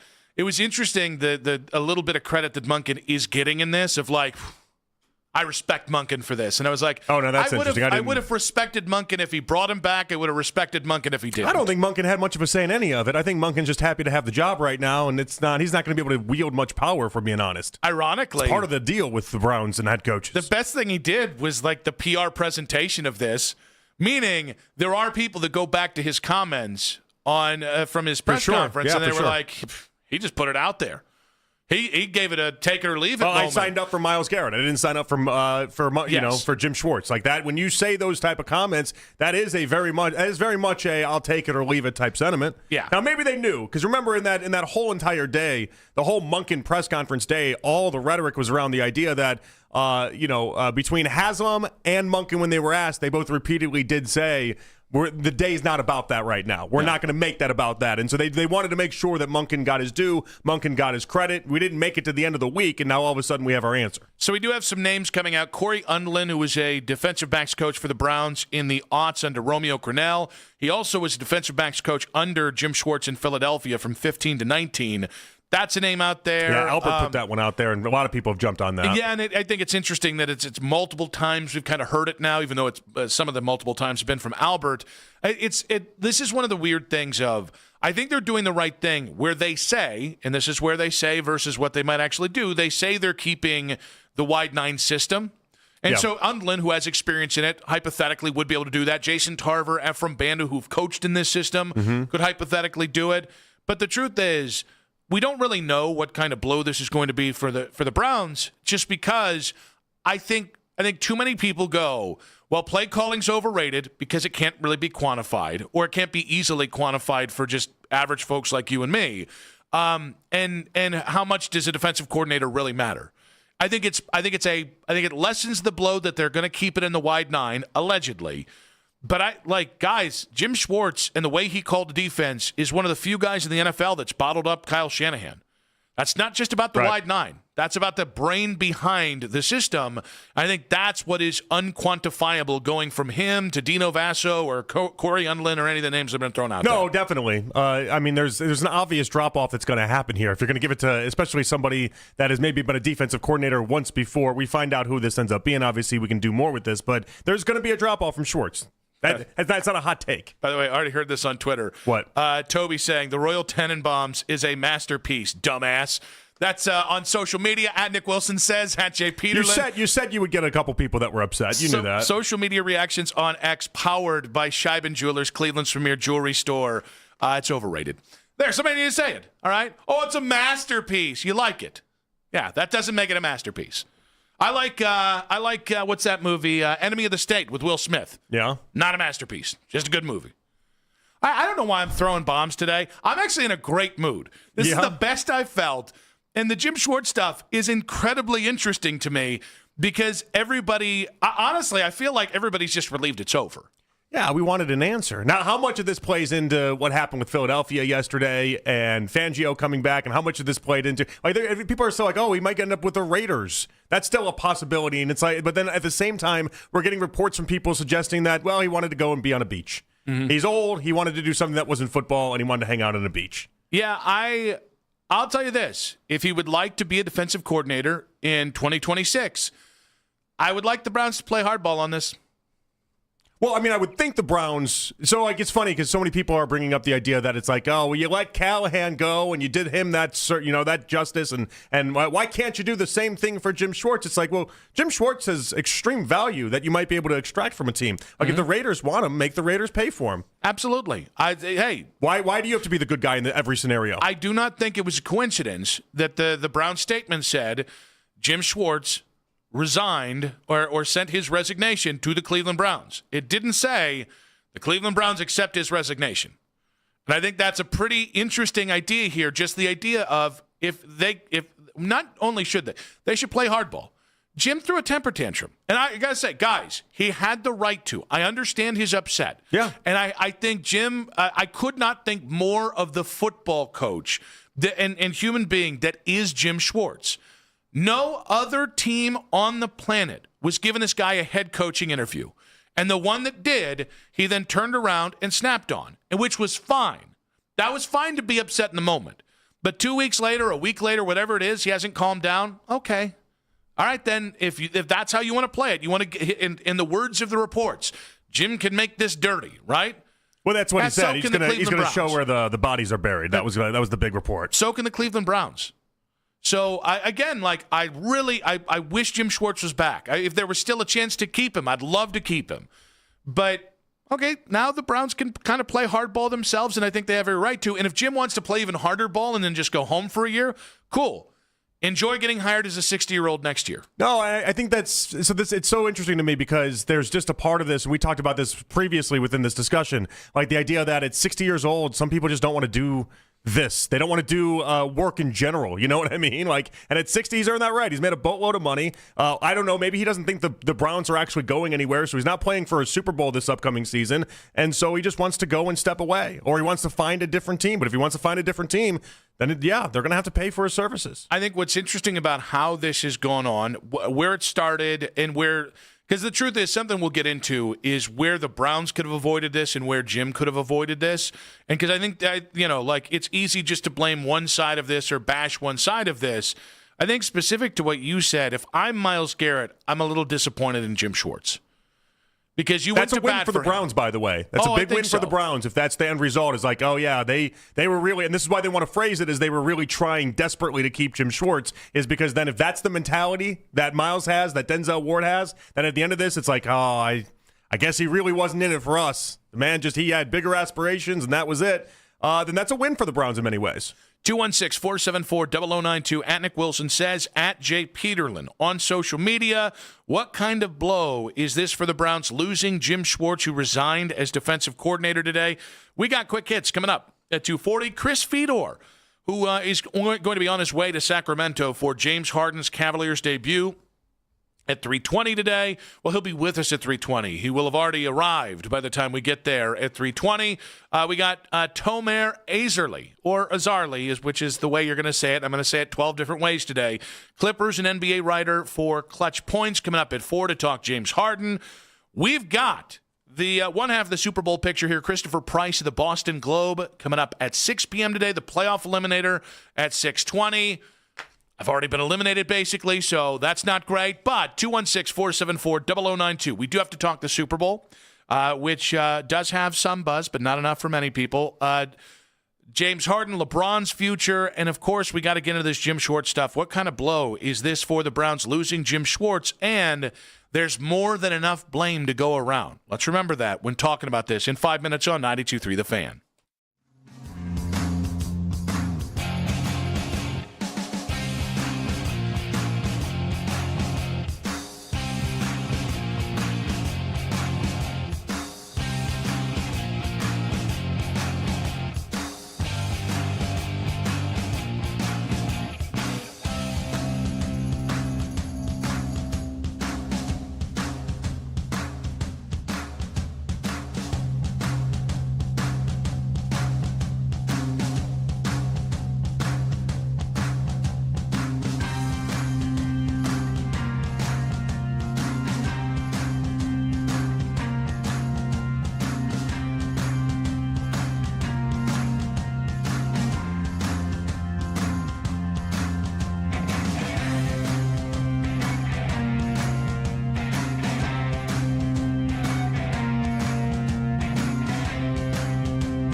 92.3 The Fan. Watch our live shows, best segments all week long. 92.3 The Fan on YouTube. Headline Sports News every 20 minutes right here on 92.3 The Fan. From the University Hospital Sports Desk, I'm Cam Manna. The home of Westwood One's coverage of the Super Bowl. Please welcome the Vince Lombardi Trophy. We are Sports Radio 92.3 The Fan. I think this year I love playing for Schwartz. You know, it's a great opportunity for me, and, you know, I love the belief he showed in me. I think that was pretty special, and, you know, I know whatever he does, you know, he's somebody that's been instrumental, especially in this first year I had. You know, every time you take the field to, you know, leave it with whatever happens, leave it with respect from the people you played against, the people who are watching, and I think that's something he shows, you know, every day, which is how he works and how he prepared us and got us ready, and just his attitude, and that's something that I'll keep with me. You know, you could see, you know, how well it works and why he's, you know, such a great coach. Carson Sweatzinger on Up and Adams right after the Jim Schwartz news broke today as he has resigned. Not Carson Sweatzinger. Jim Schwartz has. And it's interesting. Like, I think if we start talking about how did this happen, why did this happen, and everything, there's a lot to it. And I think it's easy to jump to just blame Jim Schwartz or blame the Browns when I think kind of both parties are at fault. I think when it comes to the Browns, I wouldn't have let Jim Schwartz interview for the head coaching job if you didn't think he was going to get it, or if he wasn't the absolute lockdown favorite and you knew there was a chance you're going to. Basically, I would have asked him at the beginning, if we interview you and you don't get this, are you going to stick around? And based off of the idea that they went with Todd Monken of all people, and I'm not meaning to say it that sort of way, but I think you said it that sort of way, but it's okay. Well, but because the obvious conclusion then is they were going offense no matter what. Yeah. Like, you weren't going defensive head coach. And based off of every Monken interview we've seen since, he's stressed the idea that they wanted an offensive mind, and he's there to juice up the offense and everything else. And so, just don't even interview Schwartz at that point. If you know your interview process is isolated to one side of the ball and Schwartz is not that side of the ball, then why even do the song and dance there? Yeah. So from just the start of this, I don't know if the Browns did or didn't. We'll see. But, you know, I'm sure it'll come out at some point. But from that, I think letting him interview, unless you thought he was going to be the guy, I think becomes part of. There was a risk there that didn't work out. And then I do think you have to question the communication involved in every step of this, one way or another. Because to manage this situation effectively, you have to over-communicate beyond reason if somebody might already be thinking about jumping if they don't get the head coaching job. I think the fact that Jim blew up the way that he did when he found out he wasn't going to be the head coach tells you that the Browns could have called him every day. And maybe even if that was true, they should have called him twice a day. Does that make sense? Like, the burden of communication is on the Browns in this scenario, and this going the way it did with Jim Schwartz, you can't let the Browns off the hook for that. Well, unless the Browns looked back and said, we don't really want Jim Schwartz to get in the way of Todd Monken. Like, unless they've had time to think about it, they love what he does in the defensive side of the ball, but they think it's more about players than it is anything else, and the players are the reason why, and they think that just about anybody else can step in and maybe not do the same job that Jim Schwartz did, but get very close to, if not the same results. I just think that's interesting. I think when we talked Jim Schwartz 3 months ago, everybody in town agreed, you've got to keep this guy, he's important. And now that they've had the whole process play out, fair amount of those people are like, well, how important is a coordinator really? Well, I think we're just trying to figure out what the Browns' thinking and what their thought process was. I mean, clearly they valued him enough to try to bring him back in and do the Monday interviews and everything like that. But ultimately, in choosing Monken, they put their priority on the offensive side of the ball, and they are making the claim in many ways by going with Monken that they don't value necessarily what Jim Schwartz was bringing to the table. Well, and that's where this does matter for you, because I think it's easy to go, well, Schwartz isn't here anymore. What does this matter anymore? Well, this is the calculated risk the Browns have taken, and they have done calculated risks for 6 seasons, and their batting average of them is not good. The bigger the risk, the bigger the fail. They usually miss. So if Monken fixes the offense, and by fix, I mean you can just get a top 20 offense, but the defense takes a significant step back, with all of this, I'm sorry, you failed. Like, that will be the end if the defense... It's going to be one of the storylines. One of the storylines of this year is how does the defense look and what step back is that? So I think that needs to be said. That's where, to me, it's the communication, it's the process, and it's the risk that you took that didn't work out. That, to me, is where it is with the Browns. How about you? No, I mean, for me, it's just trying to figure out that clearly they have an emphasis on the offensive side of the ball and just stressing that point. And they to the point that they were willing to make it cost them Jim Schwartz, and obviously they value players more than anything else, and we'll see what that risk takes you with. I mean, there are all sorts of different metrics that can show you that this Browns defense was really, really good. But I'm sure the Browns have just as many metrics that will tell you that Myles Garrett's going to be good with Denzel Ward and Schwartzinger and Mason Graham and all these players that they got. And they just have a belief that if they keep the system that they already have in place, the drop-off won't be that immense. That is where I get a little, I don't even know the right word, where I get a little hesitant to do you've got the players. You have the players. 2 years ago, or 3 years ago, when Jim Schwartz took over, half of these dudes weren't who they are now. Like, Myles is always Myles. You've always had Myles. The development part of this, I think, is huge. Yes. And we have to discuss that, because, like, Devin Bush was a bust in the NFL until he landed in Cleveland and resurrected his career. Malik Collins has never looked better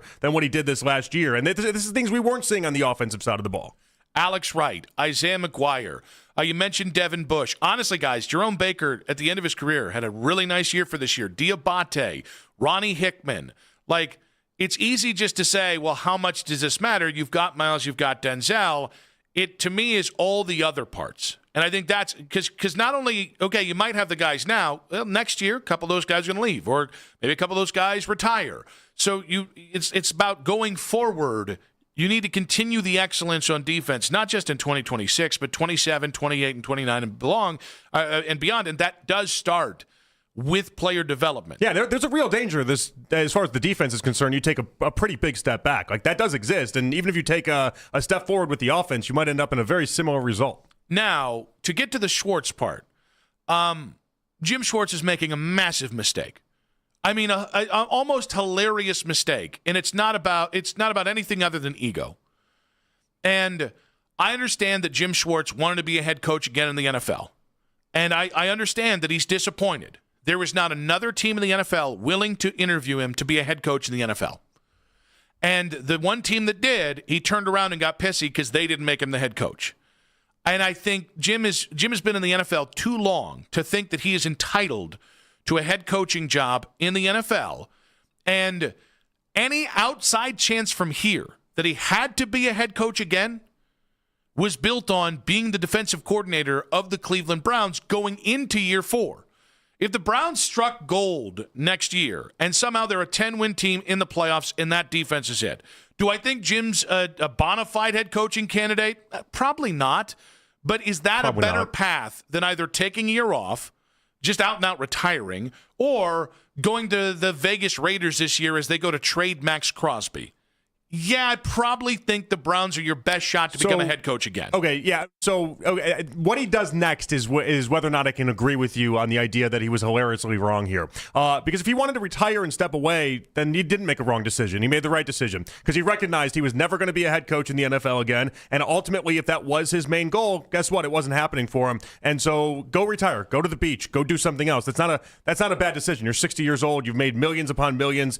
Go live that existence. But if you end up going to the Raiders, that's where I will say your ego got in the way. That's where I will say you're making a bad decision. You're making a poor decision and a misguided one. Because if you go to the Raiders, then obviously you still care about trying to be in football, and you still have that thought process of trying to be a head coach. And the Browns really would give you the best answer if that was still your main goal. I just think he's accepted that it's not ever going to happen for him. Yeah, it's just weird because 60 is both old and not that old in NFL parlance. I mean, Todd Monken getting his first job at 59 is far more of a oh damn than Jim Schwartz getting a second job at 60, 61, 62 years old if he had stayed here. I'm also going to leave room, and this is where I will leave room for Jim. Again, it's not all on Jim. It's not on Todd. It's not all on the Browns. It's a little bit kind of shared across everybody. There's also a chance that Jim sat down with Todd Monken and just said, bleep this guy. Well, basically, they just didn't vibe, which is okay if that's also a part of this. Yeah, for sure. I mean, they're two straight shooters, so to speak, right? Like that's the theme. But shouldn't they? You'd think so, but maybe it doesn't. Shoot in the same direction. Maybe it doesn't. And like, there's a part of me that just sees where Jim Schwartz is at, and being like, you're 60 years old, you made millions upon millions. Why do you want to come here for one more year for this Browns team that isn't competitive right now? Like, it's a tough ask. You could do so many other things with your life if you want to. And maybe that was just the reality that Jim Schwartz had to accept. Also, given that you're year 4, really should have just stayed. Would have been really smart for Jim to. It would have been good for us, I think, is what we're thinking of. But, like, who knows? Well, okay, but if you're a top 5 D, and again, these are big ifs, and these are fair to say. But if you win games next year, and this defense continues to do what you're doing, and you continue to put hardware in Myles Garrett's cabinet, do I think that gives you a better chance than going year 1 anywhere else? The retiring thing, it's just like, all right, so you clearly want to coach, but only if you're a head coach. He wants to be a head coach, yeah. And there's a difference there. The entitlement part of this is he wants to something call the shots. The entitlement thing it bugs me a little bit. It does, because Jim had, by the way, talking about calling all the shots, you had as much power in Cleveland as you're going to have anywhere. Like this way, I know, but there is something different of being the guy that gets the credit across the NFL, and you sit up at the podium and you do all the. Like, there's a difference there. Yeah, there's a difference. Then win more than 300, then have more than a 363 winning percentage in your first go round. Well, no, but that's part of his acceptance, though. He knows that. But he's gotten more opportunities to be a head coach than 90% of the guys. Like, he's got a chance. Many people can't say that they got a chance in the NFL. Many qualified people can say they didn't get a chance. I know, and he's been thinking for 15 years all the different things he would do if he got another opportunity. And I think he got really excited to kind of showcase what he would do different. He's been thinking about it for almost a decade and a half, about if I had another chance, what would I do? And now he realizes he's probably not going to have that chance. And so he's taking his ball and he's going home. What a life you can still live at 60 moving forward that doesn't have to be on the sidelines of a football field. I do feel like we're killing him a little bit here.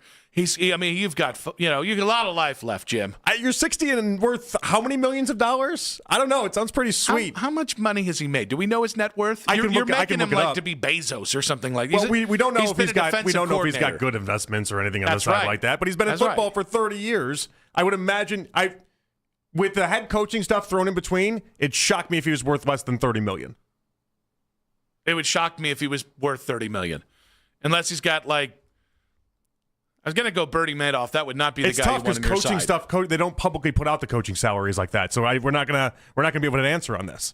But if you have, I don't know. Mac, do you 25, 30? Wait. Google's not the answer because Google net worth is not the answer, Mac. So don't even bring that to the table. Oh, so we just can't bring any facts that are out there? It's not a fact. That's why I'm saying you can't do it. It's America in 2026. Facts don't matter. Have you ever seen the estimations on net worth? It's been a very public thing, how celebrities are always like, I don't know where they got that as my public net worth. You just pulled $30 million out of your ass. Well, I just guessed. I made a guesstimation. Yes, but at least we can provide the context that you guessed.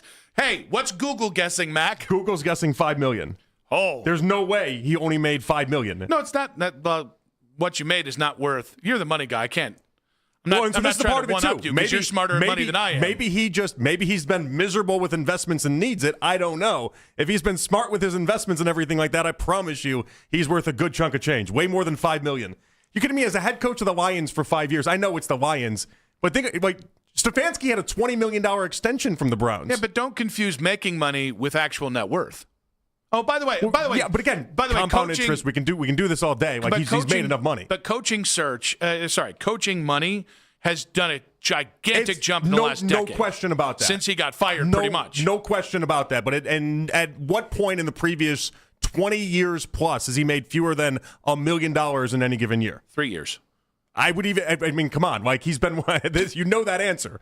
At every year for the past, I just thought we were throwing out guesstimates. Every year for the past 20, he's made at least $1 million in salary, and that's being very conservative and very on the low end. So if he's been anything worth anything when it comes to his money, he's got way more than 30, and he's more than taken care of. All right, if Jim Schwartz's money guy's out there, 216-474-0092, has Jim Schwartz been good with his money? If he wasn't good with his money, he would have taken the Haslam's like $6 million check they were probably going to offer him.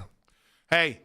Or, by the way, Haslam's 1 year offer to come back was higher than what Google's joke of an estimation was. No chance it wasn't. Very right at Google there. And then you came up with $30 million. I think $30 million net worth. astronomical sum for a guy who's been an assistant for 25 of the 30 years. Well, also being a head coach for 5, but like he's been one of the top assistants in the game. Like you make a 7-figure salary doing that. Make a 7-figure salary for 25 years, and then tell me your net worth at the end of it is $5 million, and I'll tell you you're lousy with money in a very, very strong way. In fairness, and a lot of people are lousy with money. I don't need to make that kind of money for that long to know I'm not good with money. Okay. Yeah. I think this is, by the way, if you really want to know what this argument came down to, is the bad assumption that I think Jim Schwartz has a money guy and he's fine. No, I think the assumption here is you're good with money, so you assume everyone's good with money. I'm bad with money, so I assume everyone's bad with money. That is the heart of this discussion, and that's the divide. Yeah. Do you blame the Browns for the split with Jim Schwartz, or more? Do you blame Jim Schwartz? Where it's hard. Me, Nick. Do you blame the Browns more for the Schwartz split, or do you put more blame on Jim Schwartz? I think I got it there. Quick hits and the Hall of Fame in 5 minutes on 92.3 The Fan. When there's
NFL draft guy saying on Twitter that the Browns can't trade Jim Schwartz because of some stupid NFL rule, which would mean it's really Jim Schwartz resigns and the Browns don't let him take another job, or he's called their bluff and at some point they go, you know what, go be the Raiders DC. So we'll see how that works out.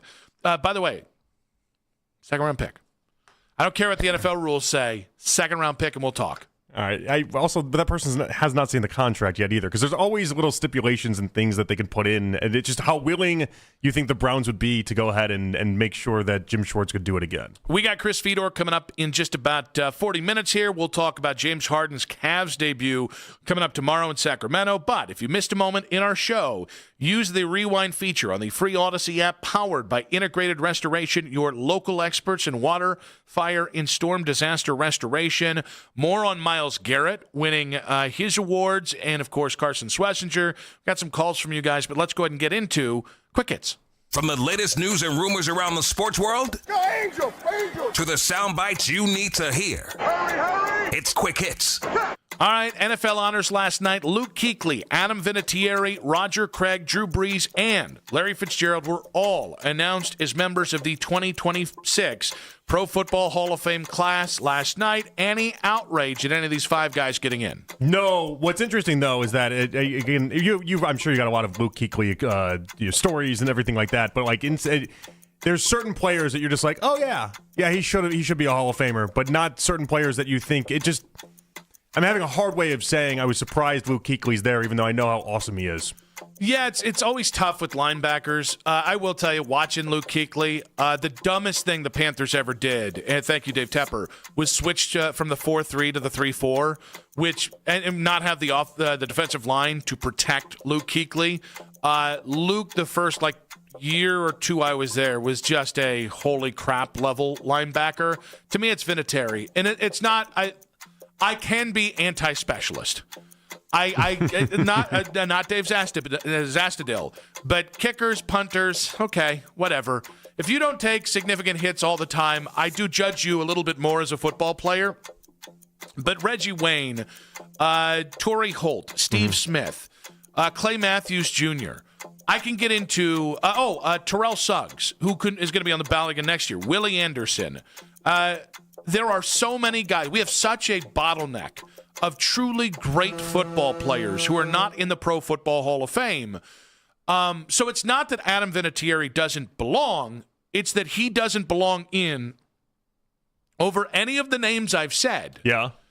And by the way, I mentioned, I think, 6. There's another 15 guys behind there that I'm putting in before I put the best kicker. Well, and then think about next year, right, with the first-time eligibles, because I was going through this a little bit earlier today. Like, Adrian Peterson's going to get in, Gronk's going to get in, Big Ben's going to get in, Richard Sherman's going to get in. We're basically already out of numbers. So But we knew this. Past couple years, we've known this was coming, this big bottleneck that you've been talking about, and that's why they put, guys like Tony Baselli in, and it was a weird little stretch where they didn't have enough to get to the number, and then they also were closing the door on a lot of the guys like Torrey Holt, for instance, that you're talking about that should be in there. Yeah, I really don't love it. There's so many, and listen, the Hall of Fame is always skewed to guys that played in Super Bowls, guys that played on perennially great teams, and it just, to me, no voting process when it comes to any of this stuff, awards or anything, is perfect.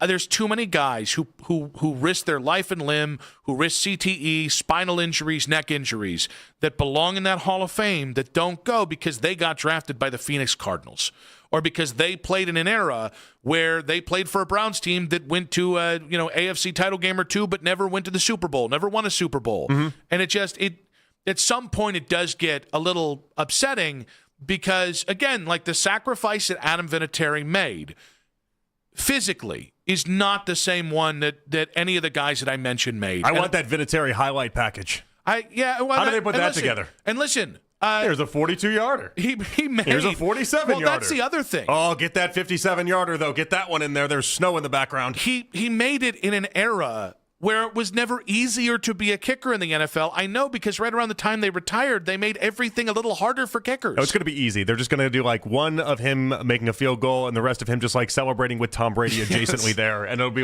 this is awesome. Okay, low-key funny that Adam Vinatieri gets in before Bill Belichick. or Robert Kraft. That is funny. Like, those dudes have a lot more to do with championships than Vinatieri does with love and respect to specialists. It felt like there was no love or respect to specialists in that little deal, but that's all right. Well, no. You are football players. You belong in the Hall of Fame. I don't know that you're making that case. But not at the exclusion of actual football players. Should we have a separate, specialist category? And that's how they get in? Have another Hall of Fame. Just for kickers? And punters and long snappers. I'm not forgetting long snappers. They take more of an ass whooping than kickers and punters. What do we do with a Devin Hester? Do kick returners get in? Yeah, because that's also not a real thing. All right. I'm kidding. So last night, we talked about the NFL honors. There was a lot of mispronouncing of names as people were. I'm not doing the Drewski one, guys. If you saw that, I'm not doing that. That's just in bad taste. But Tiffany Haddish, while announcing Mike Vrabel's win for Coach of the Year, went this direction.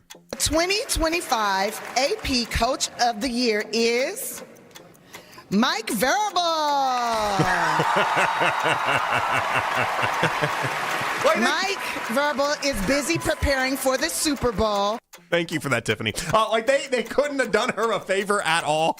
Nobody could have gotten her ear beforehand and was like, listen, Vrabel's going to win. I think they just thought it's just an obvious name. How is she going to mess that up? The outrage from NFL folks about getting this name right so funny to has me. been so funny. Robert Mays, People are appalled. who's a writer for The Athletic, always does great stuff, right? Furious. All the Athletic writers furious at this. How could you get this name wrong? It's like it's an award ceremony. This thing doesn't matter.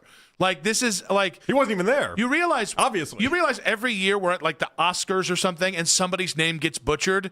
Like, it's okay.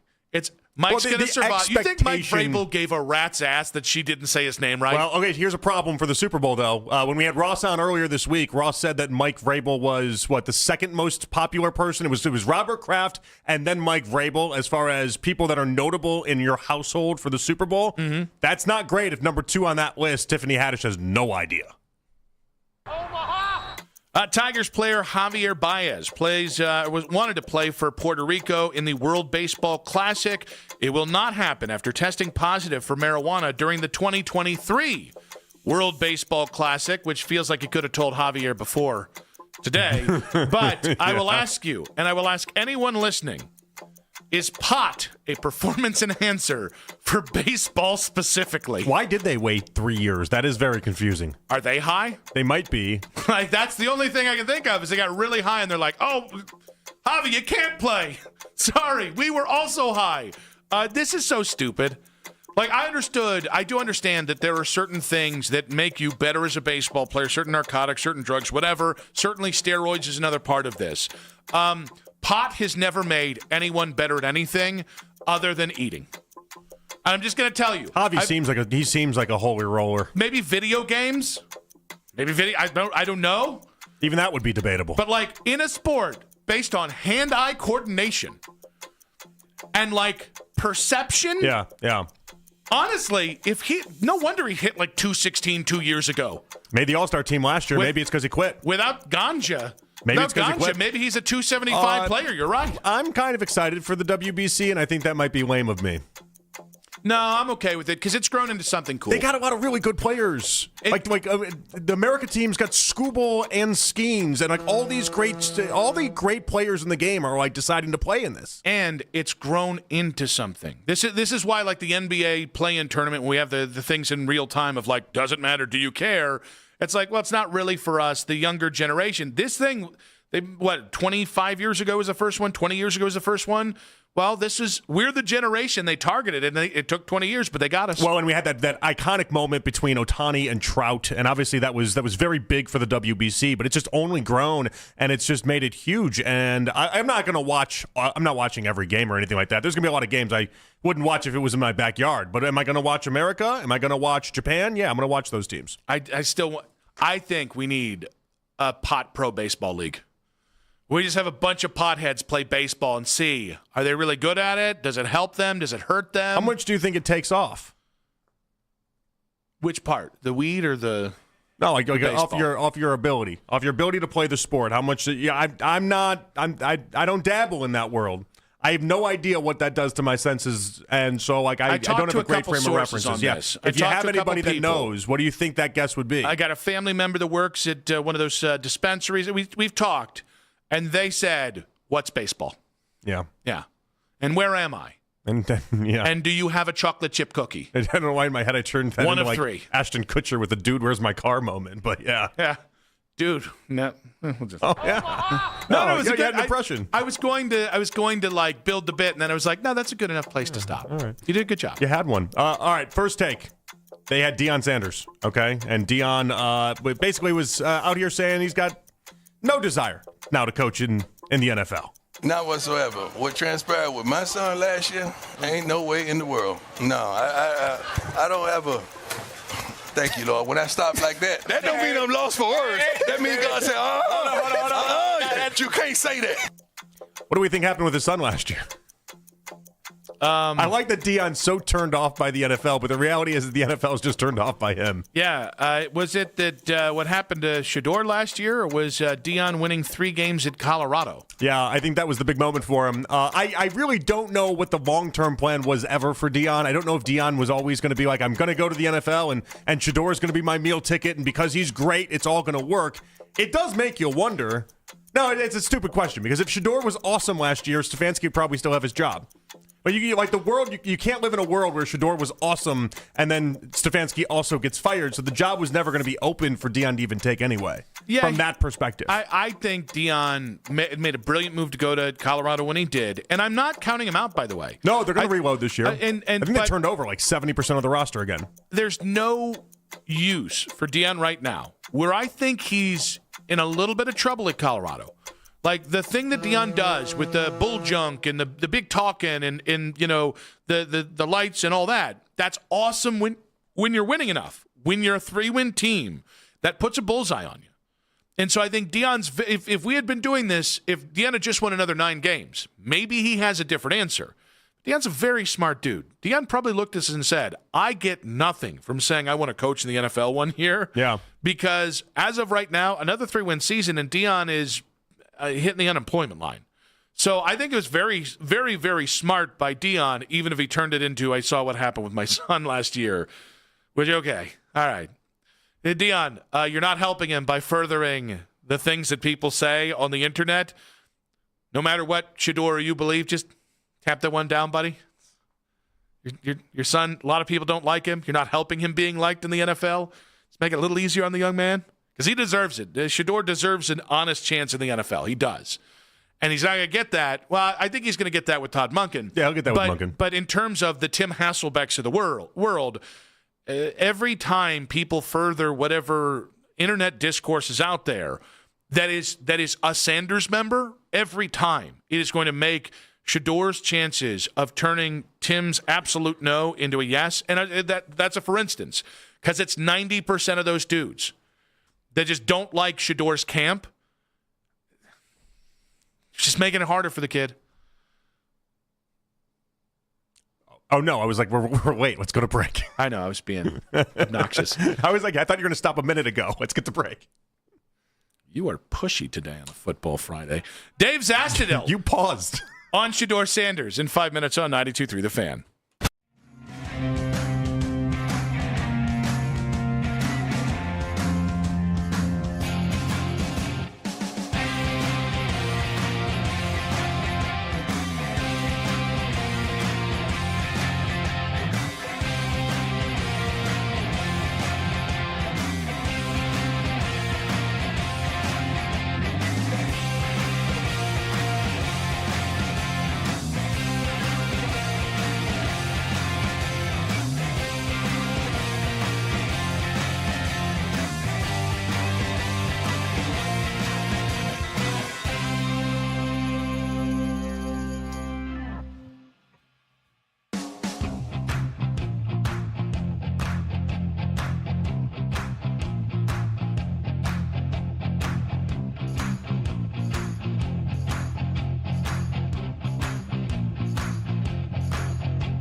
It's February, but there's already a coach on the hot seat. We take you through the schedule game like never before. And we finally share our thoughts about Bad Bunny at the halftime show. It's the Emerging Podcast Scene, presented by Extend Technologies on 92.3 The Fan Extra on the free Odyssey app. I'm very nervous to do that now. Don't do it. Don't do it. Come on. Don't do it.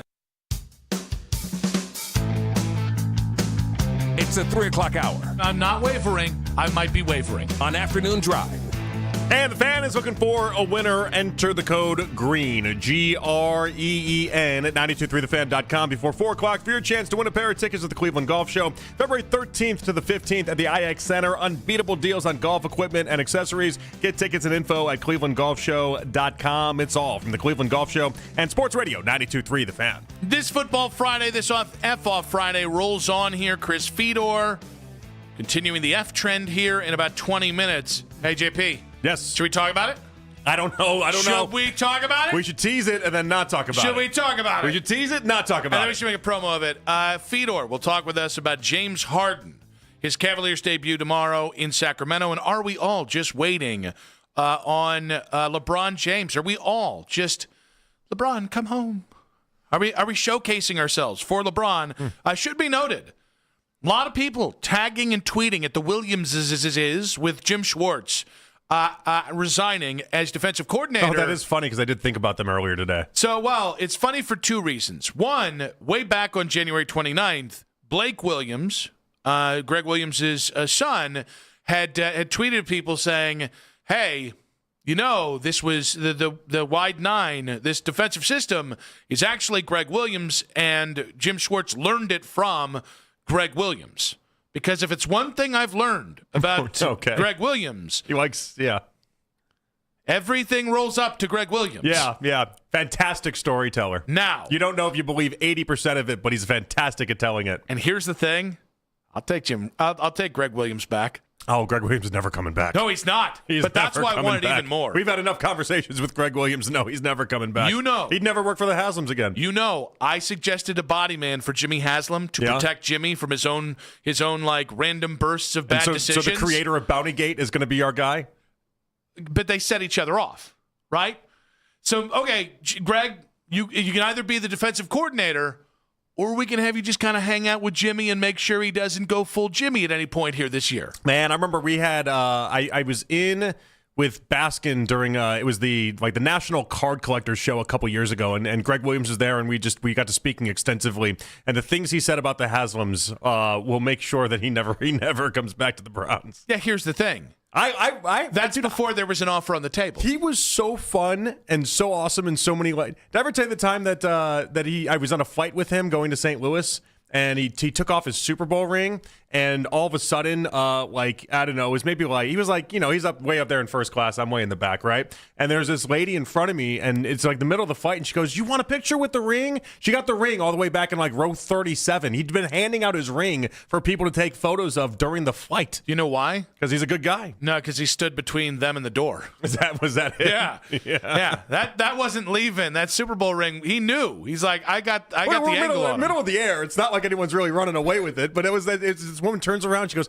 "You want a photo with the Super Bowl ring?" I'm like, "No, I'm good, thank you." Now, all this being said, we had Dave Zastudil on yesterday at the Greater Cleveland Sports Awards. Thanks again for Dave joining us, but also thanks again to the awards for having us out. Always fun, very busy. A lot of nice things said to us. We appreciate everybody that said hey and hi and all that. But it's interesting that this, of all the things we talked about yesterday, of all the clips we put out, Dave Zastudil talking about Shedeur Sanders in the situation he was put in last year was the one that got the most traction. He was put in probably the worst spot I think you could ever put a rookie, let alone a fifth-rounder in. I mean, you had an offensive line that was giving up sacks. We couldn't get the running game going. The receivers, it is what it is. He was just in a terrible situation, and he still made plays. Mm-hmm. He made some rookie mistakes, but he still made plays. So I think with a full training camp, full offseason, a new identity, the guy has talent enough to give him a good shot. So it'll be interesting to see what they do there. So there's a couple parts to this. The difference to me between Dylan Gabriel and Shedeur Sanders, and why I talk optimistically about one and not about the other, is the playmaking.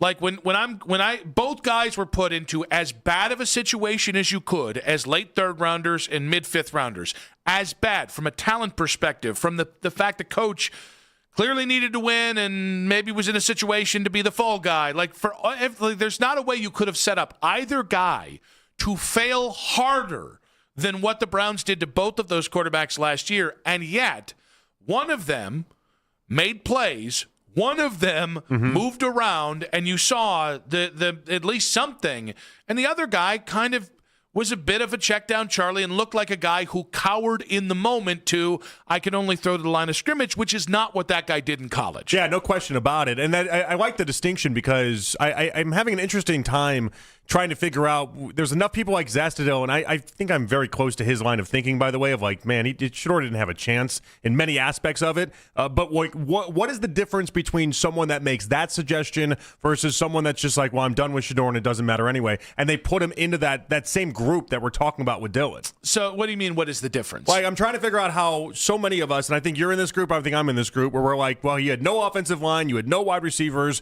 you had nothing as far as help is concerned. Why is it we can talk about it that way with Shedeur, but then with Dylan, we're so fundamentally different, and I think it is, and it comes down to the idea that Shedeur at least showed you glimpses in spots that Dylan just never, ever did.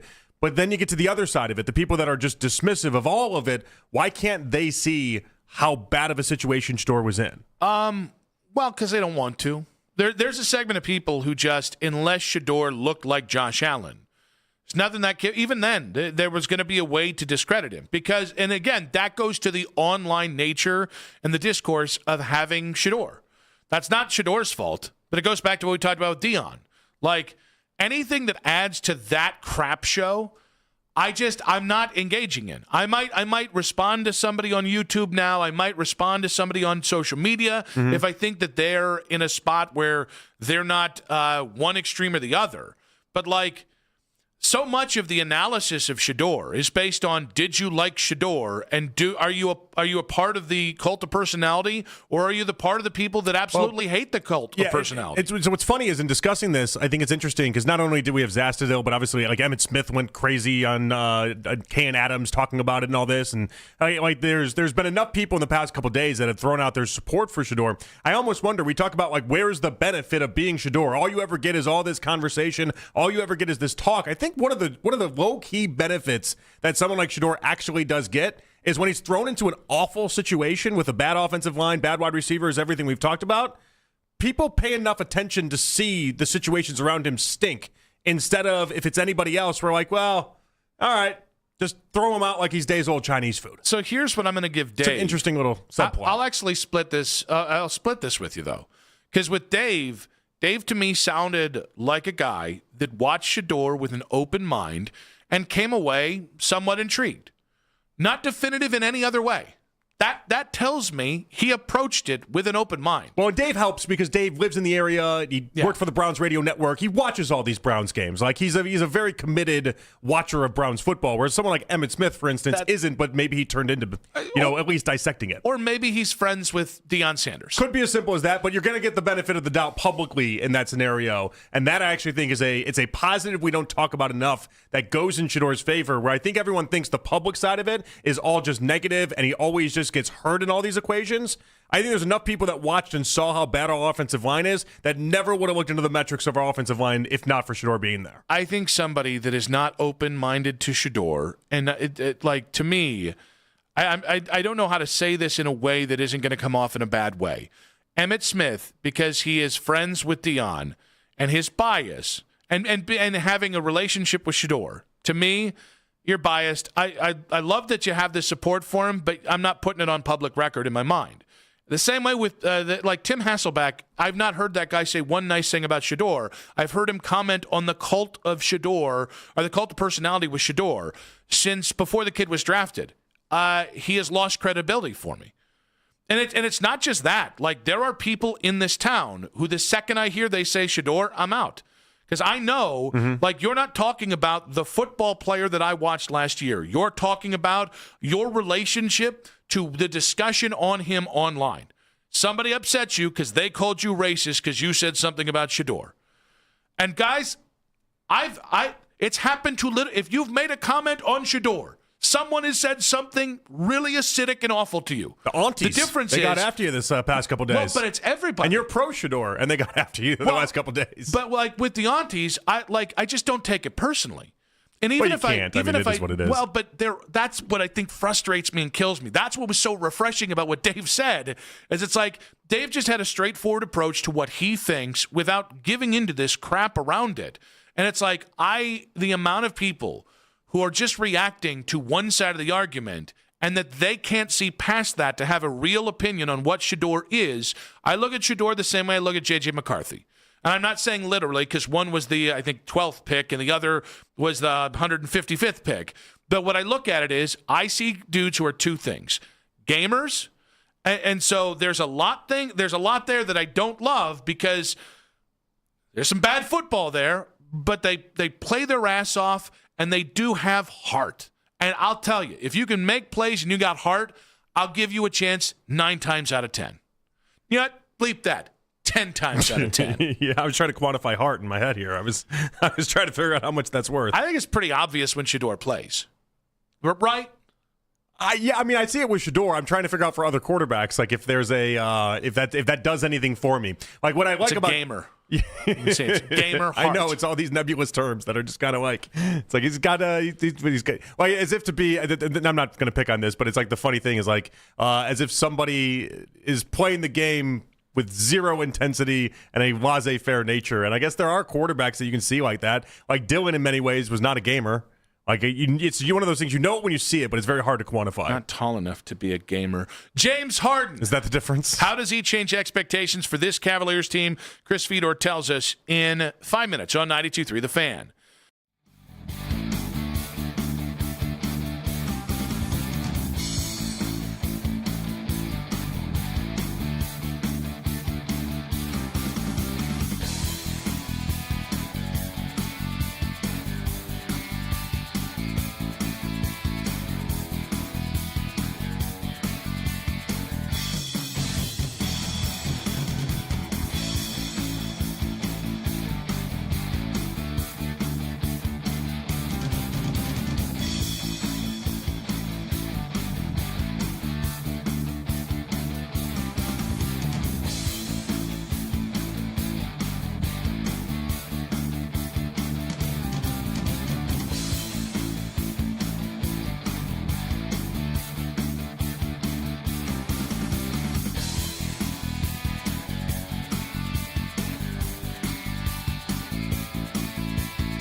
92.3 The Fan. Watch our live shows, best segments all week long. 92.3 The Fan on YouTube. Headline sports news every 20 minutes right here on 92.3 The Fan.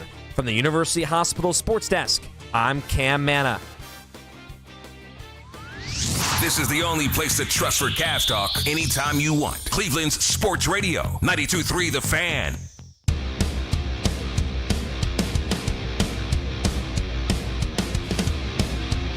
Nick and JP back on Afternoon Drive on a Football Friday on an F-Off Friday. But while we have all that going on, oh yeah, James Harden makes his Cavaliers debut tomorrow night against the Kings. So we head out to the Make It Right Call Kyle Wright hotline and welcome on Cavs and NBA reporter for Cleveland.com, Chris Fedor. Chris, welcome back to the show, buddy.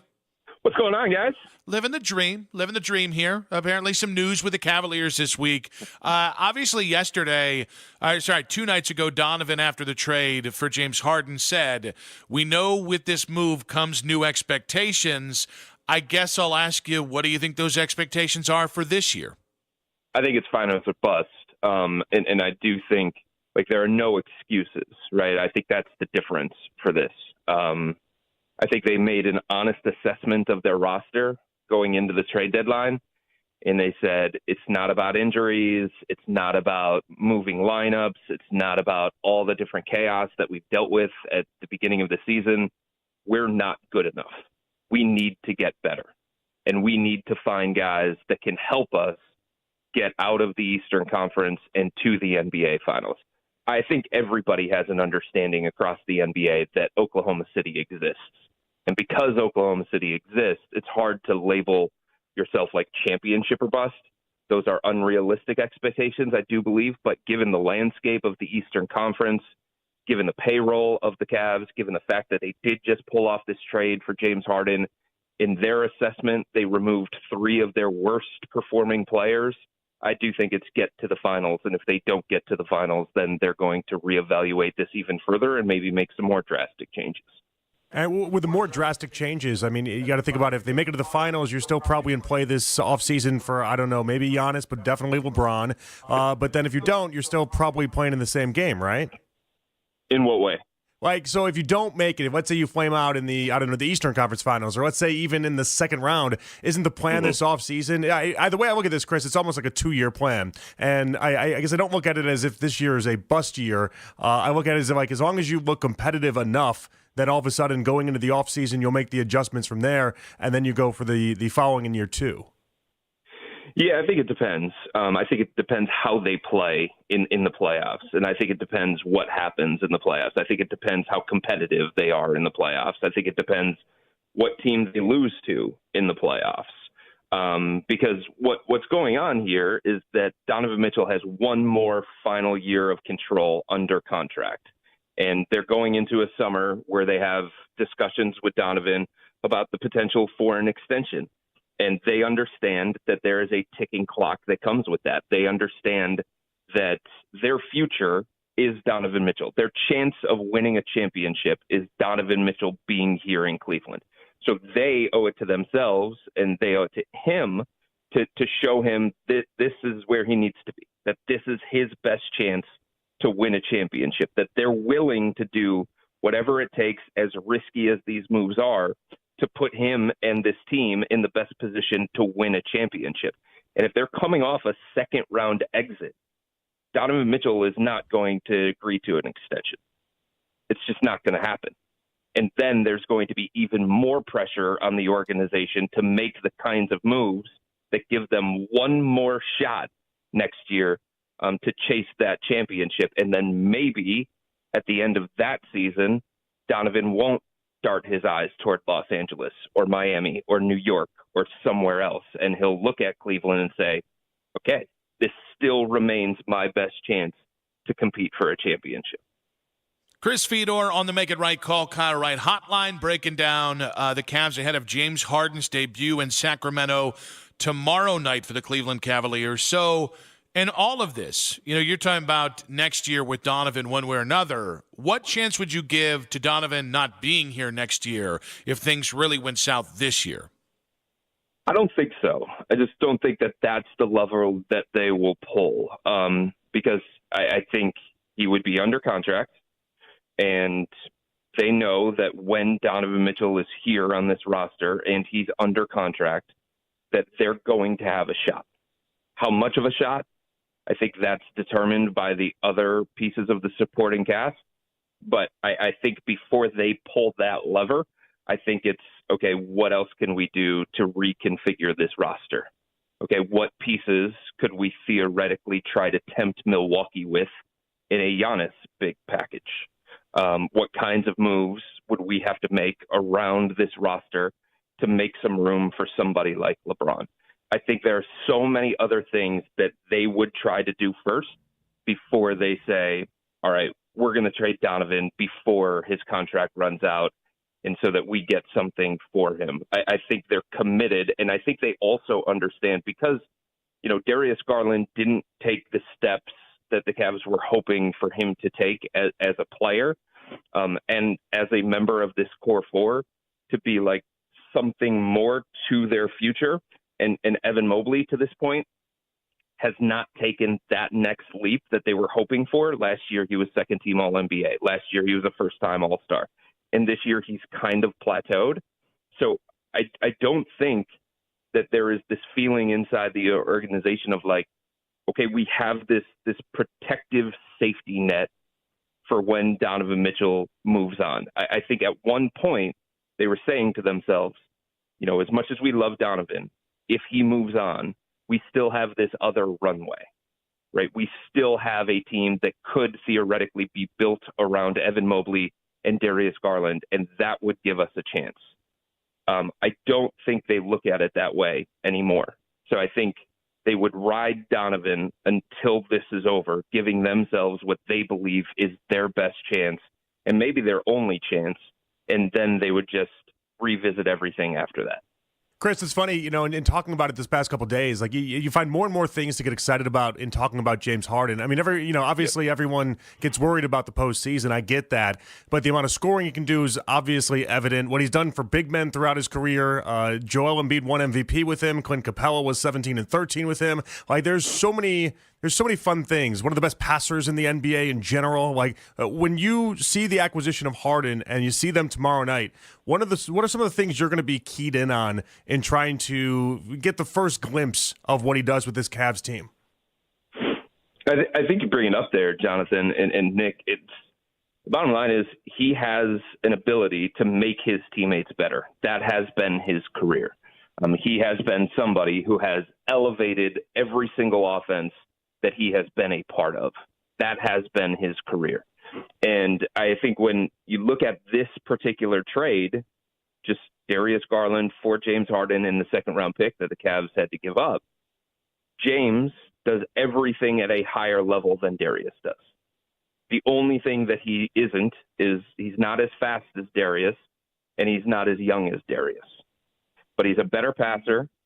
He's a better dribbler. He's bigger. He's stronger. He's tougher. He's more playoff ready. He's more mature. So I think you'll feel those kinds of aspects when you watch him play. They can do different things from a schematic standpoint because they don't have a backcourt that's 6'3" and under. They can do things from a pick and roll standpoint because he might be the best pick and roll player of the last 15 years. So I do think, how does it look between James Harden and Jared Allen in that pick and roll? Eventually, what does it mean for Evan Mobley to be playing alongside somebody like James Harden? And the other thing that you look for, and there are going to be growing pains, and this is going to be a process, but the James Harden-Donovan Mitchell, how does that pairing work? What sacrifices have to be made for both James and Donovan? But I do think that when the Cavs get this all worked out, and Donovan said it, and Kobe Altman said it, and I think it's true, they just have a different ceiling as a basketball team because they no longer have Darius Garland. Darius was a 30-plus minute a night player who had flaws that were exposed every single time he got into a playoff environment. And there were things that they couldn't do from a defensive standpoint because of him. There were things that they wanted to be that they couldn't be because of him. he was statistically the worst player on this team this year. And yeah, there's a bunch of circumstances tied to that, and there are reasons for that. But that's what they believe, is that they raised their ceiling as a basketball team, and they got somebody who is more ready to help them compete for a championship than Darius was. And I think there were legitimate questions in this organization about if Darius was ever going to get to a point where he was going to be a plus as opposed to a detriment in their quest for a championship. And it's not like there are certain guys that are he's a good player. There's no doubt about that. But there are certain guys that are 82-game players, and there are certain guys that are 16-game players. And I think the Cavs wondered whether Darius was a 16-game player or not. I think where I struggle with it is it's tough to give them credit for raising their ceiling this year when you sat on your ass for 4 years, roughly, with the core four. And it felt like, could you have addressed the fit issues that you're still trying to address now, and still will be with Evan and Jarrett going forward? Could you have addressed those earlier? It feels like we all just woke up from a coma for 4 years and said, "Oh, we got to get this crap done." See, that's the thing. Like, I don't think the Cavs were in a situation where they were just telling all these other teams around the NBA, "No, we are not listening. We are not considering it. Don't even talk to us about any member of the core four." I think the point was there a package out there? Was there a player out there that we could look at that was coming back to us that we could say, hey, that makes us better? That increases our chances. And I honestly think the number of players or the number of packages that the Cavs could get back in a Darius Garland type trade and consider it an upgrade or an improvement, I think that's small, but there just so happened to be one this year, and it's a future Hall of Famer. It's one of the 75 best players of all time, and a guy who is still playing at an all-star caliber level. I mean, if you look at James Harden, has there been somewhat of a drop-off? Sure, he's 36 years old. He's not the same player that he was when he was with the Houston Rockets, but he's in the 98th percentile in offensive plus-minus. He ranks 13th in offensive win share. So he's playing at a high enough level to continue to justify this from the Cavs' perspective. And I just think that, yeah, they got offers for Darius. Yeah, they had conversations about Darius, but there was never one that they were willing to say yes to, because the idea of Darius and the idea of the core four was still more intriguing to them, and the potential of the core four was still more intriguing to them than any of the offers that they had gotten back. So you have to tell yourself, you have to be able to tell yourself, we got better in this particular trade. We improved our chances. And I think this is the first one where the Cavs can honestly say that, because James is that good, because he is playing that well, and because he does give them a different kind of element that they haven't had on this roster. How much is the rest of this season showing that competitiveness to then have LeBron feel like the last year he can come here and then make a run at an NBA title? Because I'm convinced that LeBron, if they don't look competitive, I don't think LeBron comes back just for another goodbye season. I think they have to really look competitive, Chris. Where else is he going to go? If you're looking at it from the Cavs' perspective, the Cavs are good, right? They're fourth in the Eastern Conference. They are viewed around look, James Harden saw this as an opportunity to compete for a championship. Now, at the time, he was playing for the Clippers that were 6-21, and they were off to a terrible start, and it seemed like they were headed for the lottery. But, you just can't go to Oklahoma City. You know what I mean? Mm-hmm. Like, you just can't go to Denver. You just can't pick and choose where you're going to go. And for LeBron, he's not in a situation where everyone's going to do everything just to welcome him. So if he doesn't come to Cleveland, Cleveland's going to be appealing. Even if they flame out in the second round of the playoffs, or even if they get to the conference finals and they lose, there is still people that are going to look out there and say, well, I could help them. I could bring them something that they may need. And for LeBron, I just don't think there are a bunch of different options of where he can go this offseason. I think it's go back to Los Angeles, which feels, less likely. I think it's retire, which I don't see. I think Cleveland, maybe Miami, but like it's not all 30 teams at this point lining up for 42-year-old LeBron James. So you seem pretty convinced then that he's coming home. I wouldn't say that he's coming home. I think there's a strong possibility of it because it makes sense from a basketball standpoint. I think it makes sense from a legacy standpoint. And I think, like I said, I just don't think the whole league is open to that idea the way that they once were. So I think he'll look around at all of his various options, and I don't think too many are going to appeal to him the way that the Cavs will. There is always going to be the aspect of home and finishing his career in a storybook way. If the team has the ability to sign him, and if he would be, part of a team that has a legitimate chance. And I think as long as Donovan Mitchell is on this team and as long as the Cavs have some of these other supporting members of this roster, that I think that's how they're going to be viewed, especially by somebody like LeBron. Chris, we know you're out in Sacramento for the debut tomorrow night with James Harden, so we're going to do you a solid here because you love local eats. There's this little Mexican joint that you can only find in Sacramento. It's called Taco Bell.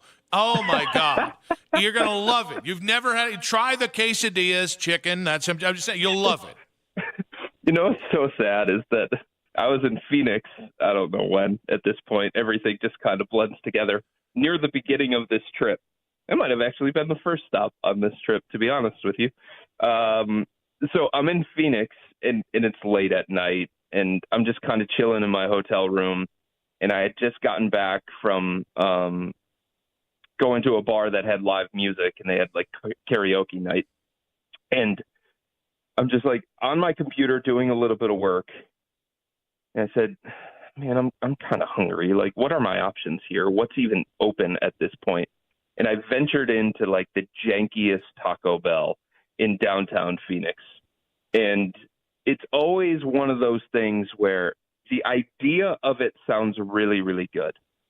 And then you eat it, and then you pay for it after that. So I appreciate the recommendation. I really, really do. You did a lot of 26 area research locations for in me. Sacramento, Chris. It's got a lot of options. Little mom there. and pop. All right, buddy. Enjoy it. Thank you. I'll pass on that recommendation. Thanks anyway, though.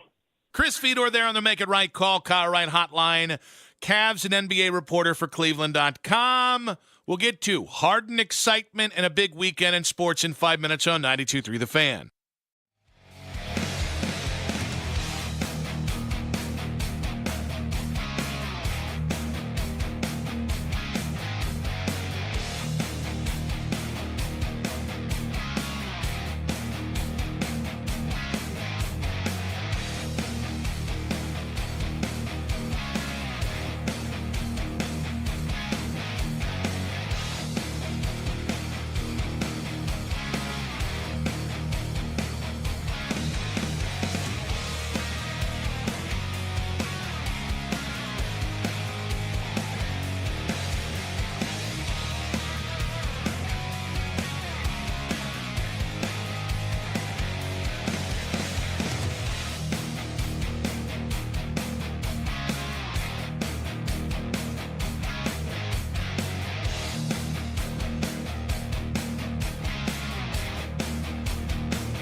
These Vapocool drops hit fast. Speaking of fast, did you just see that play? Yeah, he vaporized that ball. That pun should have come with a penalty. Vaporize sore throat pain with Vicks Vapocool drops. Use as directed.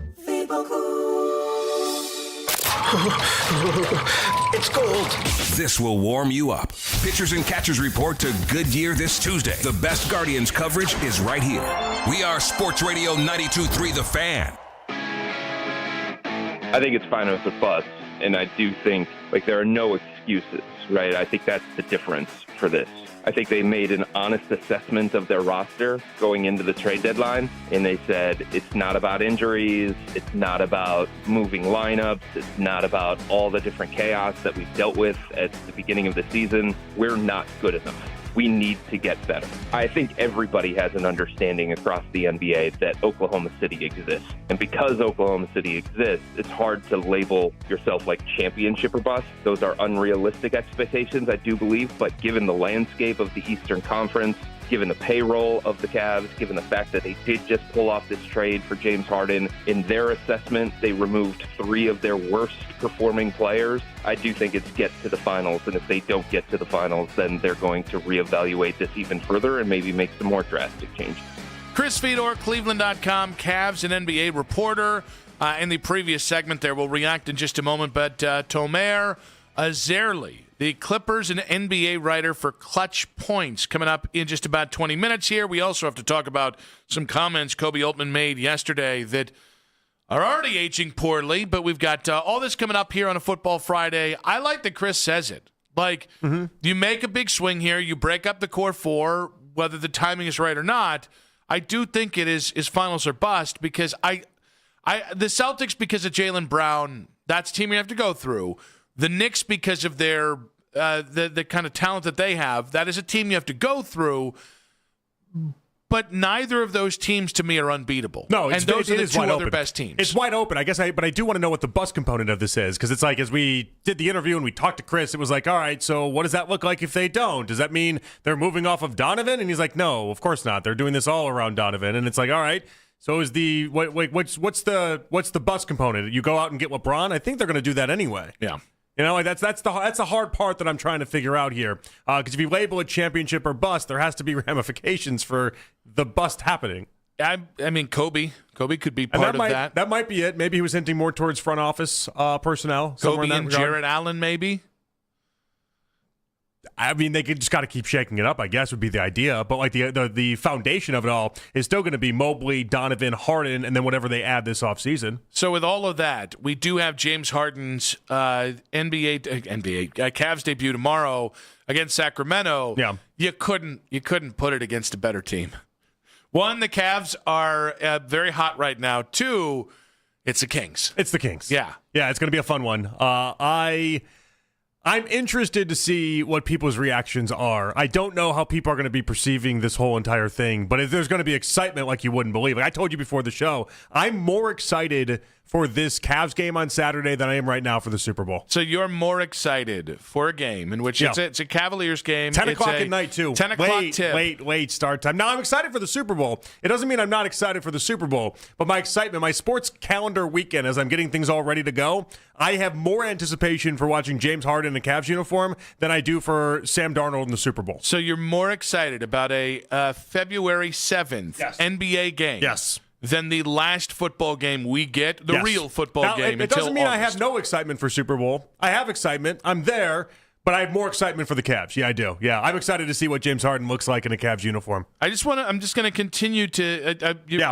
So I know how I sound. Yeah. And I think the Cavs, I can't find the line right now, but the Cavs are strong favorites tomorrow as well. I can't help what my excitement levels are, but you tell me this weekend. We're getting there in the middle of life. When I do the recon of my excitement levels, where I'm like, all right, where am I? What do we have on TV this weekend? What am I looking at? What am I doing?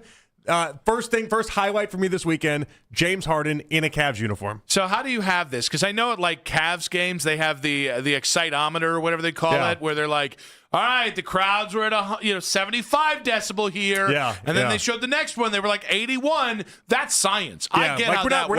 We're not breaking the whole meter. That's not happening. We're not breaking it. I think this is a bigger indictment on the Super Bowl than it is on James Harden's Cavaliers debut. I think it's a combo. I think it's a product of the excitement around what this Cavs team could look like. And James Harden in a Cavs uniform is just going to be a lot of fun to see. And then yeah, the idea that the Super Bowl just doesn't have the same appeal for me this year. Like if you said, I'm excited to see the next 30 games of James Harden, the regular season, finales, with all of them, more excited for that than a single game. I can understand that. That'd be an unfair fight. That'd be 30 versus 1. But, but all I have is this weekend in front of me, Nick. But that's how many regular season games it probably counts as much as one Super Bowl. It's not counting as much. That's a different discussion. We're talking about I have a 3.5 hour gap on Saturday night for starting at 10 o'clock for that sporting event versus a 3.5 to potentially 4 hour gap. It's not even 3.5 for the NBA. It's like a 2 hour deal. It's really not that big. But for the NFL, I guess now it's like a 4.5 hour deal for the Super Bowl, all in commercials, halftime show, everything. And I, as of right now, am more pumped to be on my couch on Saturday at 10 o'clock taking in the Cavs game than I will be as of right now on Sunday as the kickoff for the Super Bowl is getting ready to go. Harden's Cavs debut is like the first regular season, the first preseason game, where you're just so happy football is back, and then a quarter in you go, all right, football's back, and then you start reading a book or looking at your phone.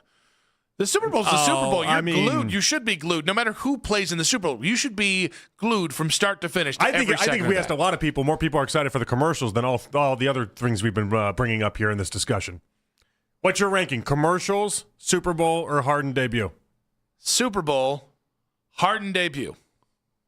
Then commercials below that? That's not even on there. Are you not a commercials guy? They leak all of the commercials online weeks before. They've ruined Super Bowl commercials. I think more people are excited for the commercials than the Super Bowl itself on Sunday. You get not people listening to this because this is sports radio, so you're going to have way more football fans than anything else. But I think there's a lot more people into the commercials. It used to be that I would really enjoy the Super Bowl commercials because you would see them for the first time, and every single one you couldn't miss one. Because even if they were posted later, you want to sit in your chair and react to each one. I did like the surprise factor to it all. But they're not surprising anymore. No, I know. The Ben Stiller, Benson Boone ones have been on the internet for a couple weeks now. Funny bit, by the way. I haven't seen it. You've ruined it for the actual 60 million. Whatever the hell they're going to pay. Can't you just avoid them though? Like again, I haven't seen it. Not on Twitter.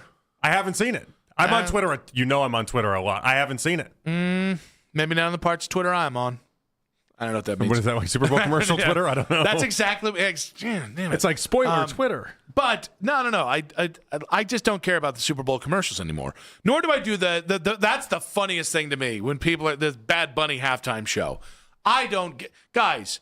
Lady Gaga. That's your guy, Bad Bunny. Yeah, over Kelly Clarkson. Lady Gaga has been the halftime show. Yeah. A lot of people out there, were you really glued into was it Katy Perry?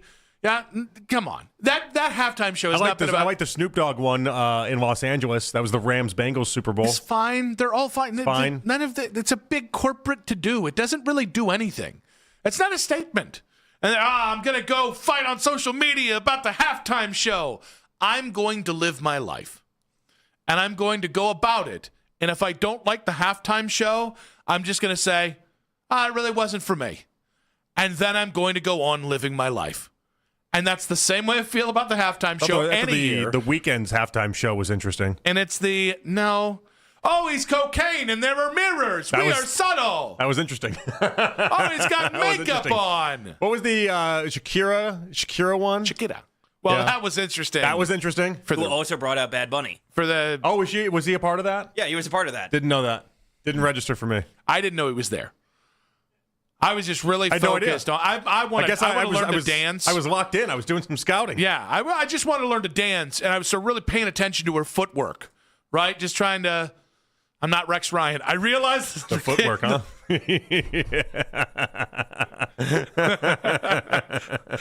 She's got tremendous feet. Don't you guys love her feet? Nick, you want to go to another room for a minute? Rex Ryan is open about it all. I don't know a single person in life that has been like, hey, Jonathan, that's my fetish. I don't know one. Do you know anyone? Mac, I don't know a single you wanna person I've own on met this in one? real life. No, I have no. I don't know anyone anybody. in real life that has ever been like, "That's what I'm into." Do people go around saying that? I wonder what amount of the population is actually into that. Well, judging by It's what gotta be women a way make, tinier portion than I think. But everyone, there's all sorts of. Is it higher and people just aren't telling me these there things? are women out there paying off their mortgages and not working just because they take a couple pictures of their feet. Well, Foot Finder is listen, real. it doesn't all right? seem- because Foot Finder exists. If a whole website and cottage industry exists, I'm telling you, there's a lot of people out there into feet. Where are these people? No one is. I've never met anyone in real life that has we told don't me wear this. signs that say We like don't. feet. So you're a feet guy. Okay, No. I didn't know this. No. And now I'm learning. Now I know According one. to Google. Now I know one. I didn't know this. According to Google, 1 in 7 people. That is impossible. That is impossible. 1 in 7? 1 in 7. I'm gonna tell you who I met way more than 7 people, and I've never had anyone be like, "Hey, that's what I'm into." All right, this is Dirty Pool. That you know of. I'm gonna say They must love the beach. No, there's sand on the feet. It's impure. Oh, it's dirty. It's dirty now. I didn't know. filthy. I don't know how their games work. I don't know how your games work. You tell me. You know a lot about this for No, somebody. I can't tell you what I'm into because then it's going to get really explicit. I'll tell you who on this show. Right now, there's somebody on the show today. If you said pick somebody from the staff that could potentially we got more than 7 people on the staff. into feet. We probably got double. What do we got? Like 14 people, and it might even be around like 20 people. Like we definitely have some people that are into this. If somebody who could be doing 2020s right now told me he was into feet, I would not be surprised. He's really into Kelly Clarkson. Does she have good She feet? might have good feet. Are you more excited for James Harden and his debut for the Cavaliers or the Super Bowl on Sunday? We're going to ask Tomar Azarli whether he likes feet and also James Harden's experience I in doubt LA. it. I doubt we're going to ask that. If you come back for that tease, I doubt we're. Now you have to. Pretty much have to. Now you Back have to. myself into Hey, a corner. If he never wants to come back, we'll be okay. But he's a I good won't guess have for to right now. butcher his name then. He's a good guess for right now. In 5 minutes.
Fan on YouTube. Headline Sports News every 20 minutes right here on 92.3 The Fan.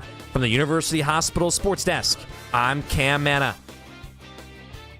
You can now stream The Ken Carman Show with Anthony Lima live on the 92.3 The Fan YouTube channel every weekday from 6 till 10 a.m. Subscribe to the 92.3 The Fan YouTube page now for free. It's the 4 o'clock hour on Afternoon Drive. That was some therapy I didn't know I was going to have to pay for.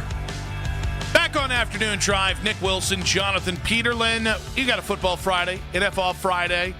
The day before James Harden's Cavs debut, Friday. Plenty to get to on today's show. We'll be talking to Christopher Price of the Boston Globe, at 6 o'clock tonight. It's the Boston. The Boston.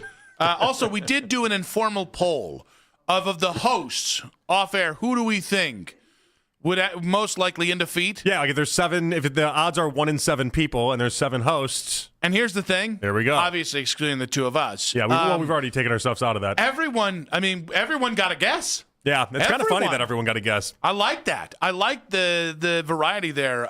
True mystery with people. I mean, I kind of like I didn't know you were into that. Now, we're going to welcome on a guest right now. And I have backed myself into a corner, so I have to do it. I told you I would do it. I'm going to do it. He's a Clippers and NBA writer for Clutch Points. He is Tomer Azarly on the Make It Right, Call Kyle Wright hotline. Tomer, welcome to the show. Thank you guys for having me. Appreciate it. How you guys doing? We're doing all right here. Good. This is going to be very inappropriate and way out of left field. But I promise you that I have to do it because I backed myself into the corner. We were talking about foot fetishes. I admitted I'd never met anybody that it just was like, I have a foot fetish. And so this brought up a great point. So many out there, I've never met any of them. We're not asking about you personally because we would never do that. But have you ever had somebody tell you directly, Tomer, I'm in defeat?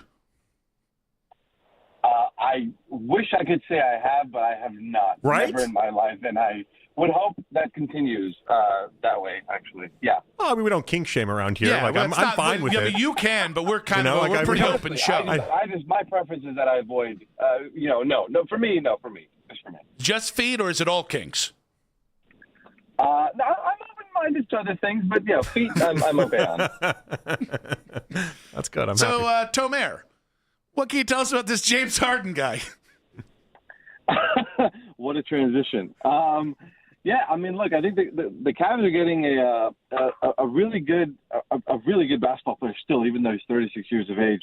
I mean, this trade came together pretty quickly this week, trade deadline week, and I think it's a trade that makes sense for both sides. I think the Cavs clearly, their time with Darius Garland kind of come to an end there, and I think the Clippers have we're not competing for a playoff spot or a championship this year, and I think it made sense for the Cavs to move on from Garland and to get a point guard, a 3-level scorer in James Harden, who can elevate everyone around him, like Evan Mobley and Jarrett Allen to start, two guys who two rim runners and very talented big men.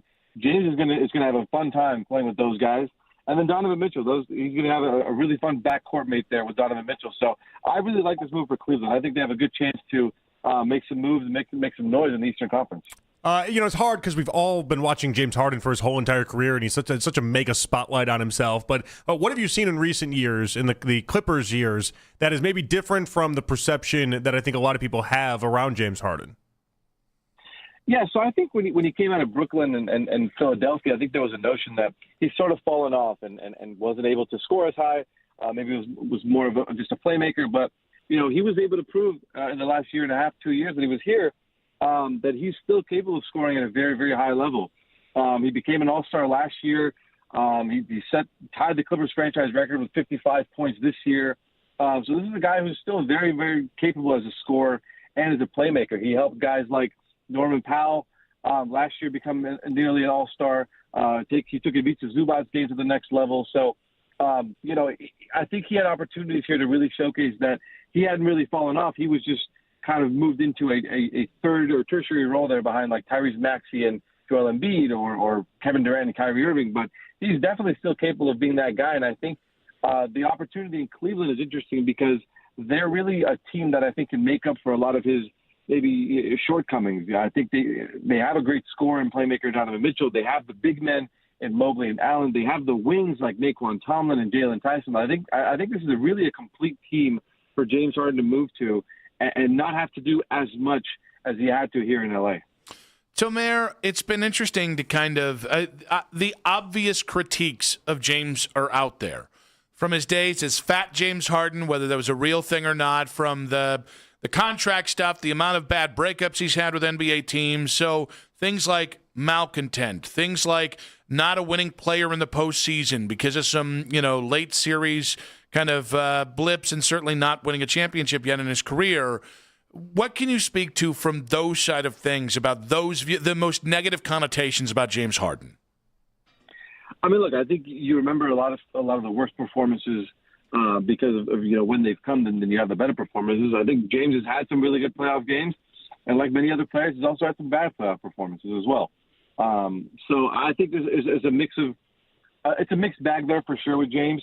The trade request stuff you can't really ignore because I think this is like 5 times now in the last 7 years or so. I think he's almost become like a 1 to 2 year rental the last decade here.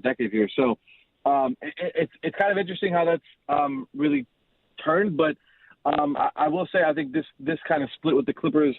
I think they came to them just before the deadline. And I think it made sense given where the Clippers were and where the Cavs were on making a move there and partnering up with the Cavs to get James to Cleveland.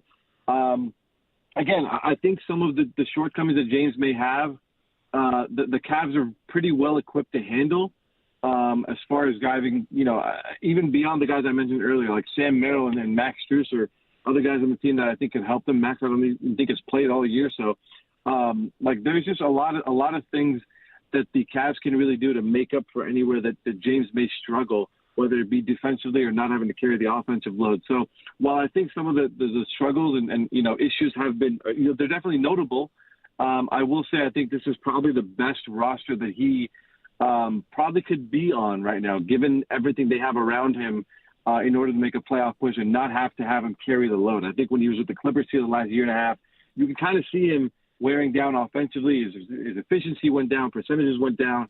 And you could just see he was kind of slowing down a bit there. So I think Cleveland's a good place for him to be able to get back to himself, but also not have to do as much in that same role. So I'm looking forward to seeing how it works out. How has this trade been received locally in Los Angeles? Interestingly enough, I feel like this is it's been a little bit of both. I feel like on both sides, where I feel like Cavs fans have been like, well, we're getting the 10-year-old, the guy who's 10 years older and might be a little washed.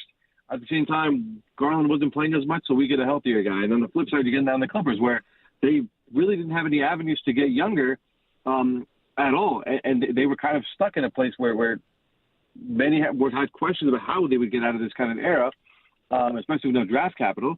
And they found a way to turn it into Darius Garland, a 2-time All-Star who, when healthy, is very talented and very capable and still developing. So the flip side of that is he's dealt with some foot and toe issues, which the Clippers fans have dealt with a lot of injuries in the last decade here, from Blake Griffin and Chris Paul to Paul George and Kawhi Leonard. So there's no people here are fatigued with the injury talk. So I think there's definitely a hope that Garland is healthy. But really, it's been a little bit of both, honestly. I think on both sides. There's been positives and negatives, concerns and excitement. It's been a little bit of both. Tomer, you were a gentleman. You put up with us. We appreciate it. Thanks for the insight, buddy. Enjoy the rest of the NBA season. I'm sure we'll catch you down the line. I'm sure you will. Thank you. I appreciate you guys leading up with that awesome question. I've never had that before. Hey, but if you hear anything about it, you send them our way, okay? We want to know. It's got to keep you on your toes there. I got you. Pun intended. I got you. Oh, no pun intended. Oh, okay. Will do. Thank you, guys. Appreciate it. Tomer Azerli on the Make It Right Call Kyle Right hotline. Listen, was it a bad joke? We know it's a bad joke. Did I know my guy Tomer would like it? Oh, yeah, I did. And am I proud of you? You're darn tootin' it is. That was a joke made for him. So, interesting stuff on Harden and kind of the perception of him and his fit with the Cavaliers. One thing I'll say about this is, after we didn't get a chance to listen to the Kobe press conference in real time, we were on air when it happened. We got some of the audio yesterday.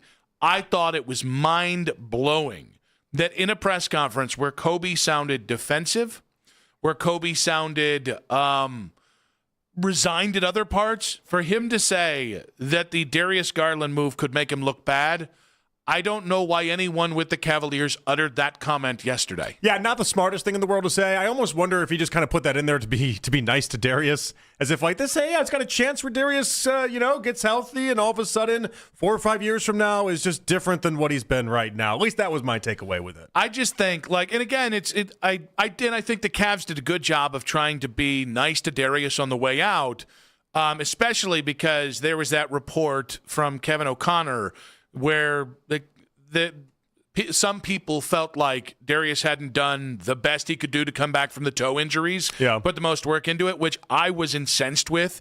When you win the breakup and you're doing the dumping, you don't need to then dump on somebody. That was as weird, but Kobe yesterday making an emphasis of this could look bad. Yes, that is the underlying truth we all know, but not something we should be thinking about if the Cavs are chasing a championship. And speaking of chasing a championship, so I might be chasing the Cavaliers. That's in 5 minutes on 92.3 The Fan. Bad accident? Hurt at work? Not sure what to do next? Make it right. Call Kyle Wright for a free consultation. There's no fee unless they win. 844-WIN-OHIO. That's 844-WIN-OHIO. Or OHattorneys.com. Make it right. Call Kyle Wright.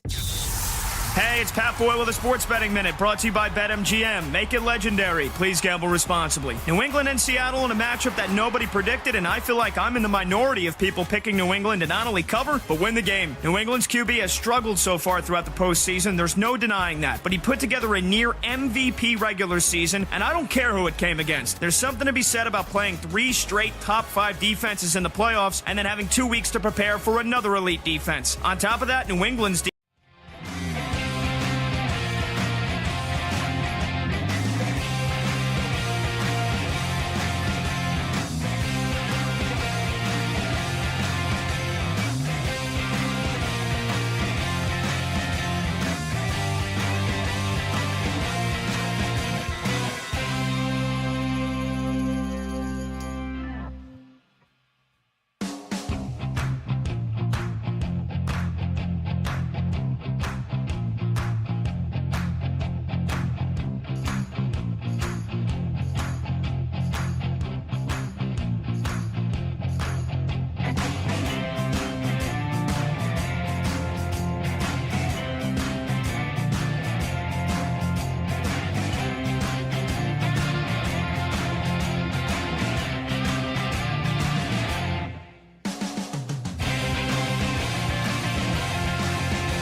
unexpected right here on 92.3 The Fan. Headline Sports News every 20 minutes right here on 92.3 The Fan.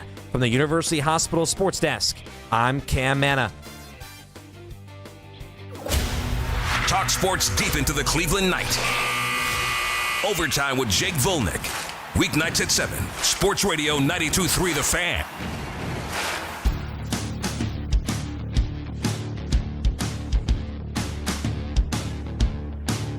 Back on Afternoon Drive. The lead coming up in about 40 minutes here. More talk on the Super Bowl coming your way in just about 20 minutes. A big football news of the day for the Browns. Jim Schwartz no longer the DC in Cleveland. We'll see how much the Browns want to hardball Jim Schwartz on this. I say, he's throwing a fit. Throw a fit right back. Why the hell not? But we just had Tomer Azerli on, talking about the James Harden stuff. I do think the other part of this, right? We didn't get the other shoe to drop with like a Giannis deal for the Cavs before the deadline. Didn't even get below the second apron.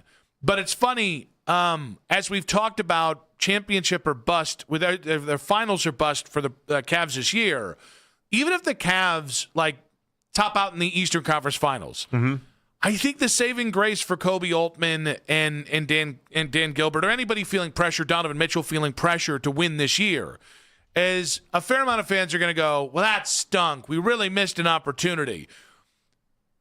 But maybe LeBron will come back this summer? I think that's the ace up their sleeve. Like, that's the thing everyone's holding out hope for. And that's a cool thing. You have another card you get to play at the end of this year, even if you fall short. Which then leads us to LeBron's future. And Jason Lloyd was on with the Morning Boys earlier today and talked about how he sees things going for LeBron after this season. If he plays anywhere next year, yeah, I think it's going to be here. And he's not going back to L.A. I don't want to say I've been told that explicitly because I haven't. That's not how they operate. But I've seen this movie before. I've seen the script.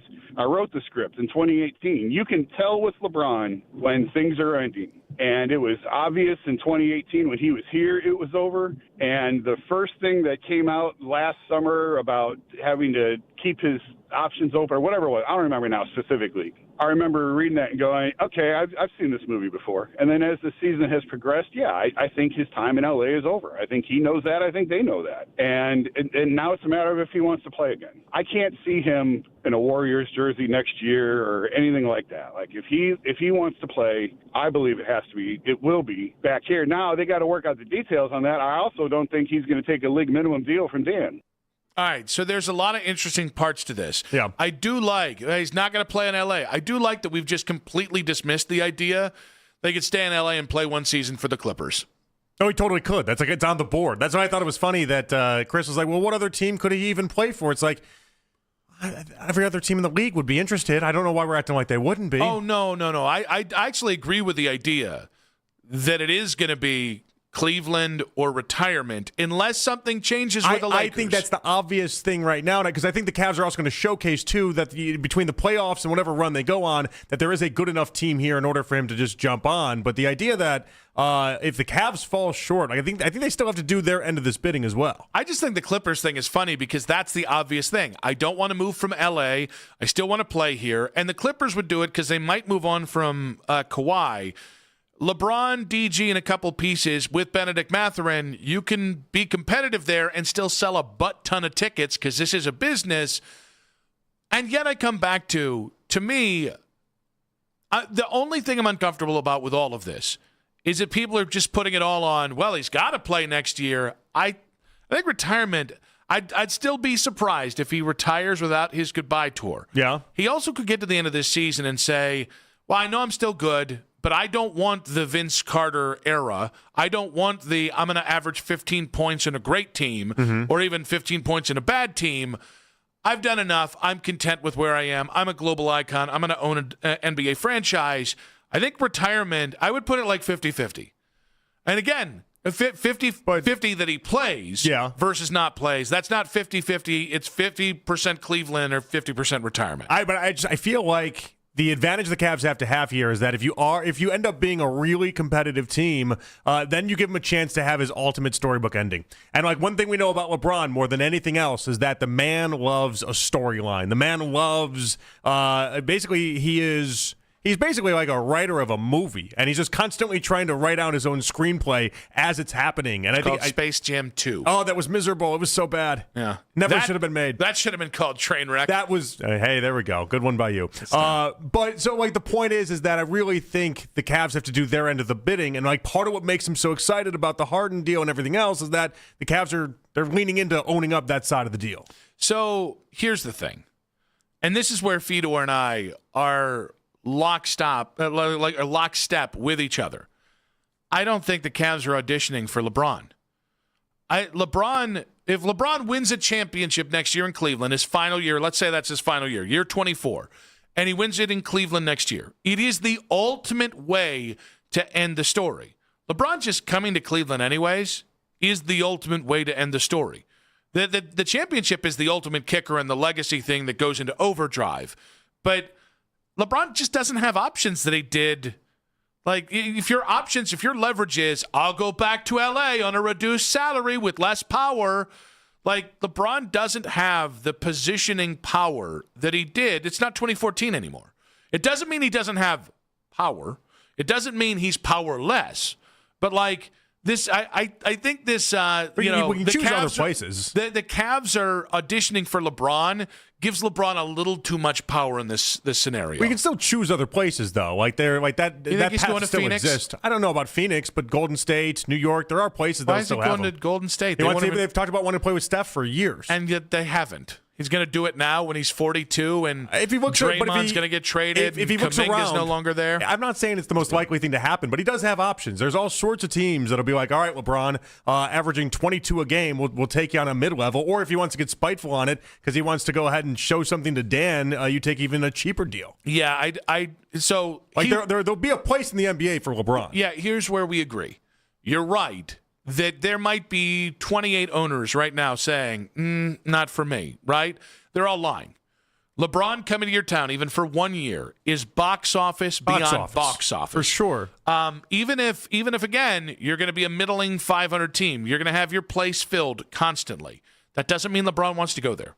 No, but that's why I think it's and here's where I land on it and where I wholeheartedly believe is the reality.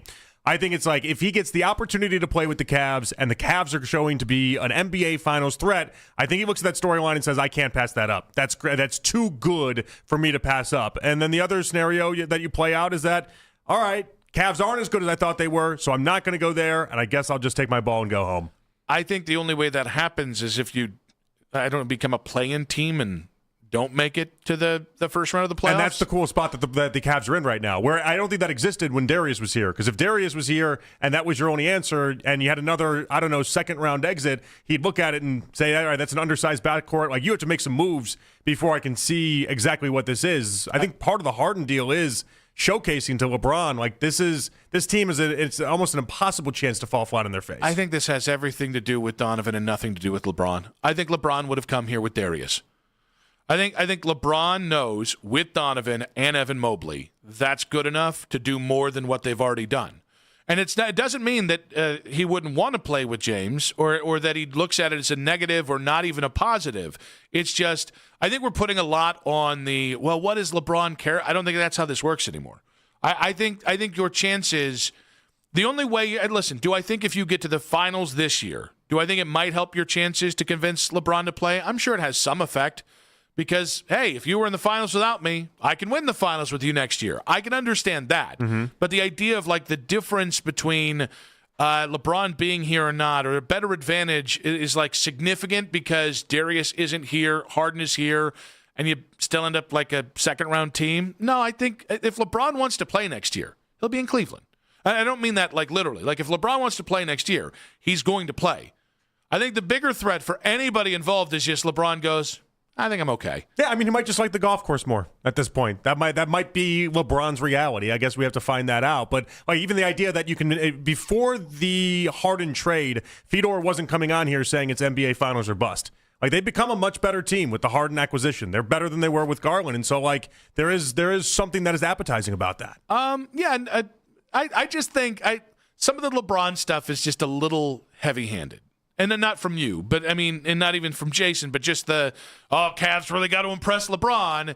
It's like, or they could be a team in the NBA with Donovan Mitchell and Evan Mobley. Your world doesn't revolve around LeBron's decision. That's the cool part for this if you're the Cavs, right? Like if LeBron, you're wrong on that. No. Like if LeBron decides he wants to retire, you have Donovan, you have Harden, you got one more year to try to make a run for it based off of what happens obviously you got to perform this postseason. If they go to the NBA Finals and LeBron's like, I'm retired, guess what? You run back the same team that just went to the NBA Finals. That's LeBron independent or not. Yeah, and if you top out again in the second round, and James can opt out this summer, right? Well, okay. Yeah, and this summer would be the summer you do it because you have a $13 million guaranteed window. Mm-hmm. This would be the summer you do it. So, and if he opts out this summer, bounces, and LeBron retires, all of this happens after the NBA draft in the midst of player movement.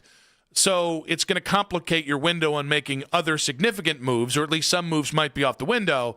If that happens... Oh, no, that's the disaster zone that you're describing. Yeah, that's where Kobe Altman isn't here anymore. Yeah. And so it's again, there's risk involved in all of this. There's a lot of different levels of risk, and when it comes down to it, again, like I think LeBron, it makes sense that LeBron want to play next year. It will make sense he doesn't want to be back in LA because the vibes are at an all-time low there. I can't figure it getting better even with time in LA. I don't think he's going to sign. It wouldn't make sense to me that he wants his Washington Wizards moment to go play for Charlotte or even Golden State with Steph, I know, but it's like they're not going to do the dream team year just to go ahead and be the 8th seed and not even make it to the first round of the playoffs. Right. So it makes sense. But this idea that like LeBron's sitting here and go like, all right, guys, show me what you got. He might be. It doesn't. You kind of described it as if that is what he's doing, because it's like if they flame out in the second round and they don't look good enough, and let's say even with Harden, it's like, well, I guess this experiment didn't work. Then yeah, LeBron wouldn't be impressed. He wouldn't want to come here. No, I think he still would. You think no matter what? Because you just said he didn't want to do his Washington Wizards moment, or he didn't want to do... that wouldn't be Washington Wizards here. This is just him coming back for one more year, playing 70 games in Cleveland, and being in the playoffs next year. That is his walk-off into the sunset moment that if the same thing happens anywhere else, you don't get.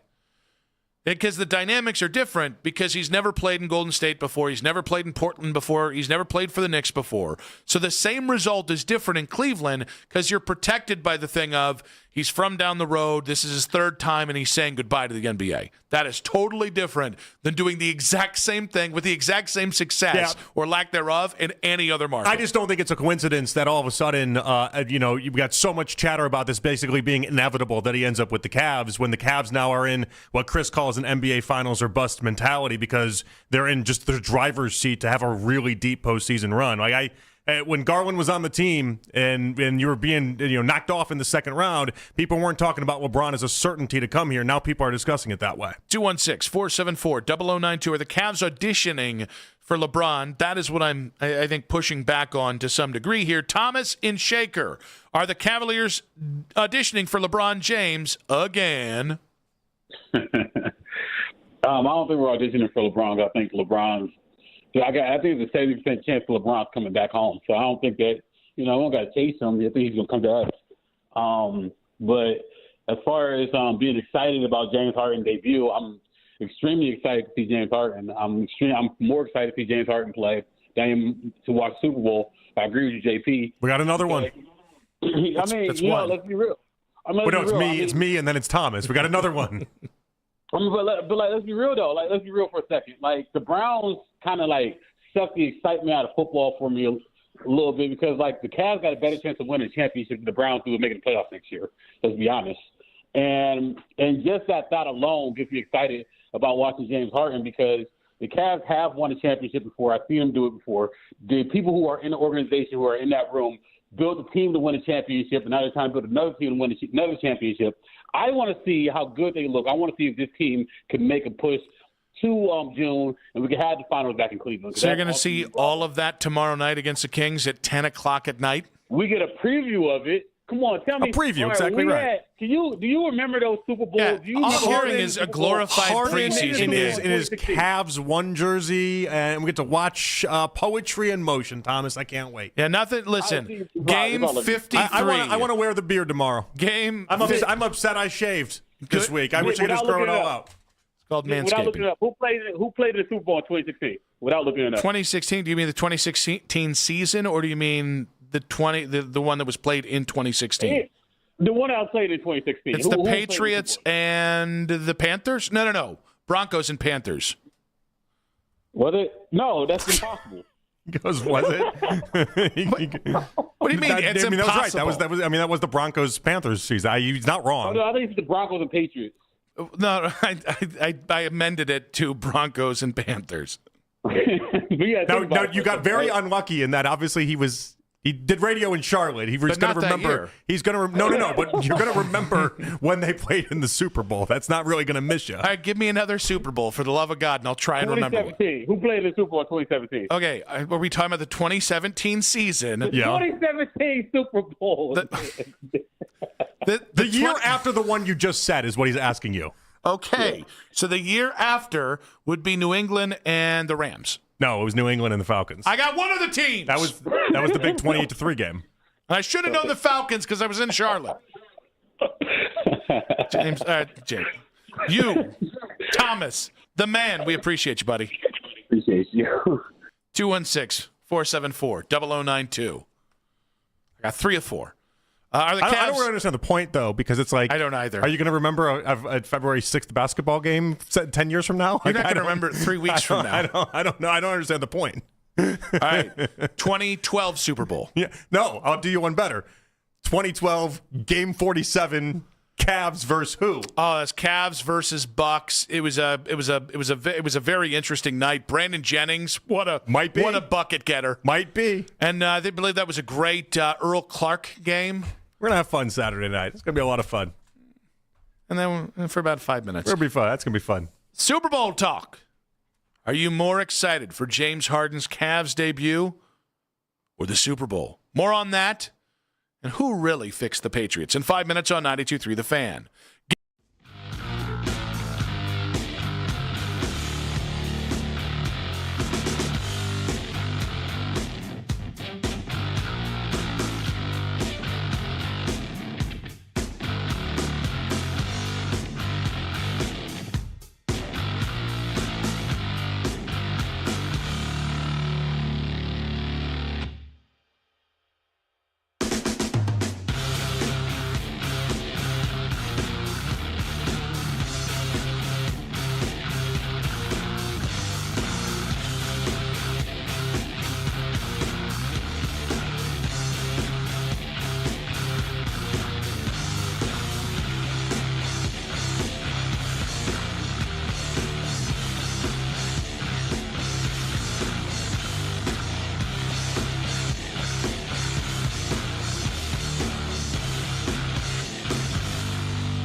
paws? Well, grab a whisk, brush it off, done. Catch COVID-19? Well, just get...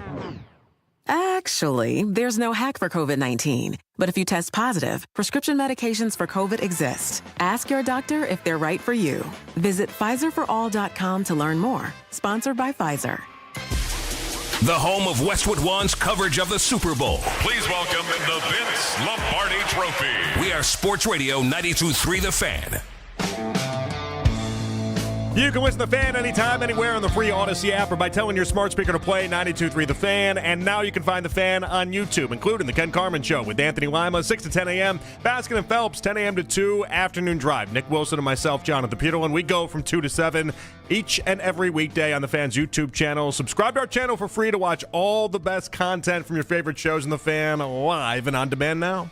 The lead coming up in about 15 minutes here. More on Jim Schwartz's resignation. And I bet Mary Kay Cabot saying he has 2 years left on his deal. And once again, reiterating. Not just one. Yeah, not just one, but two. And reiterating that the Browns cannot get compensation for Jim Schwartz. Is it bad that I now feel a little worse about the hold him to the coals for 2 years as opposed to one? No. I'm comfortable being a jerk for 1 year. 2 years feels excessive. I mean, no. I mean, if you thought it for 1 year, I just enjoy your vacation, Jim. That's enjoy your retirement. I shouldn't say vacation. Enjoy your retirement. He almost did it a couple years ago before he came back with the Browns. He was doing basically moonlighting work for the Titans while just not doing anything in football, taking care of his health for 3 years. Just go do that. Enjoy retirement. I'm sure you're going to love it. Now, this being said, Mike Vrabel winning Coach of the Year last night. Mike Verbal. I cannot get over just how incensed NFL people were about that. As if name butchering doesn't happen at every award ceremony of every. And by the way, we've got the easiest name. Todd Monken? Yeah. The easiest. Yeah. Well, nobody's got an issue with it. No. Our boy Mac Robinson. What? Monken. What? I've never heard this. All right, that's dirty pool out of you. What? You just wanted him to say it wrong. That's dirty. What? No. You were setting him up to do a whole song and dance. I was just looked playing, right at him. I was just playing along as if I can't believe it. Mac, somebody would say Monken's name wrong. Can we get a Monken? Todd Monken.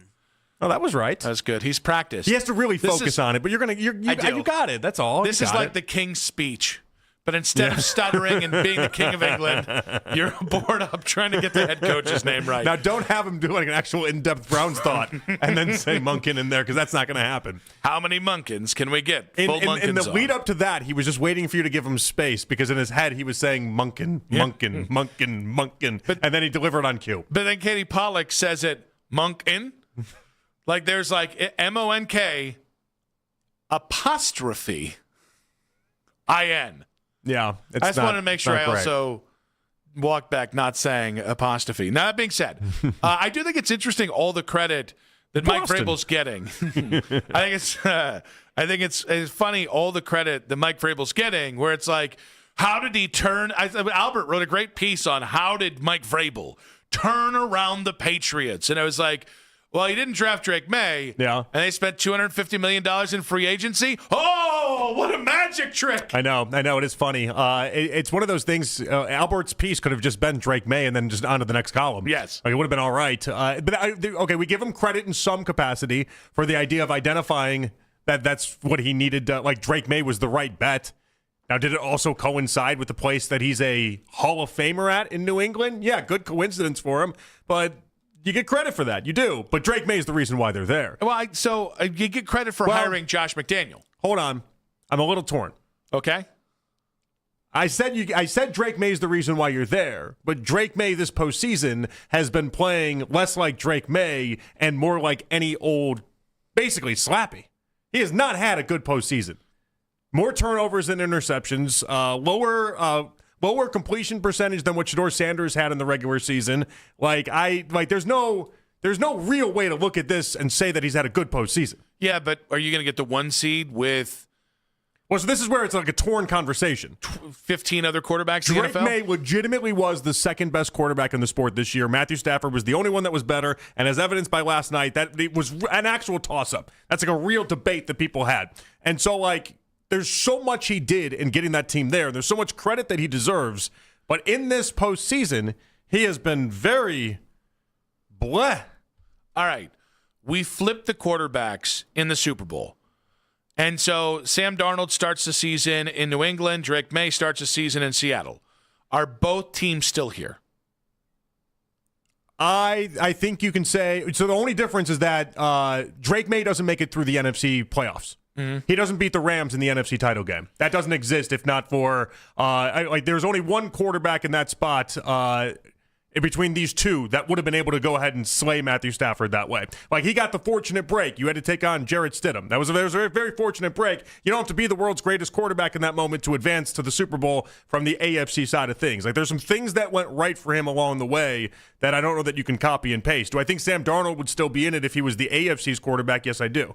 As evidenced by the 14 wins he had last year by Minnesota and then how he's played this year in Seattle. I think Sam had to do less heavy lifting in Seattle in the regular season, certainly. Where, I mean, there were stretches where Seattle's a much better team. I don't want to make this confused. No, I got you. But I think when it comes to Drake May, I think Drake May carried them for large stretches of the regular season.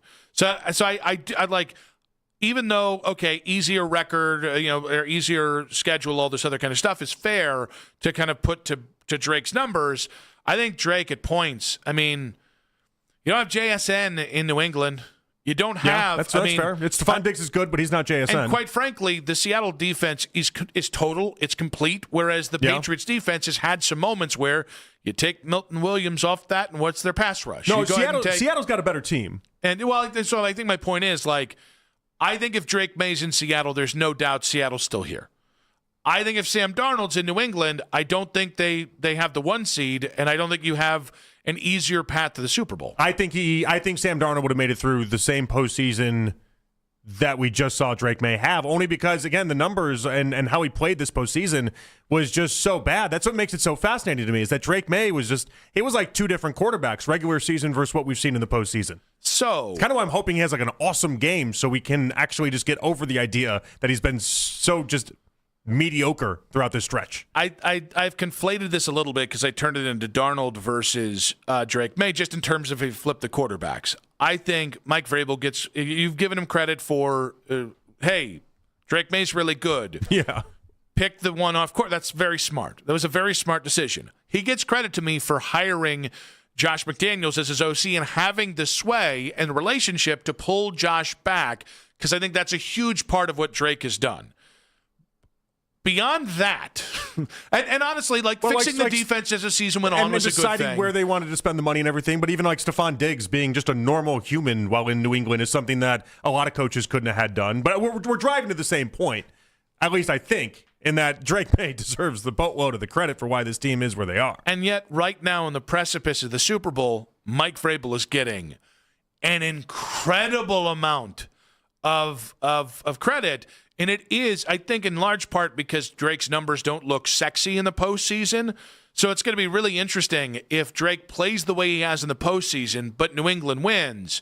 It's going to be interesting how little of credit the actual face of the team, the guy that throws the damn passes, gets, as opposed to Mike Vrabel, who I think gets elevated to an incredible level if he wins the Super Bowl. I don't know how we're going to talk about this if Drake May wins the Super Bowl and doesn't look awesome in the process of doing it, because his regular season versus postseason is just – they're just so polar opposites that this isn't Jaden Daniels in Washington where he was just dragging everyone and everything. Who fixed the Patriots this year, Drake May or Mike Vrabel? The lead in 5 minutes on 92.3 The Fan. This is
21 other teams weren't calling. You know, who is going to give him a head coaching job? I have to imagine a little bit of both. Like, you don't want to go to a place that you just think you have zero chance to win whatsoever, but also you've never been a head coach in the NFL before you're 60 years old. It's probably now or never. The Ken Carman Show with Anthony Lima. Weekday mornings starting at 6 a.m. We are Sports Radio 92.3 The Fan. It's 5 o'clock on The Fan, and it's time for The Lead with Nick Wilson and Jonathan Peterlin on Afternoon Drive. Win a pair of tickets to Post Malone presents the Big Ass Stadium Tour 2 with Jelly Roll and Carter Faith Thursday, June 25th at Huntington Bank Field. Enter the word TWISTED, TWISTED, by the end of this hour at 923thefan.com to get registered to win, all courtesy of Live Nation. Tickets on sale Tuesday, February 10th at 10 a.m. at Ticketmaster.com. Just to be clear, JP, they do want you to get it twisted? I mean, I think that's the implication. I was told many times, under no uncertain terms, to not get it twisted. I mean, and now they want you to get it twisted. We can see how maddening this is. It is just the word. So, like, I don't know that you have to adhere to what the word is. I think you just kind of do whatever you need to do. Okay. Now, what is this in reference to? Because usually it's in reference to somebody's music. Is Twisted the Jelly Roll part of this, or is it the Post Malone part of this? Well, you can't twist a Jelly Roll. You get jelly everywhere. Is that right? That's a no. Who's the third guy? Carter Faith. Who's going to see that guy? Is it a guy? I was pointing to the assumption it was a girl. I don't know. I mean, Carter is a fairly that name goes a lot of different ways. That's fair. It's so. I've never met a female Carter. Carter Faith. She's a woman. That's a good job out of you. Well, now I know why she must be awesome.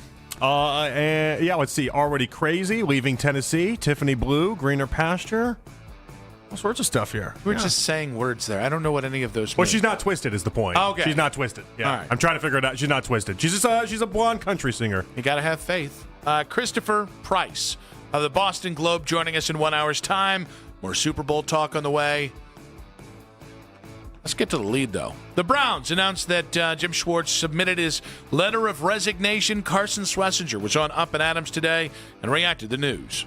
I think this year I love playing for Schwartz. You know, it was a great opportunity for me, and, you know, I love the belief he showed in me. I think that was pretty special, and, you know, I know whatever he does, you know, he's somebody that's been instrumental, especially in this first year I had. You know, every time you take the field to, you know, leave it with whatever happens, leave it with respect from the people you played against, the people who are watching, and I think that's something he shows, you know, every day with just how he works and how he prepared us and got us ready, and just his attitude, and that's something that I'll keep with me. You know, you could see, you know, how well it works and why he's, you know, such a great coach. I mean, this is part of the gamble that the Browns took, but they have such an emphasis now on trying to turn over the offensive side of the ball that in hiring Monken, you knew this could be a possibility, and it turned out to be exactly what happened. I do like that Carson Sweatzinger low-key sounds like John Bernthal, the wonderful actor, Punisher, for anybody out there. I was also in Wolf of Wall Street, where he punches out Jonah Hill. That's another great scene. That being said, Carson Sweatzinger had one season under this. I think Carson Sweatzinger, you could say right now, they blew up First Energy Stadium, a.k.a. The Hunt, and he'd be like, I'm just excited to be in the NFL. He seemed very bright-eyed and bushy-tailed. And that is the only thing that stinks about all of this is that we didn't really get to talk, or we haven't really been able to talk, about what an absolute story Carson Sweatzinger is.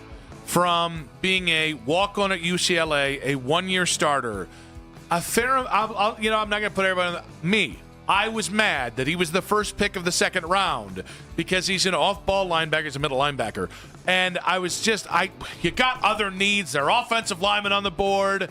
And then the kid goes out there and is, honestly, I mean, a phenom. It's so funny. Yeah, he's fantastic. I'm so worried about some of the young guys we have in the system. And with a new defensive coordinator, same system, but does it change their usefulness, right, without Schwartz? I have no concerns about Carson Sweatzinger. But it's funny, talking to Coach Riz about him at midpoints of the season, he was like, he's over-pursuing. He's too fast, but he's over-pursuing, and then some of the youth. And then as the season kept moving on, he's like, no, he's got it timed out right. Yep. He's got it all figured out. He's just a star. There's just no other way to look at it. I can't remember who said it. It was probably Ken this morning said Clay Matthews Jr., and it's the perfect comp. Not just because they both have luscious blonde hair, but because What else do they have in common? They're middle linebackers. Oh, good. Okay, and they good. both just play like madmen, and it's fun. It really is fun to watch and have that reminder. Tom Withers on with Baskin and Phelps today. He explained why Jim Schwartz's exit from the Browns could be good for Todd Monken. I'm sure Todd is going to be able to land on, a suitable candidate. We'll see where this goes. I think sometimes, too, we all get way too caught up in this kind of the coaching carousel of it, especially from an assistant coaching standpoint. Not to say that they're not important. They are vitally important, but I think it makes a lot more sense. And I think Todd Monken outlined that earlier this week. He wasn't planning to chip Jim Schwartz on a weekly basis. He was getting ready for Myles Garrett. Again, I think we get a little bit too maybe caught up in it sometimes. I'll reinforce this, that I think this is a good thing for Todd Monken and that he's not going to have somebody in the building either trying to sabotage him or still walking around, with a sourpuss. So, I mean, listen, if Jim Schwartz didn't want to be there, it would certainly be a threat to Todd if Jim wasn't going to be able to come around. And so I think that's a very good point by him. I vehemently disagree with we overrate the coaching thing. There's a reason why when Bill Callahan left, your offensive line fell apart. Exactly what I was thinking, oddly enough. And so, like the Jeff Stoutland thing in Philadelphia. I mean, you've got Lane Johnson and, oh my gosh, what are their other offensive linemen? Lane and Dickinson. Dickerson saying that they're thinking about retiring this offseason. That's a report out there. Guys, if Jeff Stoutland's back, there's no chance in hell those guys are thinking about retiring. So, I think this Jim Schwartz thing is incredibly significant.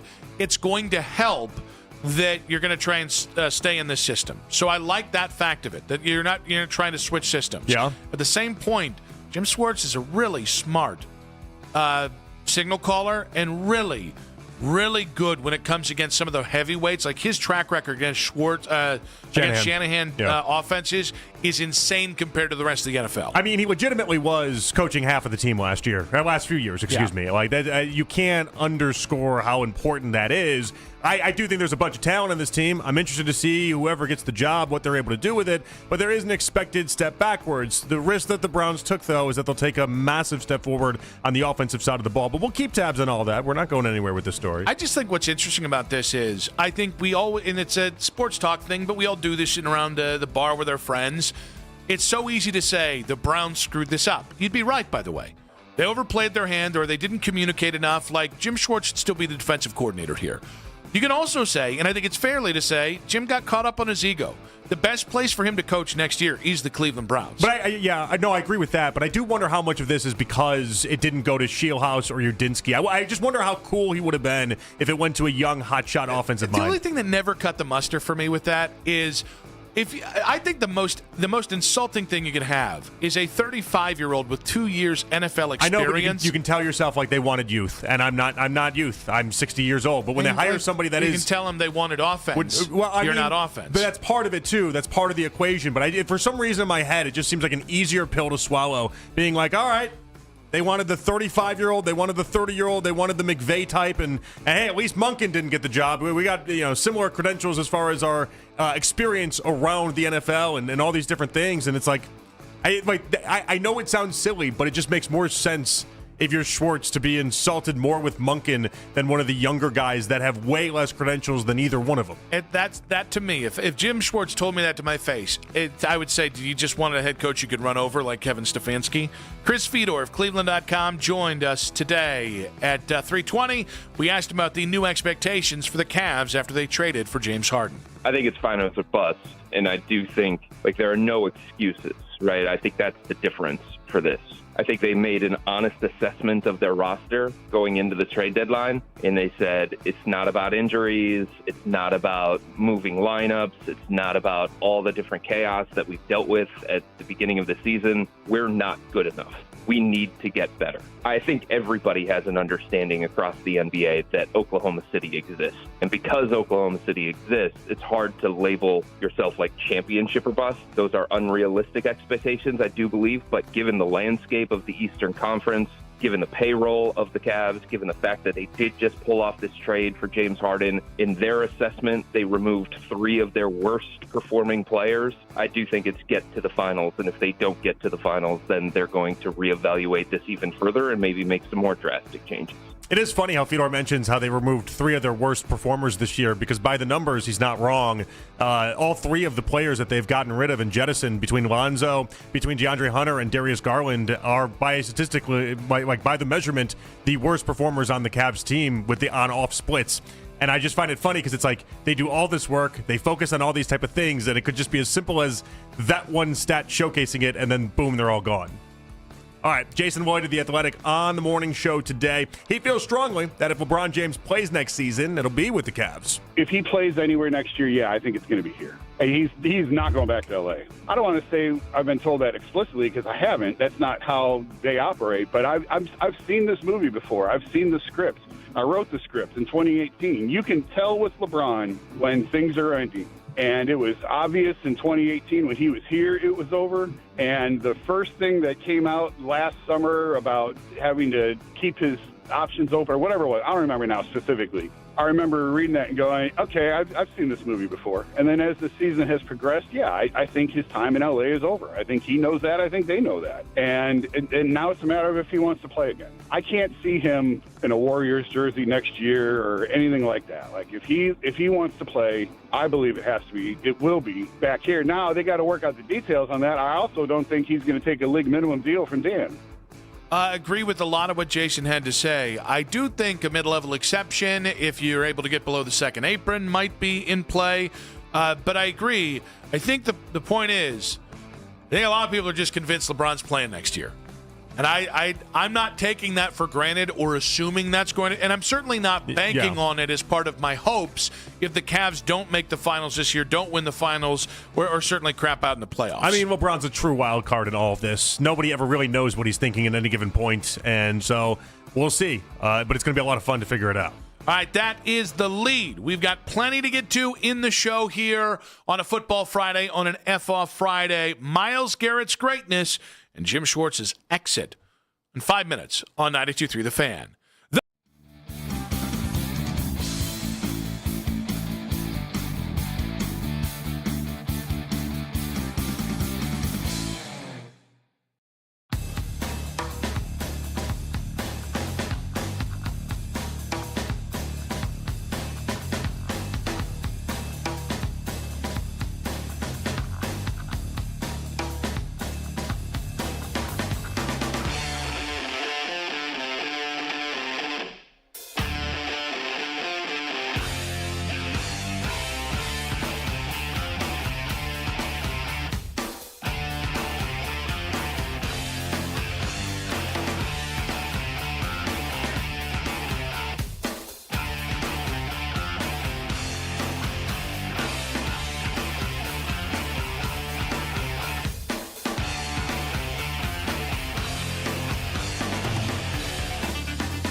recapping all the latest Browns news, breakdowns of the offseason, and where this team is headed right here on 92.3 The Fan. Headline sports news every 20 minutes right here on 92.3 The Fan.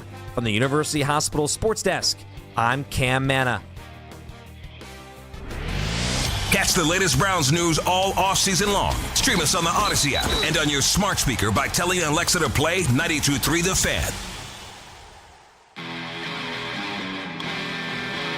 Back on Afternoon Drive, Nick and JP with you. We do have Christopher Price of the Boston Globe coming up in about 40 minutes. We'll talk who gets more credit for the Patriots' quick turnaround, Mike Vrabel, as some call him, and or Drake May. And yes, I was stalling because I forgot which name I said first because I made a lame joke there. Now, should be noted. And you used his actual real, like, the right name. I know. Well, that's why it was. Some call him Verbal. Yeah. Yeah, that's Tiffany Haddish. Him too. Yeah. That was the joke I was playing off of. Mike Vrabel, as some people call him, because everybody calls him that. Yeah. Now I've explained the joke, and I want to hit myself in the head with a hammer. Now, that being said, Chris Fedor just tweeting this out within the last. This is why you go out west. He's in Sacramento, getting ready for this. Hit up that Taco Bell you wanted him to hit up? He loves local chains. Anybody out there. appreciate the idea that I actually looked up how many area locations they have? I did, but we were at the end of the interview, and so I didn't have a lot of time to commend you on it. But I do wonder if Fedor then hung up and was like, how many do they have in this area? And it's like 26. That had to have been a guess. There's no way he looked that up, and that's just how I work. Now, or he looked up your net worth, which, of course, we have disposed of on this show. We don't do that anymore. But Fedor it's just never accurate. Fedor tweeting out. Did you see your net worth out there from what? I didn't know you could get minus net worth. Oh, is that what it came up as? It actually just comes up. Nick Wilson's net worth. Loser! Okay. And fat? I don't even know why that's there. It got the wrong Nick Wilson, so it said estimated worth $1.5 to $2 million. How is Nick Wilson doing? He's about to be reborn right here. Are you Googling how much I want to make sure that was right, because I saw it. It said like 1 to 2. But it's got that stupid guy from Survivor.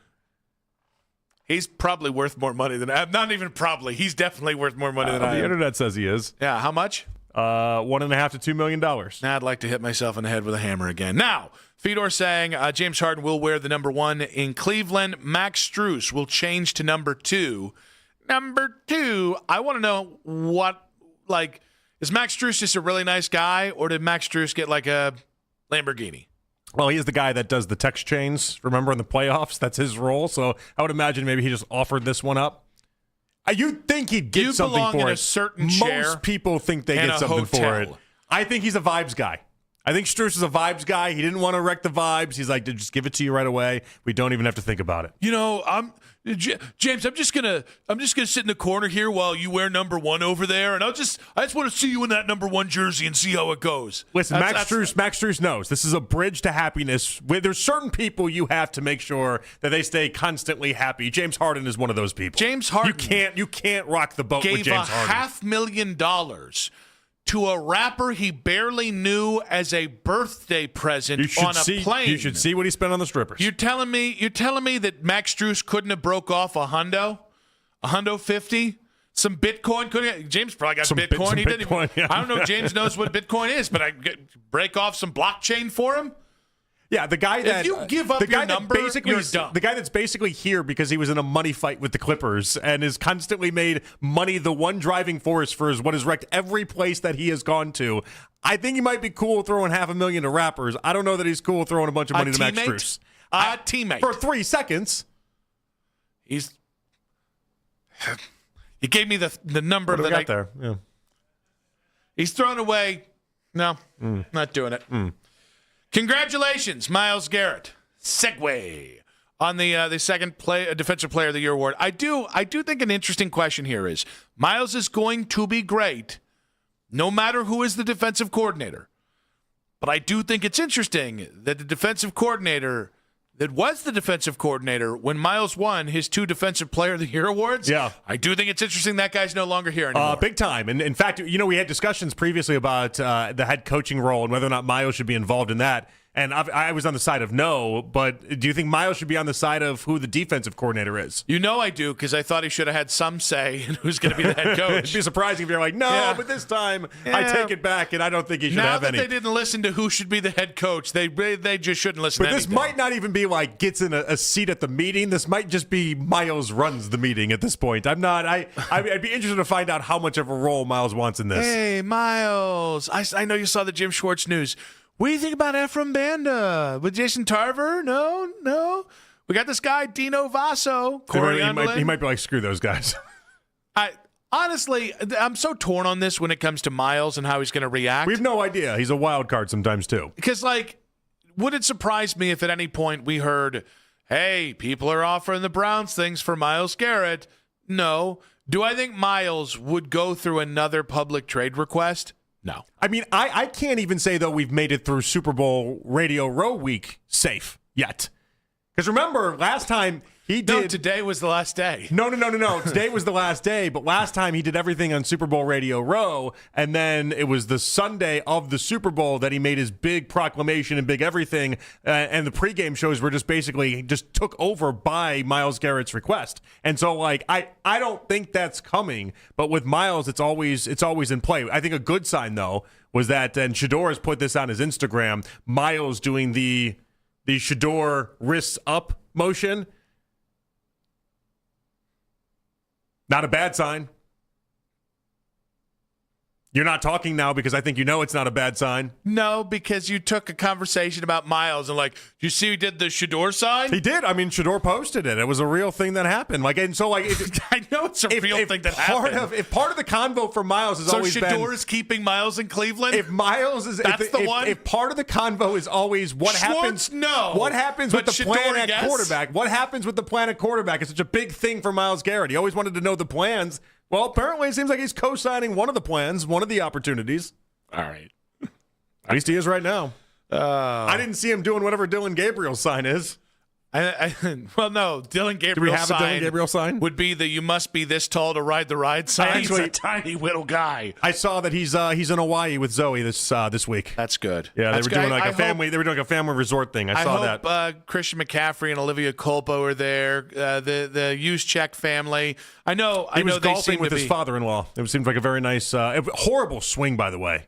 Dylan Gabriel's got a miserable golf swing. How can he be bad at that too? He's so bad. I was embarrassed that Zoe even posted it. Is it? Well, embarrassed for Dylan, obviously. Not for Zoe.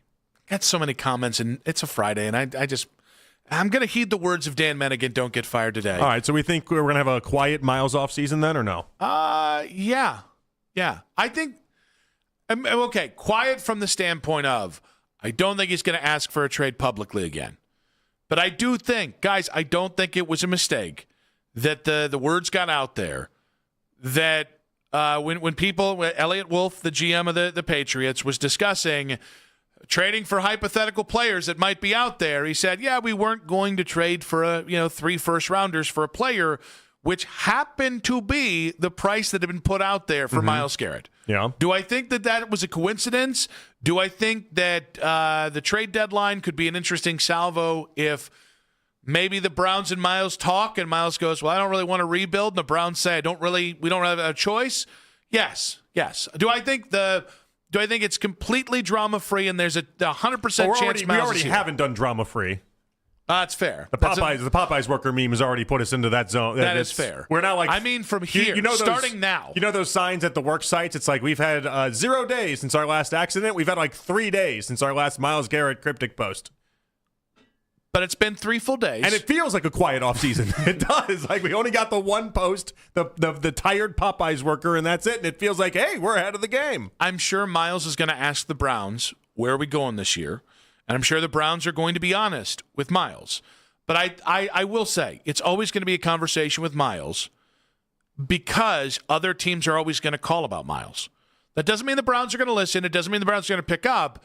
But I do not think it was an accident that 3 first-rounders was out there, because that's the kind of thing that if you're a rebuilding team and you look at this and go, 2 years from now is when we really think we're going to be good and we really need to get that quarterback in 2027.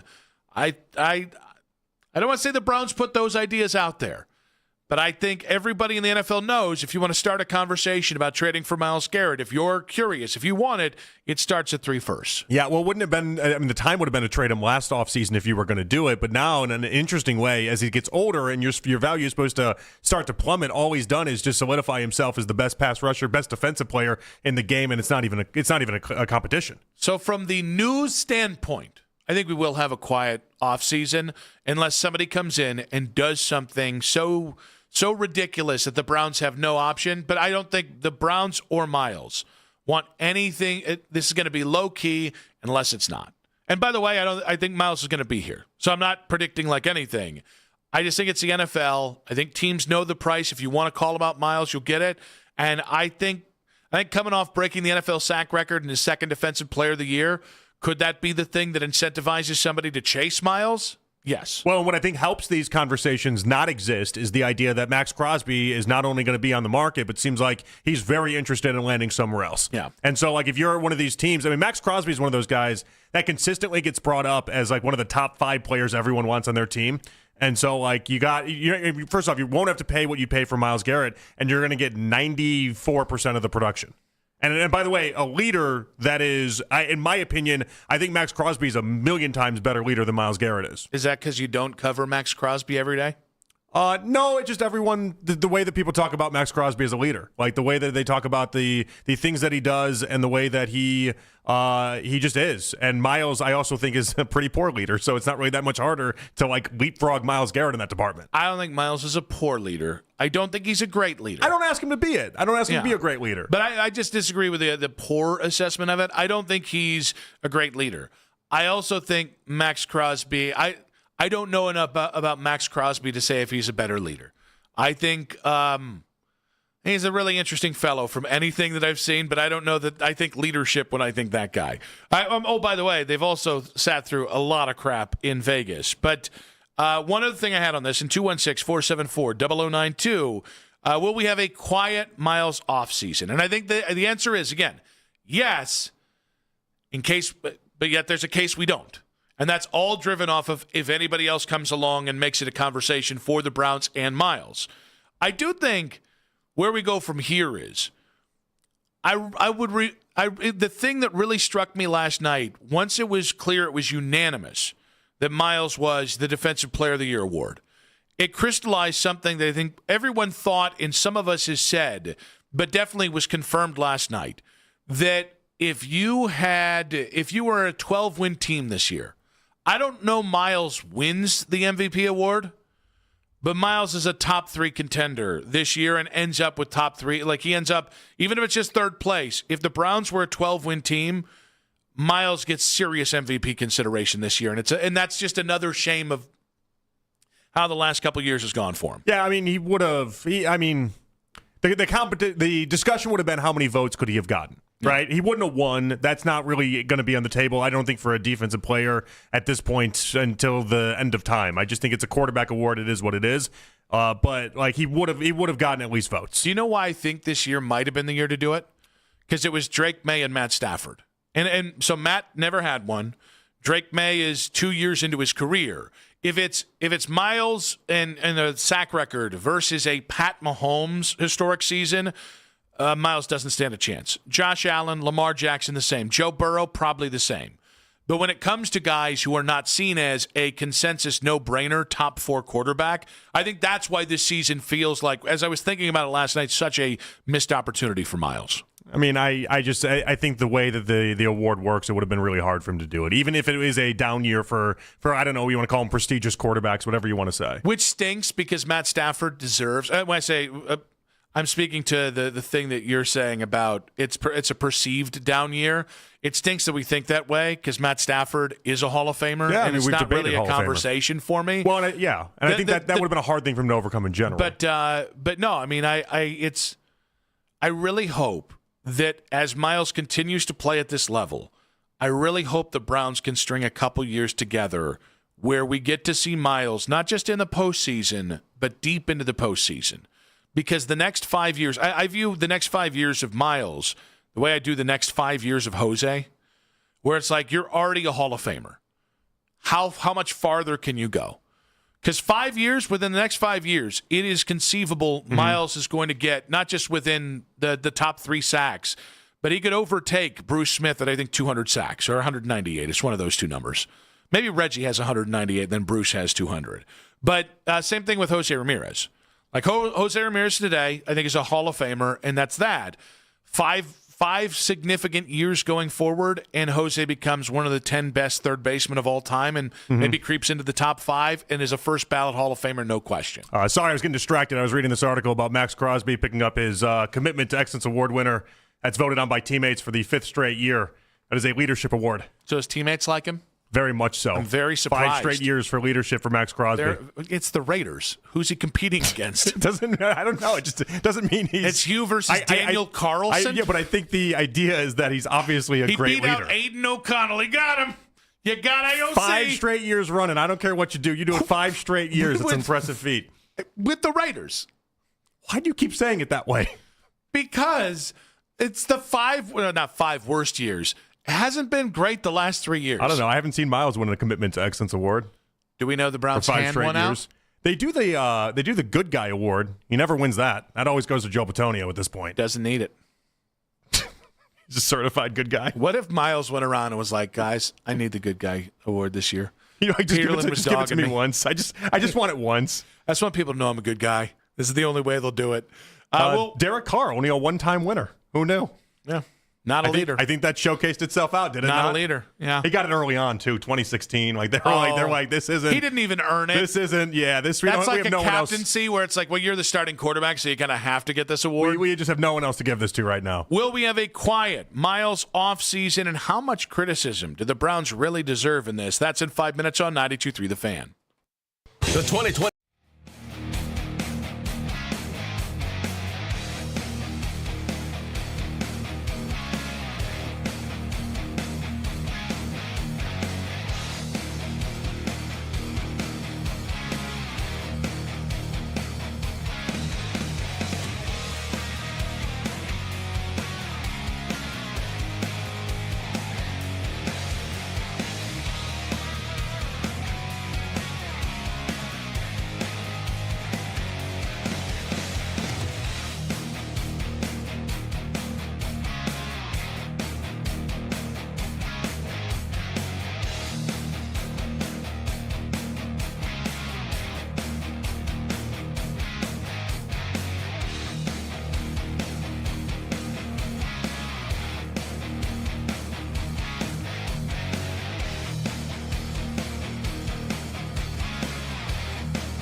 retired mailman next to me, but I knew one of you was my soulmate.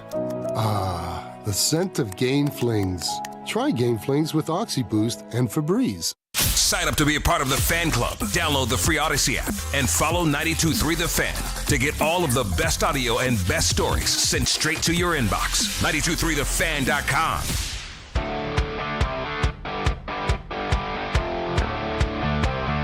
Christopher Price of the Boston Globe coming up in just about 15 minutes here. Nick and JP back on Afternoon Drive. I know it's been a bit of a F-off Friday. I need a slight palate cleanser. Can we get 5 minutes of palate cleanser here? Can we do that? I don't know why I'm asking. We're going to do it anyways. I was going to say, no. I would prefer not to do this. When does that stop you before? That's fair. Usually I just... Are you saying Nick Wilson doesn't answer to no? Mac. I never. Mac, I'm somebody's father. 3 people's fathers. Now... That means 3 times that's been a yes. No, you have twins. No. It's only twice. Yeah, but that time it was an oh, yeah. Nick nailed it. Nick, fantastic job. Darn right. However, our guy Moblin tweeted this out 2 nights ago. Mm-hmm. And not only is it the most relatable thing in the world, but I feel like everyone's been put in this position, and it instantly triggered me. Like Moblin's a good dude. We DM occasionally, but like I haven't met Moblin like yourself has. I haven't hung out with him yet. I wouldn't say we hung out. There was a bar in Parma, and I was closing out. Well, but like I think my point is like this is somebody who I know, but I don't know. Mm-hmm. And I was mad on behalf of him. So he had him and his significant other had a couple at his house. And the guy introduced himself as Doctor and then his name. Yeah. And so Moblin responded, "Hey, first name, how you doing?" And the guy responded, "Doctor." So this guy in a completely, normal environment, not at a doctor's office, not at a highfalutin moment, wanted Moblin to refer to him as Doctor.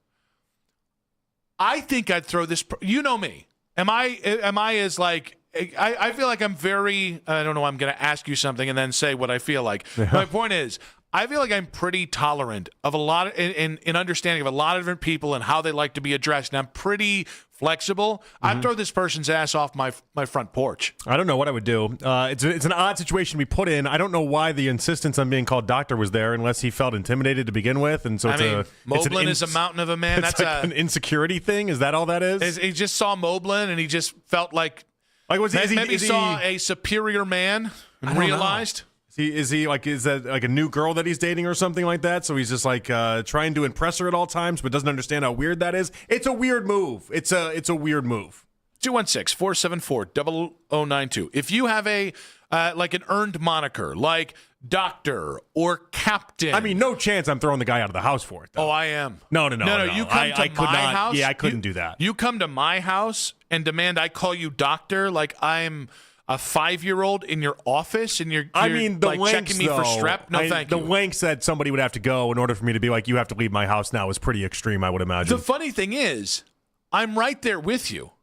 But this is actually, no, what I probably would say is you can either be called Doctor driving away from here, or you can come in my house and be a normal person. Now, what I think you would do, and I don't know, you tell me what you actually would do, but what I think you would do is just call him Doctor, but in a very, different way than what he wants. Oh, no, I actually would do what Moblin did, which is he just kept referring to him by the first iterations of his name every time he talked to him. By the way, it's weird. That is a great play. And also, Moblin has a partner or a girlfriend. I have a wife. I am confident enough in my marriage that I feel like I could just go to Vanessa and just immediately turn to her and go, "This isn't going to work. I'm going to need this clown to leave." Just listen, if it's not a great move by the guy, but I'm not. It's too chachi. I'm not that. Who wants to hang out with somebody like this? Guys, who wants to hang out with? I mean, it's the. Were you about to go? Who wants to hang out with anyone? No. I'm trying to find a way to describe it because it's like that's not the friend. That's not that's the friend's boyfriend, new boyfriend. So it's not really about him. It's about, maybe getting to know him, but it's about the friend more than it is anyone else. Yeah, and she can go too. That's your friend, though. That's your friend. You want to, it's a hard move for everybody. Everybody just gets embarrassed out of this whole ordeal. Now you get to text the friend and be like, if you marry that SOB, we got a problem. She'd probably be like, but he's a doctor. See, this is... You've seen the people I date. I don't date doctors often. You're handling this in a very straight ahead, what I would say that like a very decent way. I don't think this doctor, by saying, you'll call me doctor, I don't think they're being decent. I think there's so many standard variations away from how you treat somebody in your own home. Like, to me, respect is a two-way street. So if you correct me and ask me to call you by a title... We are not friends. No. Friends call each other all sorts of names, and none of them are great, and some of them actually might be their name. But if you're going to put me on edge in my own house, you're lucky I don't punch you out. And I'm like the least violent man on the planet. Like, I would never, like, if somebody came to my house and got my name wrong, you'd never know, because it just doesn't matter to me. Or if they said something out of place. Like, I've had people say things you should not say in mixed company. Yeah. And I've not corrected them, and I never would, because I do try and have as accepting of a house as you can possibly have. Political differences, come on in, don't care. Right? Differences in parental styles. Well, don't parent my kids and you'll be fine. You know what I mean? But you know that it would make this guy comfortable if you did just call him doctor. Why don't you just call him doctor? Because that's not how I address friends. He's not your friend, though. You just met him. No, if you're in my house, you are my friend. If you are in my house, we are. I have we all sorts of break people that bread aren't together. my friends that I break bread with. I mean, how do I know? He might end up being my friend, but you're not instantly my friend. Yeah. If you're good enough to be in my home, you better be my friend. And if you, the first thing you say it's is something stuffy. It's your friend's boyfriend, though, or potential boyfriend, or whoever this ends up being. Like he's still in audition phase. Yeah, and what he's got to realize is failed the audition. He's blowing the audition. Yeah, but like I don't. I mean, it doesn't mean he's instantly my friend by any measurement. Yeah, but you have to be friendly. You don't have to be friends to be friendly. Trying to get off rocks on having some sort of airs about yourself. If anyone gets to have he clearly doesn't know that this is a problem, obviously. This is something that he obviously goes through life doing. You think he doesn't know he's an a-hole? He might know he's an a-hole, but clearly. So was this a power move? You think this is a power move? Is that what this is? Yes, this is the equivalent of, I'm going to shake your hand real hard because I'm a real man. But with the doctor title. I mean, you're all at the same place at the same time. It's not like, you know what I mean? The power move stops at some point. You guys are all hanging out together. Power move is where I pound 10 Coors Banquets and then just go absolutely reject. I would definitely call it out afterwards and be like, this is a weird thing that he just wanted me to call him doctor. But just to make him more comfortable in the moment, I would probably just call him doctor. Oh, my God. I'm not throwing him out of the house. No. I'd probably just be like, all right, doctor. Listen, you got it, man. I'm not going to vouch for you later on. But in the moment, let's just get through this night. Listen, if I'm on a boat, I'll call you a captain. All right? Yeah. If I'm in a doctor's office, if you're examining me in one way or another, I'll call you doctor. I called some not doctors back in the day, in my younger days. But if you're a doctor in my house, I'm not referring to you by a profession. Not even close. I was trying to think of other professions you could go with. Yeah. And there's just no equivalent to it. Because there's no other way of you're putting on airs. And if or you're like a football coach being like, no, you can call me Coach Smith. Yeah, that'd be weird for me. Which is weird because I don't like calling – I don't traditionally call people coach anyways unless I really get to know them. But no, you're at my house. You're not coach. You're not. You're whatever the hell your first name is. Because then if you told my kids this is how I want you to I'd boot your ass out then too. So the best I can give you, is I'm going to say we're friendly in this house and I'll refer to you by your first name. If that's not good enough – you can leave. It's just awkward then. It's just unnecessary awkwardness. I didn't make it awkward. Yes, you did. No, I didn't. In that he moment, made it awkward. Did. Well, you both made it awkward. You both made it awkward. Yeah, then it tit for tat, as it were. I'm just not letting that upset my evening, I think. I just need to I would just barrel through. And then I would intentionally maybe not address him later, in any sort of way, but I'm just that's so awkward to me. Oh, I'm not letting it fester. I'm getting right in there. Yeah. You and I are having a man-to-man moment 5 seconds into meeting. And it should be said, guys, And anybody that's met me out in public will tell, I'm the most disarming human being on the planet. I look like Jeff Gillooly, but for the love of God, I act like Barney minus the problematic stuff off the court. So I am as disarming as you can possibly get. But you come to my house and say, it's doctor. Malfunction at the junction. We're going to communicate, and then you get to choose whether you stay in my house or whether you get your ass in what I'm assuming is a very nice car, and I never have to see you again. Maybe he was going for a joke, and then no one saw it that way, and then he just was like, I guess I'll just bury this. Maybe that's his big thing with his buddies is no, call me doctor, and then he went for it, and then just nobody got it. But if he used that voice, nobody got it. That's the joking voice. You would know. I know. I'm not suggesting the doctor's got. Call me doctor. He probably doesn't have the greatest delivery. Did he come in and go, the doctor is in? Now, what would be really funny is if Moblin had been calling him Bob or whatever it was all night, and then he kept being like, it's doctor. It would have been really funny, but. I don't know, man. You come into my house, I'm just trying to make it comfortable. If that's what that is, I'm not booting you for that. I'm talking about it later, but I'm not booting you for that. 216-474-0092. If somebody comes to your house and tries to get you to refer to their professional moniker, what kind of gift would he have to give you for you to be like, yes, doctor? What was that? Because I feel like I hope somebody brings a succulent. I feel like if he brought you really nice things as I'm here and this is what I do, you'd be start naming some things. I'll you can call bring you me. Whatever you want. I don't know, like a $200 bottle of whiskey or something like that. I'm not that cheap. Give me some other stuff. A sushi platter. Nope. Like one of the big boats sushi. I don't know why you'd bring that. But I'm trying to think of what else you got. What else would you bring to somebody's house that is worth, I don't know, $200 to $300? Bring me a Rolex. Not $200 to $300. No, he's not going to bring a Rolex. That's as weird as someone calling him doctor. Calling him doctor. So if he brought you a Rolex every single time he saw you, then you're like, nope. All right, doctor. Nope, but at least it's got value to it. $200? You still wouldn't do it? What kind of lady of the night am I? How cheap do you think I really am? Don't answer that. I think between $200 to $300. I think was the answer. 216-474-0092. Oh,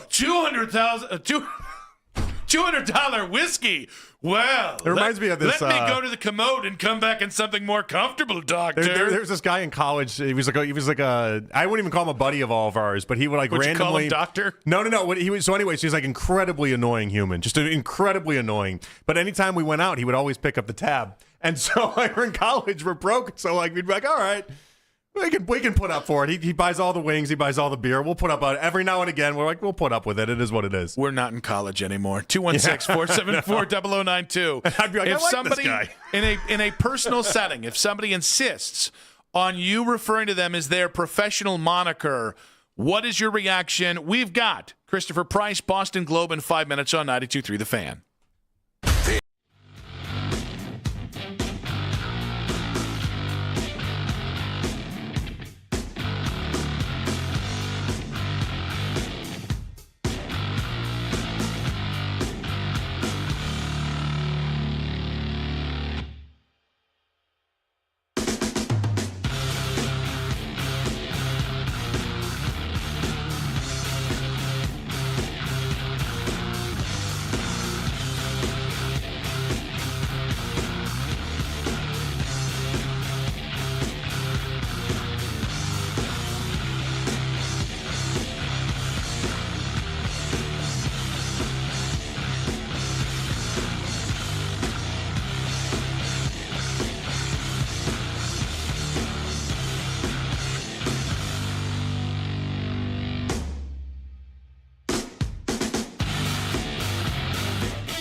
Rewind, weeknights 11 to midnight here on 92.3 The Fan. Get the best moments of our show all week or on the Odyssey app. Headline Sports News every 20 minutes right here on 92.3 The Fan. From the University Hospital Sports Desk, I'm Cam Manna. Whenever you need to talk about the Browns, we got you covered. We are Sports Radio 92.3 The Fan. It's the 6 o'clock hour. Someone step on a duck. On Afternoon Drive. As always, you can listen to this show and all of our local shows on the Fan and Apple Podcast, Spotify, or wherever you get your podcast. 1 hour to go. Nick Wilson, Jonathan Peterlin with you. We got In Case We Missed It coming up in about 45 minutes here. A lot of talk. Playoff eliminator, which I've been eliminated from already. It was nice. Maybe now we'll just have whoever wins the Super Bowl gets 50 points, so I have a chance. It was great. That first round just slaughtered me. What about the second round? Well, it didn't go great, but it was better. I had a chance. Just lost in the first half. Didn't you go? I don't know. I don't remember what you had the did. same amount of correct picks in the second round as you did in the first round. That's what I thought, right? Yeah. Yeah, there were less games. Numbnuts. Sorry, that was really aggressive. Jeez. That was very aggressive. Big time points loser over here gets from last aggressive. place over there, huh? Mac, don't make me say more mean things to you. I apologized already for that. Look what Christopher is coming into now. He wants, you're welcoming into your house, and it's as if he just said doctor. All right. This is a great point here because Christopher Price works for the Boston Globe. This is a professional man we're about to talk about right here. Yeah. And this is somebody that if this happened to him, I'm sure he would have a distinct and proper reaction. Christopher Price now appearing on the Make It Right Call Kyle Wright hotline. Christopher, welcome back to the show, or welcome to the show, and we're happy to have you. Can we clip and save that intro for my bosses? Because I have a performance review coming up. That might be helpful. That might come in handy. Only if we can include this question in your response. Are you ready? Yes, sir. Yes, sir. All right. So one of our listeners had his significant other invited a friend and their girlfriend or their significant other over, and the person insisted on being called doctor instead of their first name. And I said I would throw that person out of my house. My partner said he would just go along with it. How would you react if somebody... I would deal with the uncomfortable nature of it all while understanding it's weird. How would you deal if somebody at your house wanted you to call them doctor? I'm reminded of the scene in Seinfeld where the guy was insistent on being called maestro. That's the same kind of vibe that I feel like we're getting at here. If someone is walking into your house and insisting on being called doctor, that's a little bit odd. I got to be honest with you. What would you boot him out of your house though? No, I probably wouldn't boot him out of my house, but it would just be like, hey, look, we're just sitting here. We're probably watching TV, having some, I don't know if you have beer. If it's a relaxed situation. Look, if it's a formal dinner party, then maybe I can understand it. If it's a formal situation where there are people sitting around in, suits and ties and, drinking wine and stuff like that. If it's just people sitting around, if it's like a laid back social occasion, I'm not calling doctor. Also, it kind of leads an opportunity to then ask him for all the free medical advice you want. Because if he's doctor, if he's always doctor, then I guess he's got to just respond to always being a doctor. Yes. You always got to be on. Exactly. That's a completely fair point. If you had that spin 10 minutes ago, JP, you might have won me over. All right, Christopher, let's get to the Super Bowl, and let's get to the Patriots turnaround here, because Mike Vrabel has gotten so much attention, so much credit for this turnaround, and a big part of it, but who gets more credit for this turnaround, Mike Vrabel or Drake May? Mike Vrabel. Mike Vrabel is the guy who came in on day one and got everyone to buy in. We all assumed, at least those of us who covered the team, that Drake May was going to kind of continue on the upward ascent that we saw him really kind of enjoy toward the end of the year last year.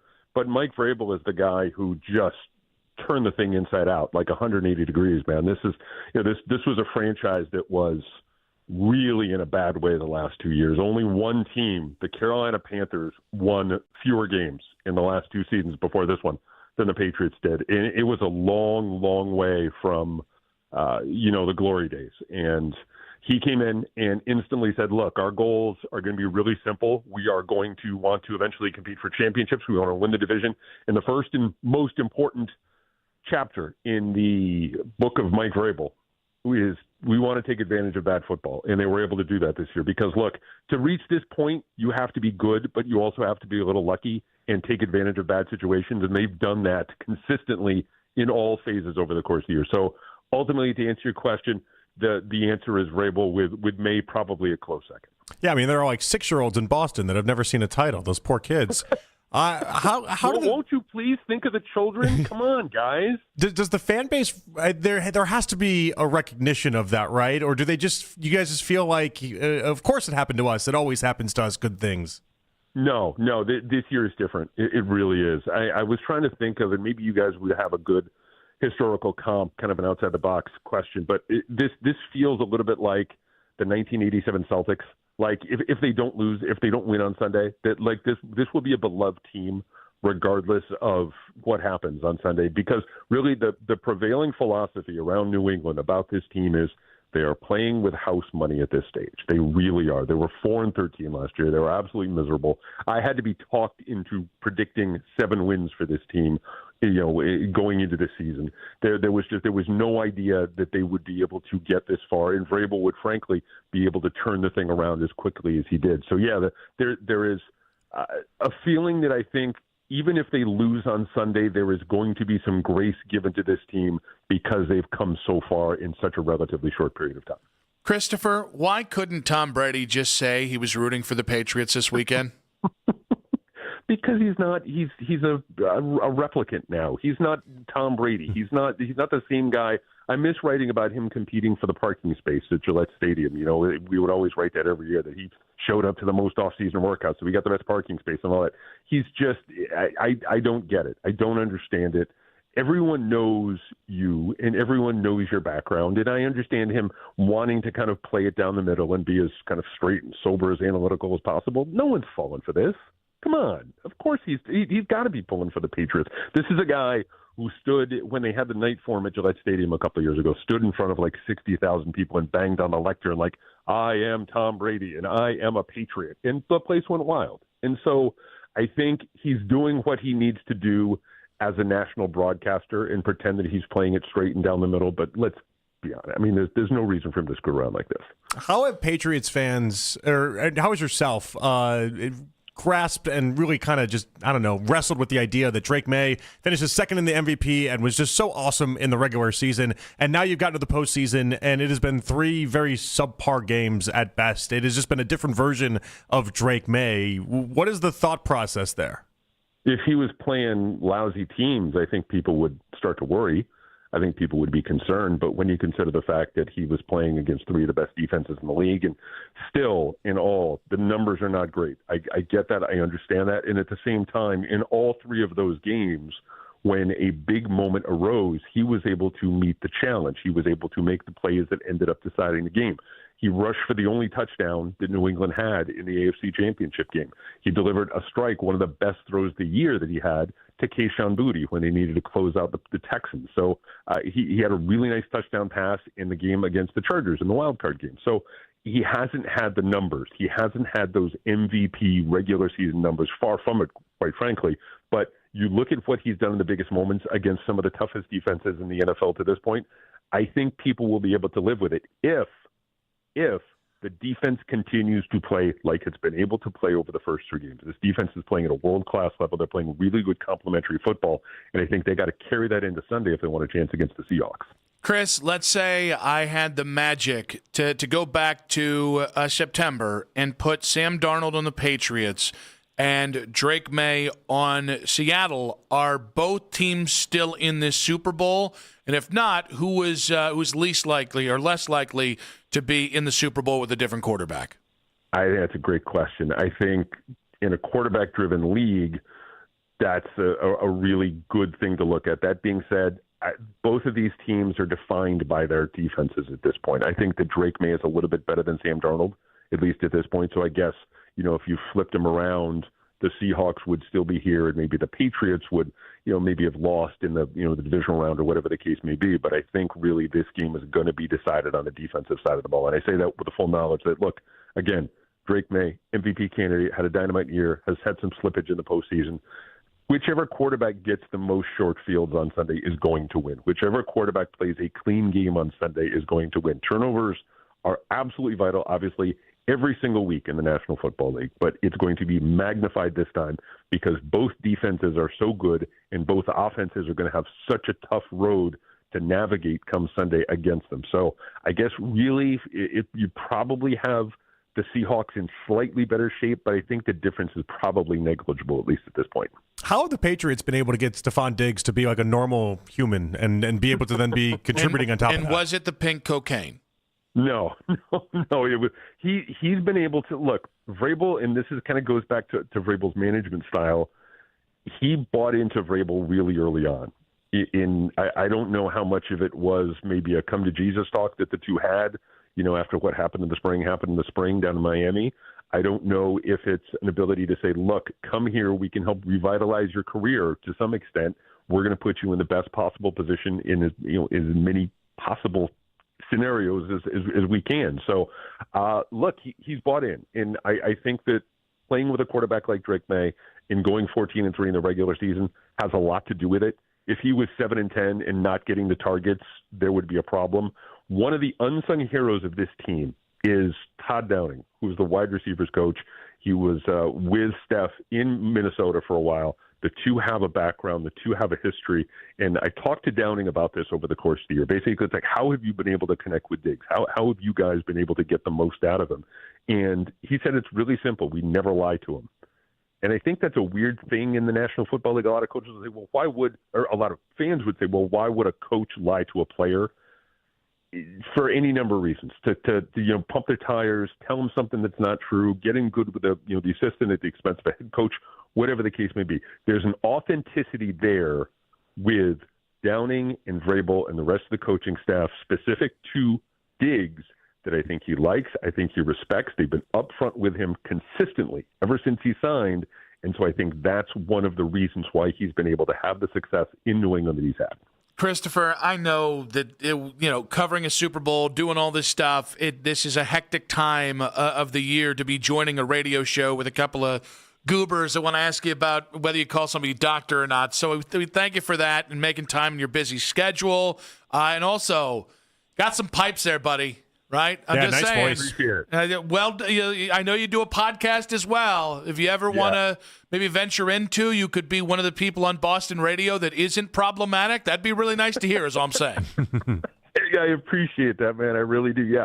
It's a cheap excuse then to promote the podcast that Chris Hogan and I do for the Believe Network, Patriots Report. It's up every week. We did a couple this week, I think, and we love doing it. I love talking ball with Hogan and getting after it on a weekly basis with him. So thank you very much. I really appreciate it. You're good hang, buddy. Appreciate you. Enjoy the Super Bowl. Sounds good, man. Take care. We'll talk soon. Christopher Price there, voice of God on the Boston Globe. There aren't many times where we're on radio together and I'm like, all right, well, I used to be a real man. I think I'm going to get your voice a little bit deeper. Like, just try to get it as deep as you can. Am I going to tell the story? How deep can you get your voice? I don't know. In a world like that, like even then, it kind of even it doesn't even go very well when you try. Some guy from Boston has a better voice than my fat ass. That's pretty good, though. That was pretty good. Yeah, I'll never be able to talk again because I blew out every vocal cord that I have. But you have a very nice voice too.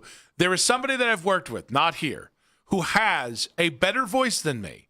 But when I went on staff, wherever that was, he started doing more of the voice thing. And I was like, you can't have the better voice and then be triggered by my voice. It was little voice energy. Many people said it. That's tough to come back from. Yes, it was. I kind of went Don Pardo there. No, but you kind of described. Are you describing the person I think you're describing? Really. No. It's not our buddy Will. Because you kind of sounded like Will there in describing that. It is somebody. Well, I would be much. Because I never Corelli impression for a second there too. Well, Will when he gets excited, Yeah. Tell me more about how you know how Will sounds. Oh, we worked together for 3 years. What sounds do you mean? like you did. And also Russell Brand made fun of him for it. Sounds like you really worked together. Christopher Price, great stuff with him on the Make It Right, Call Kyle Wright hotline. We'll react to what he had to say. Talk about one thing I love a lot about the Super Bowl. There's one thing that I absolutely hate. That's next in 5 minutes on 92.3 The Fan.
down. Now is the time to trade in and trade up at Kinganley Kia in Medina, Mentor, Alliance, and Boardman. Online at kinganleykia.com. KMA rebates assigned to dealer 26 Sorrento APR 1667 for 1,000 financed plus tax, tag, title, and dock fee on approved credit through KMF expires 3/2/26. Listen to 92.3 The Fan on the Odyssey, iHeartRadio, and TuneIn app.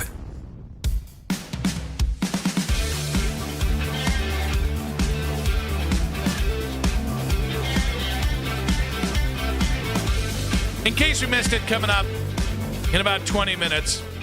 No, we're not talking about Ryan Russillo's Instagram. But we could. We could. We definitely could. We could.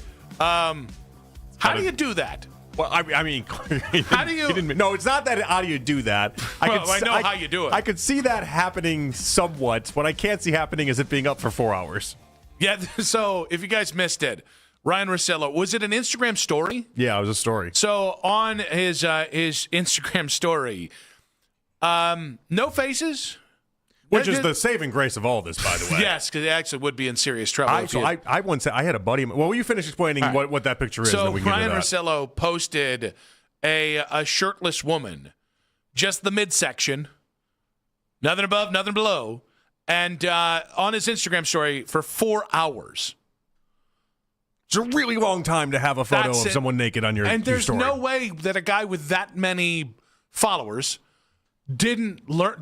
I mean, he clearly had fallen asleep, and then just no one woke him up. Okay, I'm gonna skip that one because late night Super Bowl parties. I would imagine he's out waiting. Because I think it was up till like 10 o'clock in the morning or so. How does it end up? It's not like he doesn't have a real job. He doesn't have to. He can sleep in. He's a media member. He doesn't have a real job. That's what I'm saying. How does it get posted to your an Instagram story though? He's always up late at night. Don't give him that he's old. He's up. You think he's hammered? Do you think his phone was hacked? No. So he's not dumb. We know that. Okay? He's not technically. He's not technologically stupid. Well, this might suggest otherwise. That is true. Just because you have digital content doesn't mean you know how to put it out there. I think he was trying to save it to his camera roll, and then he just ended up just posting it to his story instead.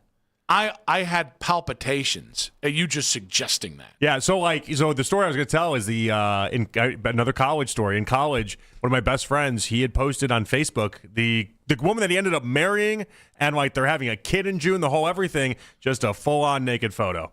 And it was on the Facebook. Wait, it was on Facebook face and everything. Yeah. And so I just That's get on the part I'm worried about. By the way, I get on Facebook. Boom! Instantly, naked photo of the girl that he's dating. And so I call him immediately, and I go, "Hey man, I don't know if she just broke up with you, but this isn't the answer. This isn't good." He's like, "What are you talking about?" And I'm like, "Well, you just posted a naked photo of her. What are you doing?" He goes, and then he started freaking out. Obviously, yeah. Apparently, at some point someone had done something with his phone, and they had posted it was always his account or always his accounting of the thing.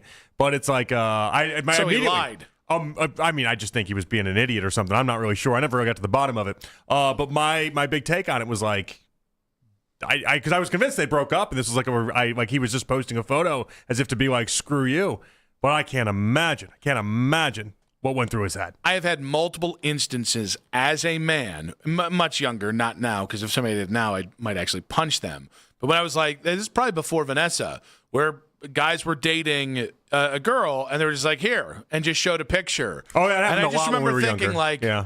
What's wrong with you? I think it's very frowned upon now, but at the time, it should be frowned upon then. It wasn't great. It wasn't, but it really wasn't perceived that way. It was very much a thing that happened. Because we were just very excited to have pictures on our phones. I think that's all that was. I don't know. Maybe some younger kids could tell me if that stopped. I hope that stopped, but I don't know. Probably hasn't.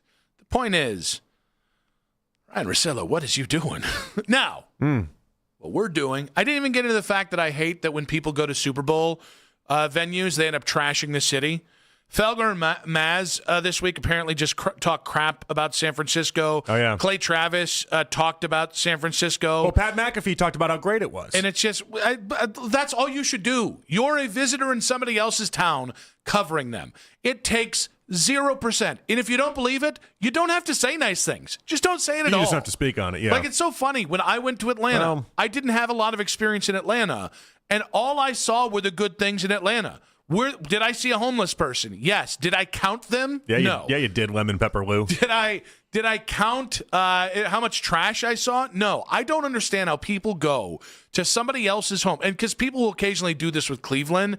And like, guys, I've been to a lot of places. And almost every one of them, I can tell you, Ann Arbor is a beautiful town. And you're not going to hear me say anything else about, I make fun of Cincinnati. It's a beautiful town. Some parts. It's a beautiful town. So, like, I think it's so trashy when this media invades, in mass, invades a town and then just goes, what a dump. Yeah, you live in Boston, you jag. I feel like with Cleveland, a lot of the sentiment just tends to be like, I'm shocked at how much I like it. Well, that's if they get past the airport. That seems to be the rhetoric that always gets out. Unless you're Bill Simmons trashing our food scene because all you did was eat in your hotel every finals and didn't actually go out and do anything. And I like Bill, and you just reminding me of that made me want to say something mean about Bill. Just have a little class. Just, come on. Now. Although if we went to San Francisco and didn't like the city, we'd probably rip on it on the radio show. Yeah, but we would wait till we got back. Is that it? I don't know. Yeah. In the moment. One of the cool things about doing a radio show, I would think, on Super Bowl Row is not necessarily like degrade the town. No, not all the interviews and stuff like that, but like you end up, you turn it into, it's like one of the closest things I think sports radio gets to kind of like what Barstool does, where it's more of a what's going on with their lives than it is anything else. So it's interesting you say this, because I did go to the ACC title, or the ACC men's basketball tournament in Greensboro, and the year that COVID actually happened, mid-tournament, and they shut it down. And Greensboro is a town that has had some bad years. And it's funny. Like, I saw closed buildings. I saw this, that, and the other. And I also saw a lot of really awesome mom and pop joints. I saw a lot of people who are just awesome. And it's just, I think it's a perspective thing. Like, I can go anywhere, and I bet you I can think any town in this country is a dump. Right? And I bet you I can go to any town and find something nice. Yeah, there's good spots and bad spots to every place you can, anywhere you can go. But where your hotel is located is like a big factor in that, which is so odd because that shapes all your experiences. But we would definitely talk about how we feel about a town, but we wouldn't just go so hard in the paint just to crap all over it. Also, though, but if you go to a place like San Francisco and you leave having a bad time, that's kind of on you for not creating a good enough time for yourself. That's fair. That is also huge town. Like, there's so many fun and different things to do and so many experiences and so much great food and all this other stuff. Like, if you can't find a good time there, that's on you. You didn't try hard enough to have a good time. All right, I feel better now. Let's go ahead and get to the playoff eliminator with the commissioner. Jake Murren, Commish, welcome back here. Give us the updated standings heading into the Super Bowl. Yeah, so we know that Mac is in first place here with the standings. He is up to 20 points right now because he got both picks right in the conference championship games with the Patriots and Seahawks advancing to the Super Bowl.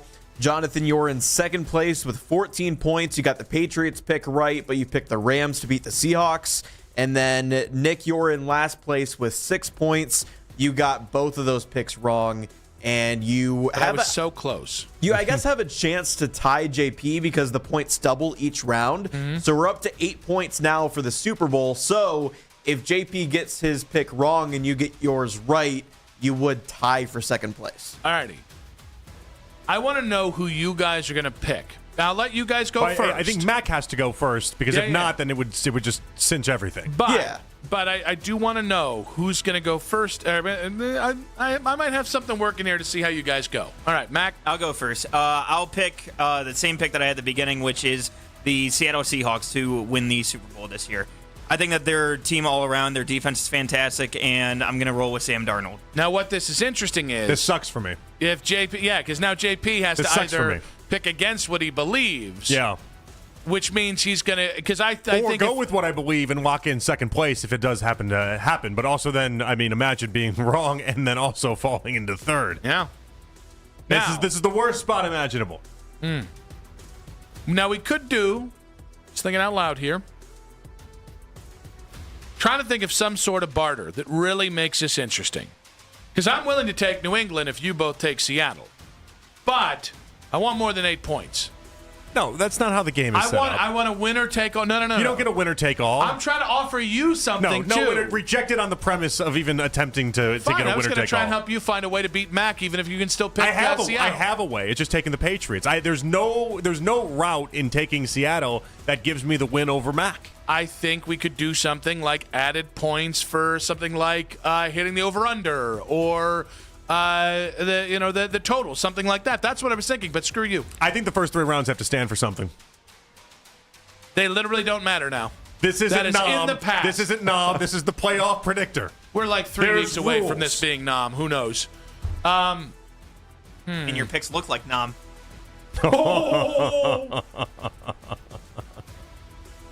The leader of North Korea from the top rope. The dictator. He's the supreme leader in the playoff eliminator. No surprise the dictator's on top of this. I mean, come on. True, we really got a stranglehold on this. The only pick he got wrong the entire time was Bears-Rams. I know. He's done a good job. He's only got 1 pick wrong. He's done a very good job. DJ Moore finishes that route. I'm 100% right. I so badly want you to be so wrong. So who are you taking? I guess I got to take the Patriots. Reluctantly taking the Patriots. So there's no way that Which is fine, because even though I think the Seahawks are going to win, I'm totally fine with that because I don't have a dog. I'm like Tom Brady. I don't have a dog in this fight. I think New England's going to win, but Seattle. I'm taking Seattle. Yeah, so now because I want to tie you want for the second chance place. for second place. Yeah, no. fine. I want to sully it. I'm going to sully it for you, and also stave off my own embarrassment. It would be pretty bad if Seattle does win, you guys tie for second, and then the difference between Mac, who wins with 28 points, and then you guys in second at 14. It's true. Half the points. You should take Seattle then for the win. I'm not taking Seattle. You trying to win a thing, or you're trying to be right? What do I care? No, I clearly by my play, I'm trying to win the thing. Right, good luck with that. That taking New England is trying to win. I had something here, and now I don't remember what it was. I'm glad we talked about other things instead of trying to do the playoff eliminator. Get back to Ryan Russillo's Instagram story. I'm glad we did that instead because the playoff eliminator has been eliminated. It's been eliminated. So I think what we should do is we should do a full season eliminator next year, but we take like 3 games. Yeah. And then we find like a point structure so that the regular season matters. But then obviously the postseason carries it. I like that. Yeah, right? Yeah. We definitely need to do something like that. So we should have thought of this in September. Is my long-winded why is it all of our little games end up with Mac winning? Because he doesn't. Because honestly, why is this the theme? Because he doesn't think about it. This is the beauty of it. That sounded really heavy-handed, Mac. I didn't mean it that way. His brain doesn't work. He's a moron, of course. No, what I meant is you and I think about things. He's got pudding for brains. Even a simpleton can do it. Only a simpleton can do it. No, you and I. That's his brain not working again. You and I overthink things and get into, well, how do I win this? And Mac just goes, Bears. He just goes, oh, blue, yellow. Broncos. I like shiny objects. Packers. He pulls out like the little helmets. Seagull? The little helmets you used to get as a kid, and it's just like, which one looks prettier? And then just moves forward. I like blue. Shut up. Ooh, shiny. We're having fun. Come on. Hey, we're having fun. In case we missed it in 5 minutes on 92.3 The Fan. I'm Pat Boyle here to help.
Made to care for you every day.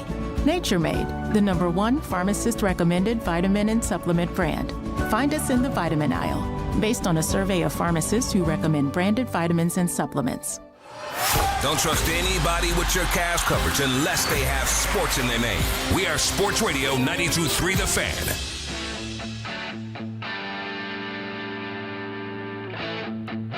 Check out the Fan Off-Season Special every Tuesday night from 7 to 9 with Jake Volnick, Coach Riz, and Daryl Ryder, recapping all the latest Browns news and the moves ahead of this offseason and free agency and the draft. You can listen right here on The Fan. Stream us on the Odyssey app. Watch every episode live on YouTube. That's the Fan Off-Season Special. Each and every Tuesday night, 7 to 9, right here on The Fan. Final segment of today's show and of the week and of the football season. Big thanks to Chris Fedor, 320cleveland.com. We talked about the new expectations after the Harden deal. Really, really good stuff on LeBron coming home. What happens if this doesn't work out this year? Tomar Azerly, which I butchered his name again. Clutch points at 4 o'clock. Good hang on feet. And also James Harden and his fit here in Cleveland. And then the voice of God, many people are saying, Christopher Price, Boston Globe.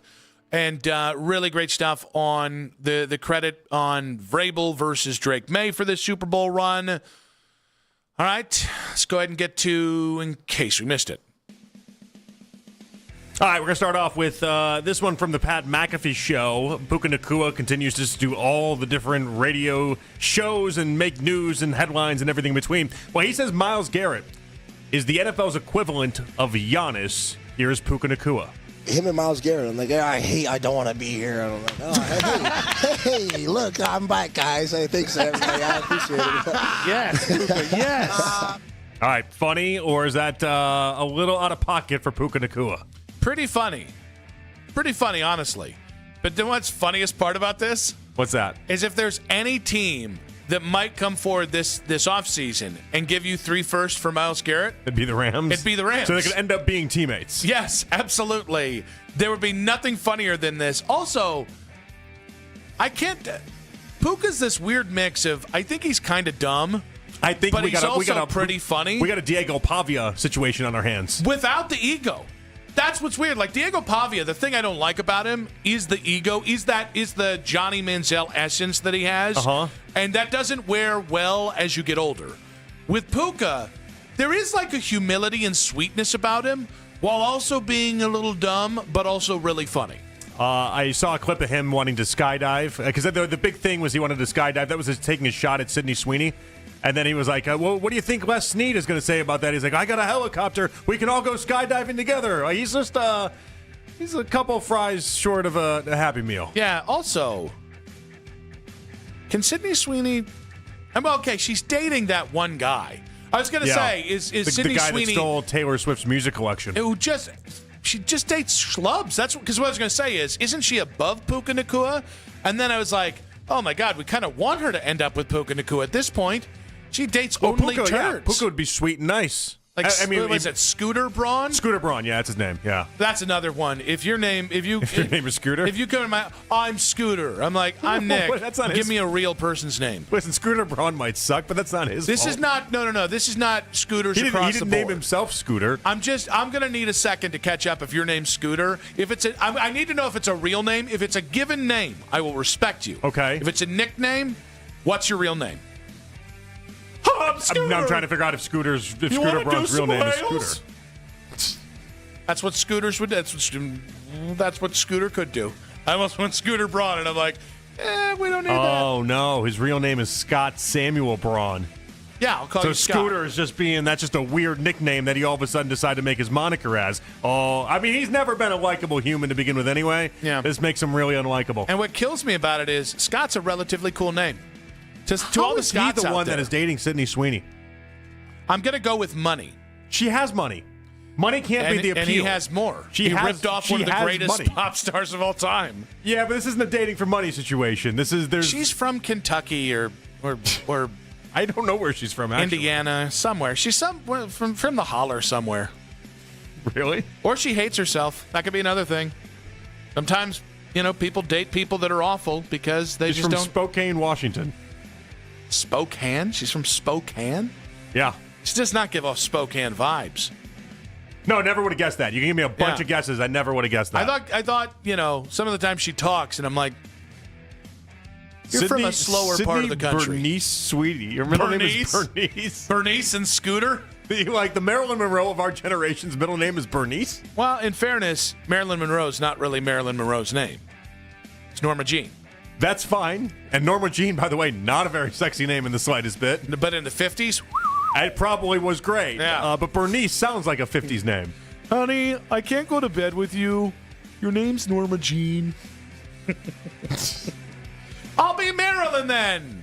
Bingo, bango, bongo. She was raised in the Idaho Panhandle. So she's from Idaho. No. That's. So, I mean, that's right. But it's right near that part, near Washington. It's bordered by Washington to the west, Montana to the east. I'm aware of geography. Okay, because you looked at me like I was crazy. Yeah. You looked at me like Idaho. You looked at me like, well, that is the birthplace. Yes, I know, but and it's Idaho, right next door. It's Idaho not like, makes more sense than Spokane. You looked at me like your Indiana take was justified. It's still very, very far away from Indiana. No, you're closer than I was. Well, no, you're I didn't guess. No. All right. Weird part of the country. One of our listeners, Alfonso Taylor, used AI to make a hype video for us on social media. Now, we obviously can't play the visual for you because it's audio. Sorry to break the news, but here's the audio. Got 99 problems, but a glitch ain't one. Hit the booth, spit the truth, no frontin', son. Cleveland in the house, we on the airwaves. So, I didn't even hear that part. What you guys don't understand is that's supposed to be me and Jonathan. And I got to tell you, AI did us favors. You look like Timberlake. That's nice of you to say. Really, really good. Well, they gave us really nice white teeth with veneers, which is an interesting AI thing. And I look like my hands are huge. So I think you look good in it, but I think the difference is that there was a button there. That's not great. Well, it just kind of it made you. It was like a cartoon look almost. Like it kind of made both of us look a little bit like cartoons. I think no, Sean McVay. That's who you look like. But then it also had me doing weird hand movements. I didn't really understand that at all. I don't know that I love AI being able to do all this. But it was like. Well, I guess we'll stop. Nobody would take it seriously as us actually doing that. Hey guys, Jonathan's not cool with this. We got to shut down AI. Well, listen. I mean, if you had said Idaho, I would guess. Okay, that makes sense. Idaho, Idaho. I don't know what to do with the.